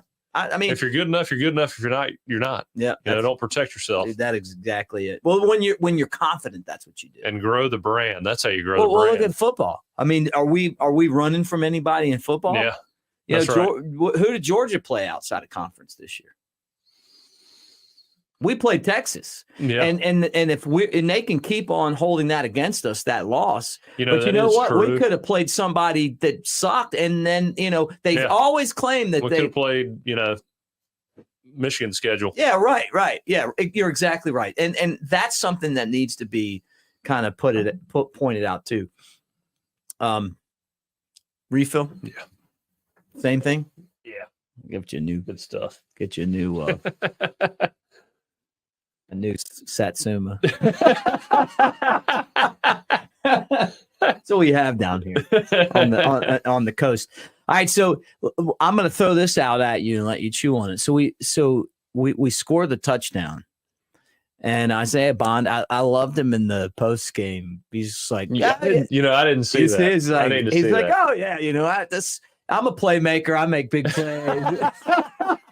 Like, you know what? You caught the ball like you're a playmaker. So and you know what? You didn't even celebrate. You just the celebration was great. You didn't pick up on that? The James Bond pose? Oh yeah. But you know what I mean? It wasn't like they acted like if Auburn wins that game, they're all charging out on the field, and it's another kick six type thing, like they're all out there. Oh my we gosh. score, and you know what? The James Bond thing did happen, but you know what? It wasn't like they were even that fired up. It was like which they. I mean, look, I get it. They were disappointed. Yeah. Oh yeah, they were. Which is a good thing, and I think it's really going to help us moving forward with Georgia this week. To be honest with you realize I know we're going to talk about it later in the week, but man, you have that was a loss. That was basically a loss. And we got away with it. And we get to refocus with a young team that realizes how close they were to just shitting down their leg and losing. But I you know what, man? I didn't get that they shit down their leg. I felt like because of the officiating, defensively, they were bad. It was a bad. Yeah, you're right. You know what? That was uncharacteristic of that team. You're right. We did not play the way that we should. No. Would have loved to know what Ryan Anderson thinks. Oh, I can't wait to find out. Yeah, but I get what you're saying. Like, they can't throw it, so you're just going to let him run over. What did you say his stats were? Yeah, he's 5 for 16 to have a 97 yards. When is that? A touchdown, 2 interceptions. Do you ever remember an Alabama team that had an offense just strictly run the ball and have a good chance of winning against Alabama? No. I mean, and I didn't think they would be able to run. I've never seen a one-dimensional running team beat Alabama since Coach Saban's been there. No, I didn't think they would be able to run like that. But I'll say this: like, all right, I was wrong. The game that I thought was going to happen didn't happen. But with that said, if we're not going to blow them out, if we're not going to go in there and kick their ass, you know what the second best thing is? Winning on 4th and 31. drinking their tears and holding their heart.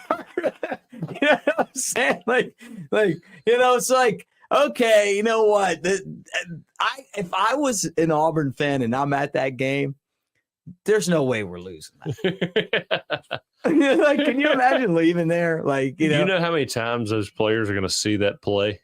And I love it. How many times have we seen kick six? Oh, when I got to Alabama in 2014, I saw that kick six play in that weight room more than any play I've ever seen in college football history. It's amazing. That was played on repeat. I mean, you couldn't get away from it. Yeah, but like I said earlier, when that touchdown was called back, and and we had to punt the ball, it changed the momentum of the game. Like I said, a booger that believes is a dangerous thing. I can't. Where did that term come from? I don't even know. I don't know. It's like corn dog, like, yeah. I mean, I don't know where it came from. I mean, maybe that's like the Iron Bowl came from Suge Jordan. You see that? They talked about that. He made some comment like, we're playing in a bowl game. We're playing the Iron Bowl every year. And that kind of stuck. And because the Iron City and Birmingham. Right. Yeah. I wish Birmingham had better leadership back in the day where they would have built a facility to like house that game and the SEC championship game. They could have had both of them.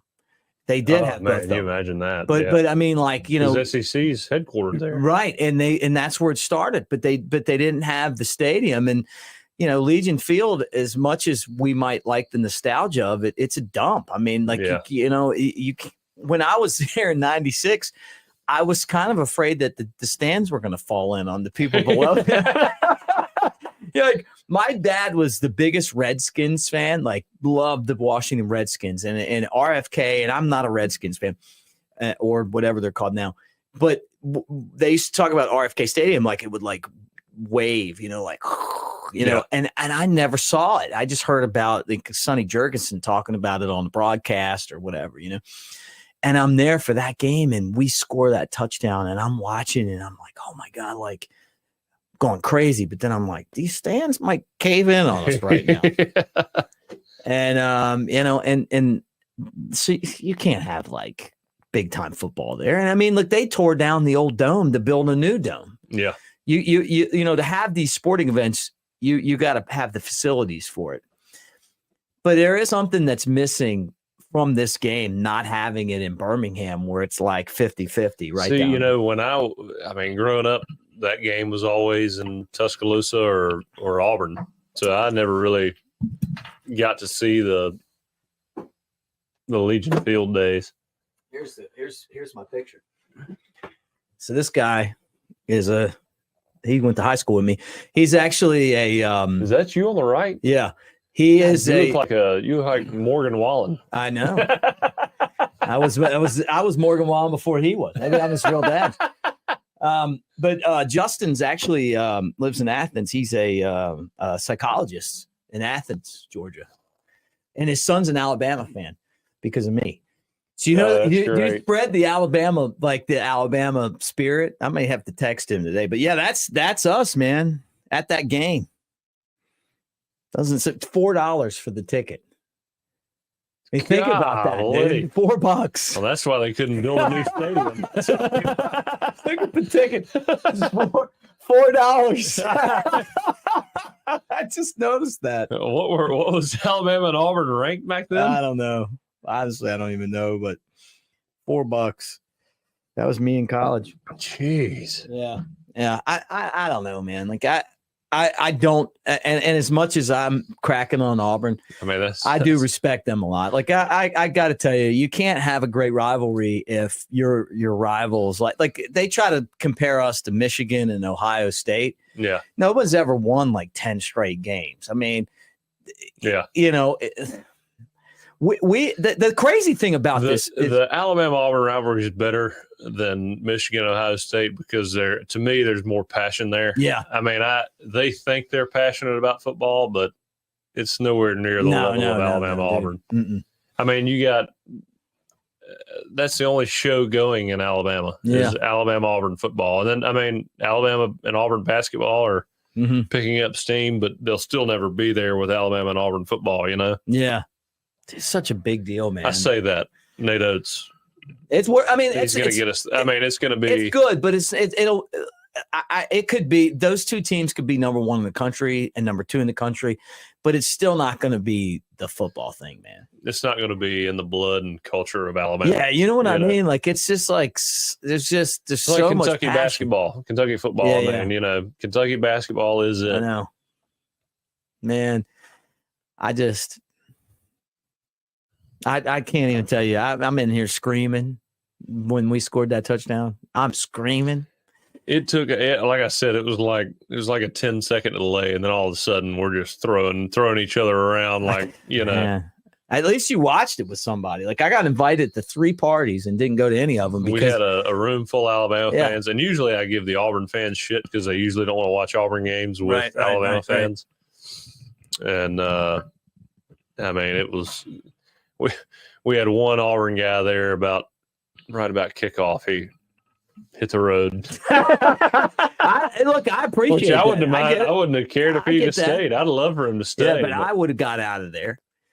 I had that 2 years ago. It was just like, oh my God, is Nick Saban still like the coach? And I'm like, okay, this is the wrong party for me. You know what I mean? Like, right off the bat, I'm like, this is not the right place for me. Oh my God. It's like, I heard he was like retiring. And I'm going, why am I here? That was what, 2011? It was the Bryce Young game. Like, and so then when we like just, I thought you said you were locked in here. Oh, you left and came here. Yes, I came back here and I locked myself in here. I was like, leave me alone. Did you have all those people here? No, I was at somebody else's house. Okay. And I'm like, man, I can't do that. I was about to say, if you orchestrated all that, man, no way. I'm having I think, and you're invited. I think I'm going to have like a something here on Saturday for the SEC championship game. If I got to come in here and do the post game. If we win, that's fine. It'd be great. If we lose, it's not the same. You know what I'm saying? I'm not going to be. It's not losing the 6-5 Auburn.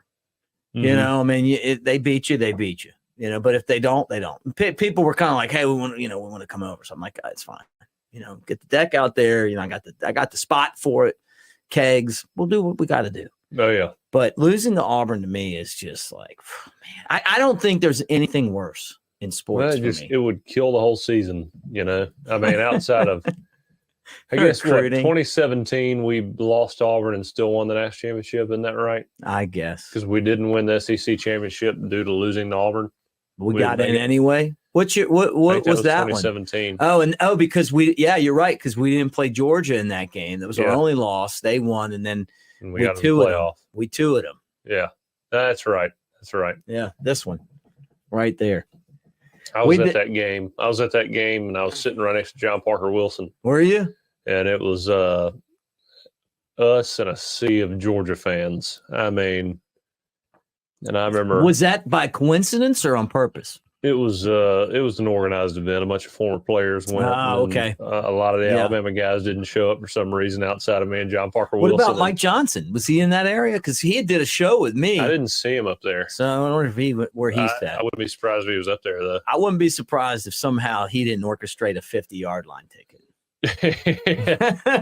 These were pretty good. You had the club seats with the beer right behind you. Oh, nice. Well, maybe he was there.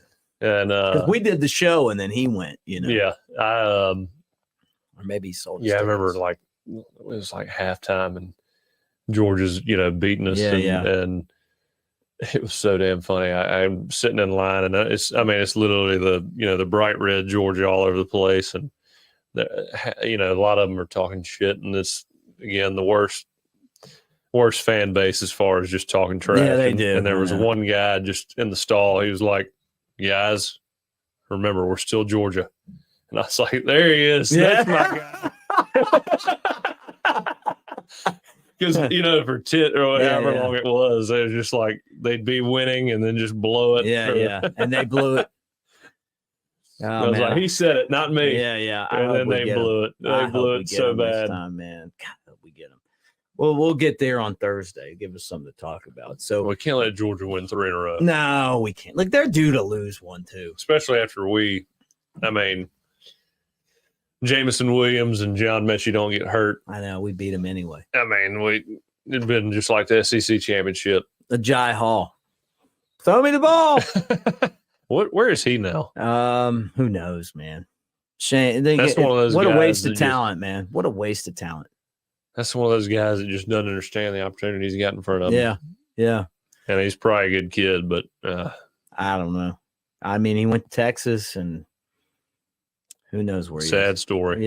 Yeah. Missed opportunity in life, man. You don't get a lot of great opportunities like that, man. Playing for Nick Saban, like these guys, like, think about this. Like, you're talking about Hugh, and he is a good coach, man. But these guys, like, you got to play. These guys are playing for the best coach ever. Oh yeah. The best guy ever. Like, he just is. Mm-hmm. You're learning life lessons from this guy that, like,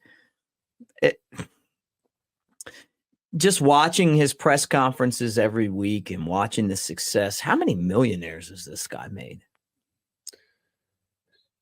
Think about that. I think he could step out and do any job, be a CEO anywhere, pick it up quick, and just or military general. You know, if you were in like a war times and you had to, that's the kind of brilliance that this guy brings to the table, man. Well, and it's just his demeanor, his messaging. I mean, when he screams, when he yells at you, there's a lot of coaches that when they yell, it's like, all right, you're just, playing the role. Right. But his messaging is so good that when he yells, it's like, okay, yep, yes, sir, I understand. I'll tell you, because it's directed in such a way that there's a lot of weight to it every time. Yeah. Jim Wells is the best baseball coach Alabama's ever had. Okay. And my boy Jared Kingery in my wedding, love him, played for him. And there was a moment and when he felt like he won his respect over as a player. Mm-hmm. Like that moment where he's like, hey, I got this. You just do your thing. Yeah. And then go out and get everybody out. Right. I think Kingery said he was matched up against a guy named Tim Hudson. Right. And he's like, finally, like, I got this. I can't remember the story, but, and then from that point on, it was like different relationship. Was there a point like that with you, with Saban, where it's like, man, you just knew when you kind of won him over, like where he's like, yeah, this guy's figured it out. After the Ole Miss game, for sure. At least where the reins were given to me, and we had a lot of conversations and before and after that game where I think we both knew where we stood. And I think, prior to that, I was a little nervous about expressing everything that I had. I learned a lot from that situation. And as far as, internalizing a lot of issues, just trying to push through and not complain and just be the guy that shows up on time and does what he's supposed to do. Right. And learn how to approach issues that have come up that I have problems with. And so we talked a lot over prior to the Ole Miss game and after the Ole Miss game and for the rest of the year. And I think that's when obviously I was named the starter after that. So, he displayed that trust in me, but I think as we moved on throughout the year, he felt a lot better, and I felt a lot better knowing that he had my back. Right. You guys are on the same page. It's a quarterback position, and again, I can't speak for other positions. I think it would go a long way, but when your coach has your back, it's a game changer as far as playing with confidence. Yeah. Mm-hmm. And he seemed to have bought into Milroe pretty early. Oh, yeah. And if you're not confident as a quarterback, then you're screwed. Oh, yeah. That's when you feel like your coaches don't have your back. Either you're the starter and the starter and your coaches don't like it, but you tell it, but in your head, you just say, fuck it, I'm gonna just go play. Right. or your coaches have your back, and it's a great mutual relationship, and you play together and you play with that confidence. I mean, it's either one of the two mindsets, and I had both of those mindsets at different points in the year. But when the best that's ever put the headset on is telling you he has confidence in you, man, it makes you play like a whole different player. Yeah, right. We've seen it with Milroe. Oh, yeah. Think about the Milroe we got now. That guy, even this weekend, I mean, like I said, his stats look good. And, I mean, I think there's a few things he could have done better only because of how good a player I think he is. I mean, average players, I don't think, make the plays that he made. I think individually himself could have played a little bit better just because I think he's a really good player. I think he had a few missed opportunities. But the way that guy is playing now, I mean, did you see the way he was maneuvering in the pocket? Yeah. Stepping up, it's crazy. stepping to the side, biding time within that little 4x4 Yeah, making space good throws. and making those throws. I mean, the guy's playing like he's been playing for 4 years. Yeah. It's a completely different kind of player, and he didn't make outside of maybe one corner throw that was dangerous, I'd say is dangerous. He threw it perfectly, so it didn't matter. It was incomplete. There's nothing really I can point to that says, man, that was a dumb throw. That was a true mistake. Yeah, he's got control of the team too, man. I mean, they respect him. He's only sophomore. I mean, that's the other it's part. crazy how good he is. Yeah. At this point in the growth that he's shown. Yeah. But you need that time. Yeah. You need the time. Well, they won the football game 27-24, and now they go on to Georgia. Let's talk about like the college football playoff rankings, because now it's time to talk about if it. Alabama wins, They got to be in, right? you have to be in. You can't leave Georgia and Alabama out if Alabama wins. Well, LT today on the next round said if Alabama wins, he thinks Georgia and Alabama are getting in. Yeah, I mean, You again, can't. That's not going to happen, though. I mean, I don't think so. I either. love you, LT, but there's no chance. I dude. heard Tony Sakalas say that too. There's no today. chance. No, they're in. They're not going to they're not putting Georgia and Alabama in. One SEC team's getting in. Yeah, I mean, because they're going to put the winner of the Michigan's in. Yeah, Michigan's playing SEC, a cupcake. Yeah, SEC champs in. Oregon's going to beat the hell out of Washington, in my opinion. They are. And then Texas is going to be in. So they're going to be those four. SEC champion, Michigan, Texas, and what about Florida Oregon. State? Well, I think they're going to lose this weekend. But what if they win? I don't think they're going to put them in. You think because they feel like they're limping in. Right If the quarterback had not gotten hurt, I think they're in. But I don't think there's any way. Again, the ruling is it's all objective. It's who you think the best team is. Right. They're not the best team with the second string quarterback in there. No. And I think I hate to. I'm not dogging the guy. I'm not dogging the second string guy. But I mean, it is what it is. He could be a Heisman winner in 2 years, but he's not that guy right now. So if Alabama wins, and it's Florida State over Alabama, it's Texas. It's Florida State, Texas, Alabama's out. I'm just telling you, they've already laid the groundwork for it. On game day, they did it.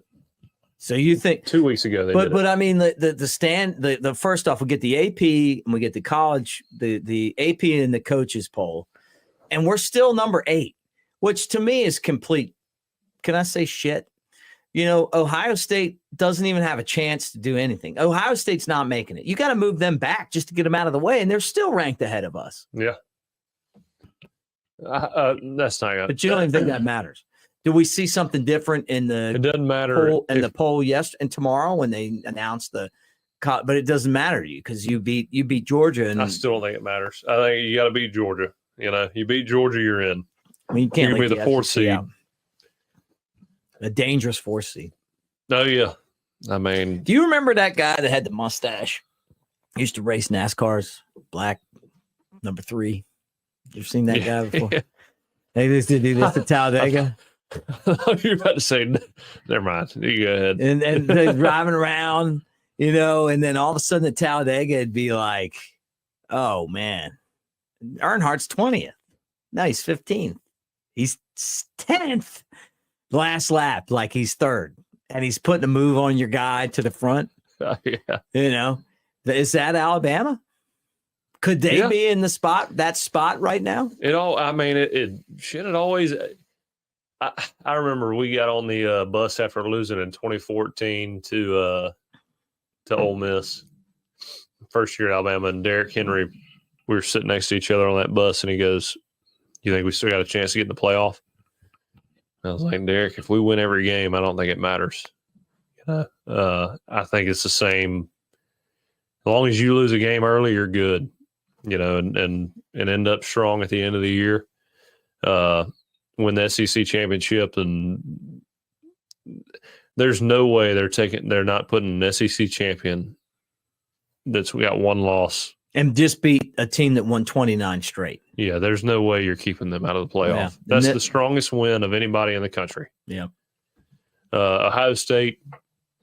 I know Michigan beat Ohio State, and I guess that's a good win. But who's Ohio State beating this year? Notre Dame, is that their biggest win of the year? They're not even that good. And Notre Dame's, they lost to Louisville. They've lost to Clemson. They've lost a third game. They lost to Ohio State too. But yeah, they're no good. I think that's their best win of the year, isn't it? Yeah. No, I'm with you. I mean, I'm just. I mean, who in the Big Ten is any good this year? Iowa. Let me pull up. Let me tell you about Iowa, 10-2 Iowa, which is the big matchup that they have this year in their conference championship game. Because I want you to know about Iowa and what they're bringing to the table in this game against Michigan. In this marquee matchup. Oh yeah, like you can go ahead and put Michigan in. If Iowa beats Michigan, I'll walk to your house from my house, like across the bridge. Now, I'm taking the causeway, but you know, I'll probably get killed on the Bayway. You talk about awful football. Somehow Iowa's 10-2 and these blockbuster wins. They beat Nebraska 13-10. They beat Illinois 15-13. They shut out Rutgers 22-0. They had a powerful 10-7 win over Northwestern. They lost to Minnesota 12-10. They didn't even cover I think the over-under in that game was like 20-something. Good God. They beat Wisconsin 15-6. They beat Purdue 20-14. They beat Michigan State 26-16. They lost to Penn State 31-0. And they didn't play Michigan or Ohio State. They suck. They're going to get who has Michigan played this year? Have they played anybody out? I know they've got the easiest schedule, but I mean, it should be illegal to schedule. Well, they played East Carolina, UNLV, Bowling Green, Rutgers, Nebraska, Minnesota, Indiana, Michigan State, Purdue, Penn State, Maryland, and Ohio State. That's like two of those games you actually could. And they suck. Come on, man. That wouldn't even be fun playing. What do you? You're supposed to beat every team. Yeah. Unbelievable. Why would you even want to go to that school if you're going to play that schedule? I don't know. But and I get it. Michigan, I think they're the winningest program in the country, but hell, it makes sense if you're playing schedules like that. Yeah. Yeah. Not they didn't play Texas out of schedule. Yeah. As their non-conference. All right. So let's see. As we kind of wind down this episode of Elephant in the Room, I want to remind all you guys we're brought to you by mybookie.ag. Price match 50% up to $1,000 as you make your picks. And if you need any help making those picks, I'm going to give you a little insight here. lanceslock.com. Go check it out. You got the NBA, you got college basketball, you got one more week of college football, right? Then you got the NFL, which is in full swing right now. All of that at lanceslock.com. How'd you do this week, by the way? I don't even know, dude. Like I obviously lost Alabama, and I think I was 2-3. Yeah. What about you? 2-4. I took Alabama. I took UTSA. I took Michigan. Took Oregon. And who else did I take? What were the other big games this week? I'm going to pull mine up. It might be worse than that now that you're saying this. Oh, I took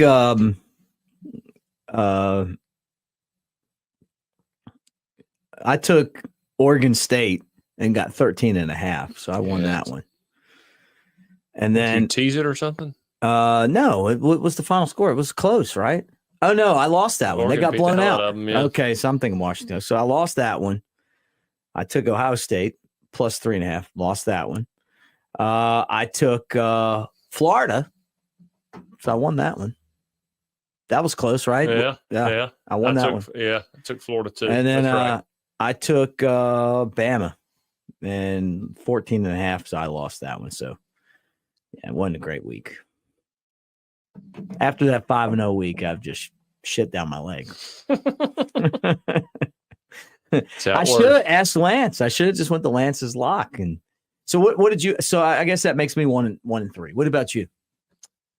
Yeah, 4-2. Look at you, man. Back on track again. Let me see.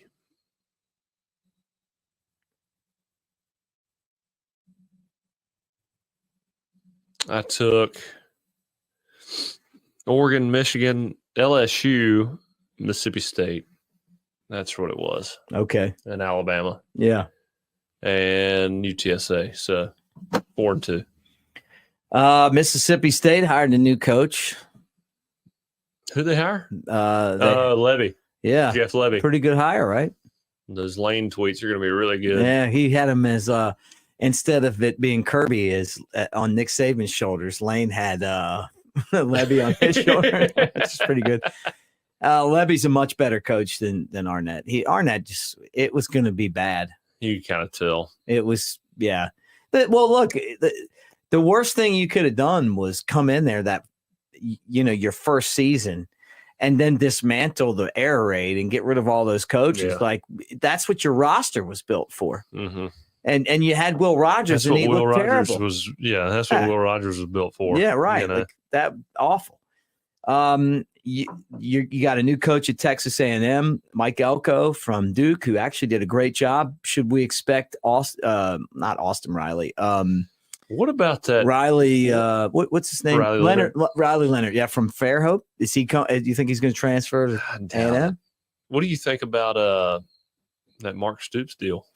I don't know. I mean, like I've heard all kinds of rumors. Yeah, about that. Like I heard that he landed in College Station and just then it fell apart. Could that be true? I don't know. I mean, but could it be? I'll ask around. That tweet that he put out, like I was going to leave. They contacted me, but I wanted to stay here. Yeah, that's such BS. You don't want to stay there for football if you can go to Texas A&M. The NIL is the name of the game. And if you're not if you don't have like Nick Saban, I mean, I'm sure there's a lot of guys that are like, man, I can go make money somewhere else, but I'm going to make millions when I learn from this guy. Oh yeah. They're not saying that about going to Kentucky and getting your teeth kicked in for a whole season. Yeah, he's done well.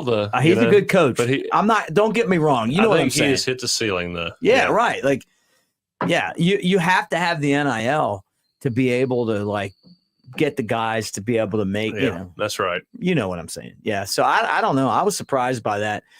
Is it one of those situations where the fan base complained? I mean, Mike Elko. Mark Stoops is to me as good or better track record wise. I mean, I'd love to. If I was a AD, I'd be all over Mark Stoops. Yeah. I mean, just knowing him from playing my time playing and him being the D coordinator. I mean, I love him. Yeah. He is a great guy. He's a great coach. you'd be hard pressed to find anybody who would have anything bad to say about him, whether it be coaching or personally. I mean, just a stand up guy and somebody that, I mean, if he recruited my son, I'd be like, I don't care where he is. You got to think about going there. Yeah, You know? that's a good point, man. So those two hires have been made. What other jobs are open? I saw they fired Houston's jobs open. Like, who wants that job? Like, the UT San Antonio job. Like, what are you expecting? Yeah. I mean, are you going to fire this guy? You actually had a team we talked about, and you're firing him. Like, who's coming in there? You know, I mean, some of these people were crazy with like their expectations. When you think about the Florida job, I mean, you guys he's got to have another year. I'm going to tell you. I'm going to say it right now. I wish Ryan was here just because he loves to bring up that I like Coach Prime. You know, you look at somebody put a tweet out. You've been saying that for a while. Well, I know, and I'm going to stick by it. You know, they had a list of the Power 5 jobs that changed hands last year. And do you know that he won more games compared to the year before than the rest of the coaches? The guy's done it. They won one game the year before. They won 4. Oh, yeah. And it's like, and really they could have won more than that. He was significant. Obviously, there's some growing pains there. They didn't have the lines. What was Colorado's final record? They've won 4. They still have one more game. But his son's got maybe they don't have another game, but they won 4. Golly, that's crazy. They went from 1 to 4, and he won all those early, and then the lines weren't great, but he's going to be okay. Yeah. He's going to recruit. He's going to be all right. If I'm Florida, I'm keeping a close eye on that because, man, you're in Colorado, man. Like, that's not a hotbed of college football recruiting. No. And I know that some of you guys are going to hold that against me, but I think the guy, I like the charisma that he brings. So if I'm Florida, I mean, I'm watching that Florida State game Saturday, and I'm like, man, this Florida program's got no momentum. It just doesn't. I mean, like, what's it going to take for them to kind of get back to where they were with Urban Meyer? Because it's not there now. Yeah, that's a tough one. Billy Napier was the wide receivers coach at Alabama. I'm not saying he's a bad coach. I'm just saying he had a short stint. I met him at Florida State. He had a short stint there, and then he jumped to Alabama after like a month. But I've known him for a little while, and I wanted to see him do well. But man, I tell you, I hope he turns it around, to say the least. I think he's a great coach. I just think he's still in that period of trying to figure it out, Yeah, it's a tough place. Managing recruiting and coaching at the same time. Right. It does take some time. So that one, I don't know, man. Like, trying to think of what about Ryan Day? How about losing to Michigan 3 straight years? You're starting to get that. Yeah. You're starting to get that label now. That Bill Curry. You're starting to feel that little Bill Curry. Mike Shula. You're starting to feel all that. Hey, he wasn't asking to see Lou Holtz after Saturday. I thought that when he was going off on Lou Holtz, man. Like, and I honestly, I love like that kind of smack talk, but leave Lou Holtz alone. He's just trying to get the crowd up. Oh yeah. Notre Dame's going to go out there and they're going to do this, they're going to do that.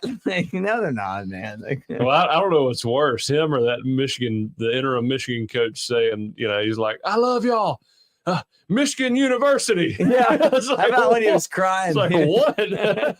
He was crying. That's why I took Ohio State this week. He was crying after the one game. It reminded me of when Butch Jones won against Georgia, and he was crying. And I'm like, they're not going to win another game. It's over. I got. This is the last thing I'm going to tell you, and then you tell me your last thing. I'm doing County High, Hillcrest high school football one year, and this guy Lee Gibson, he was the coach at County High, and he was Coach Higginbotham's assistant head coach and offensive coordinator, and he took the job over. He's a great guy. So he's a good friend still.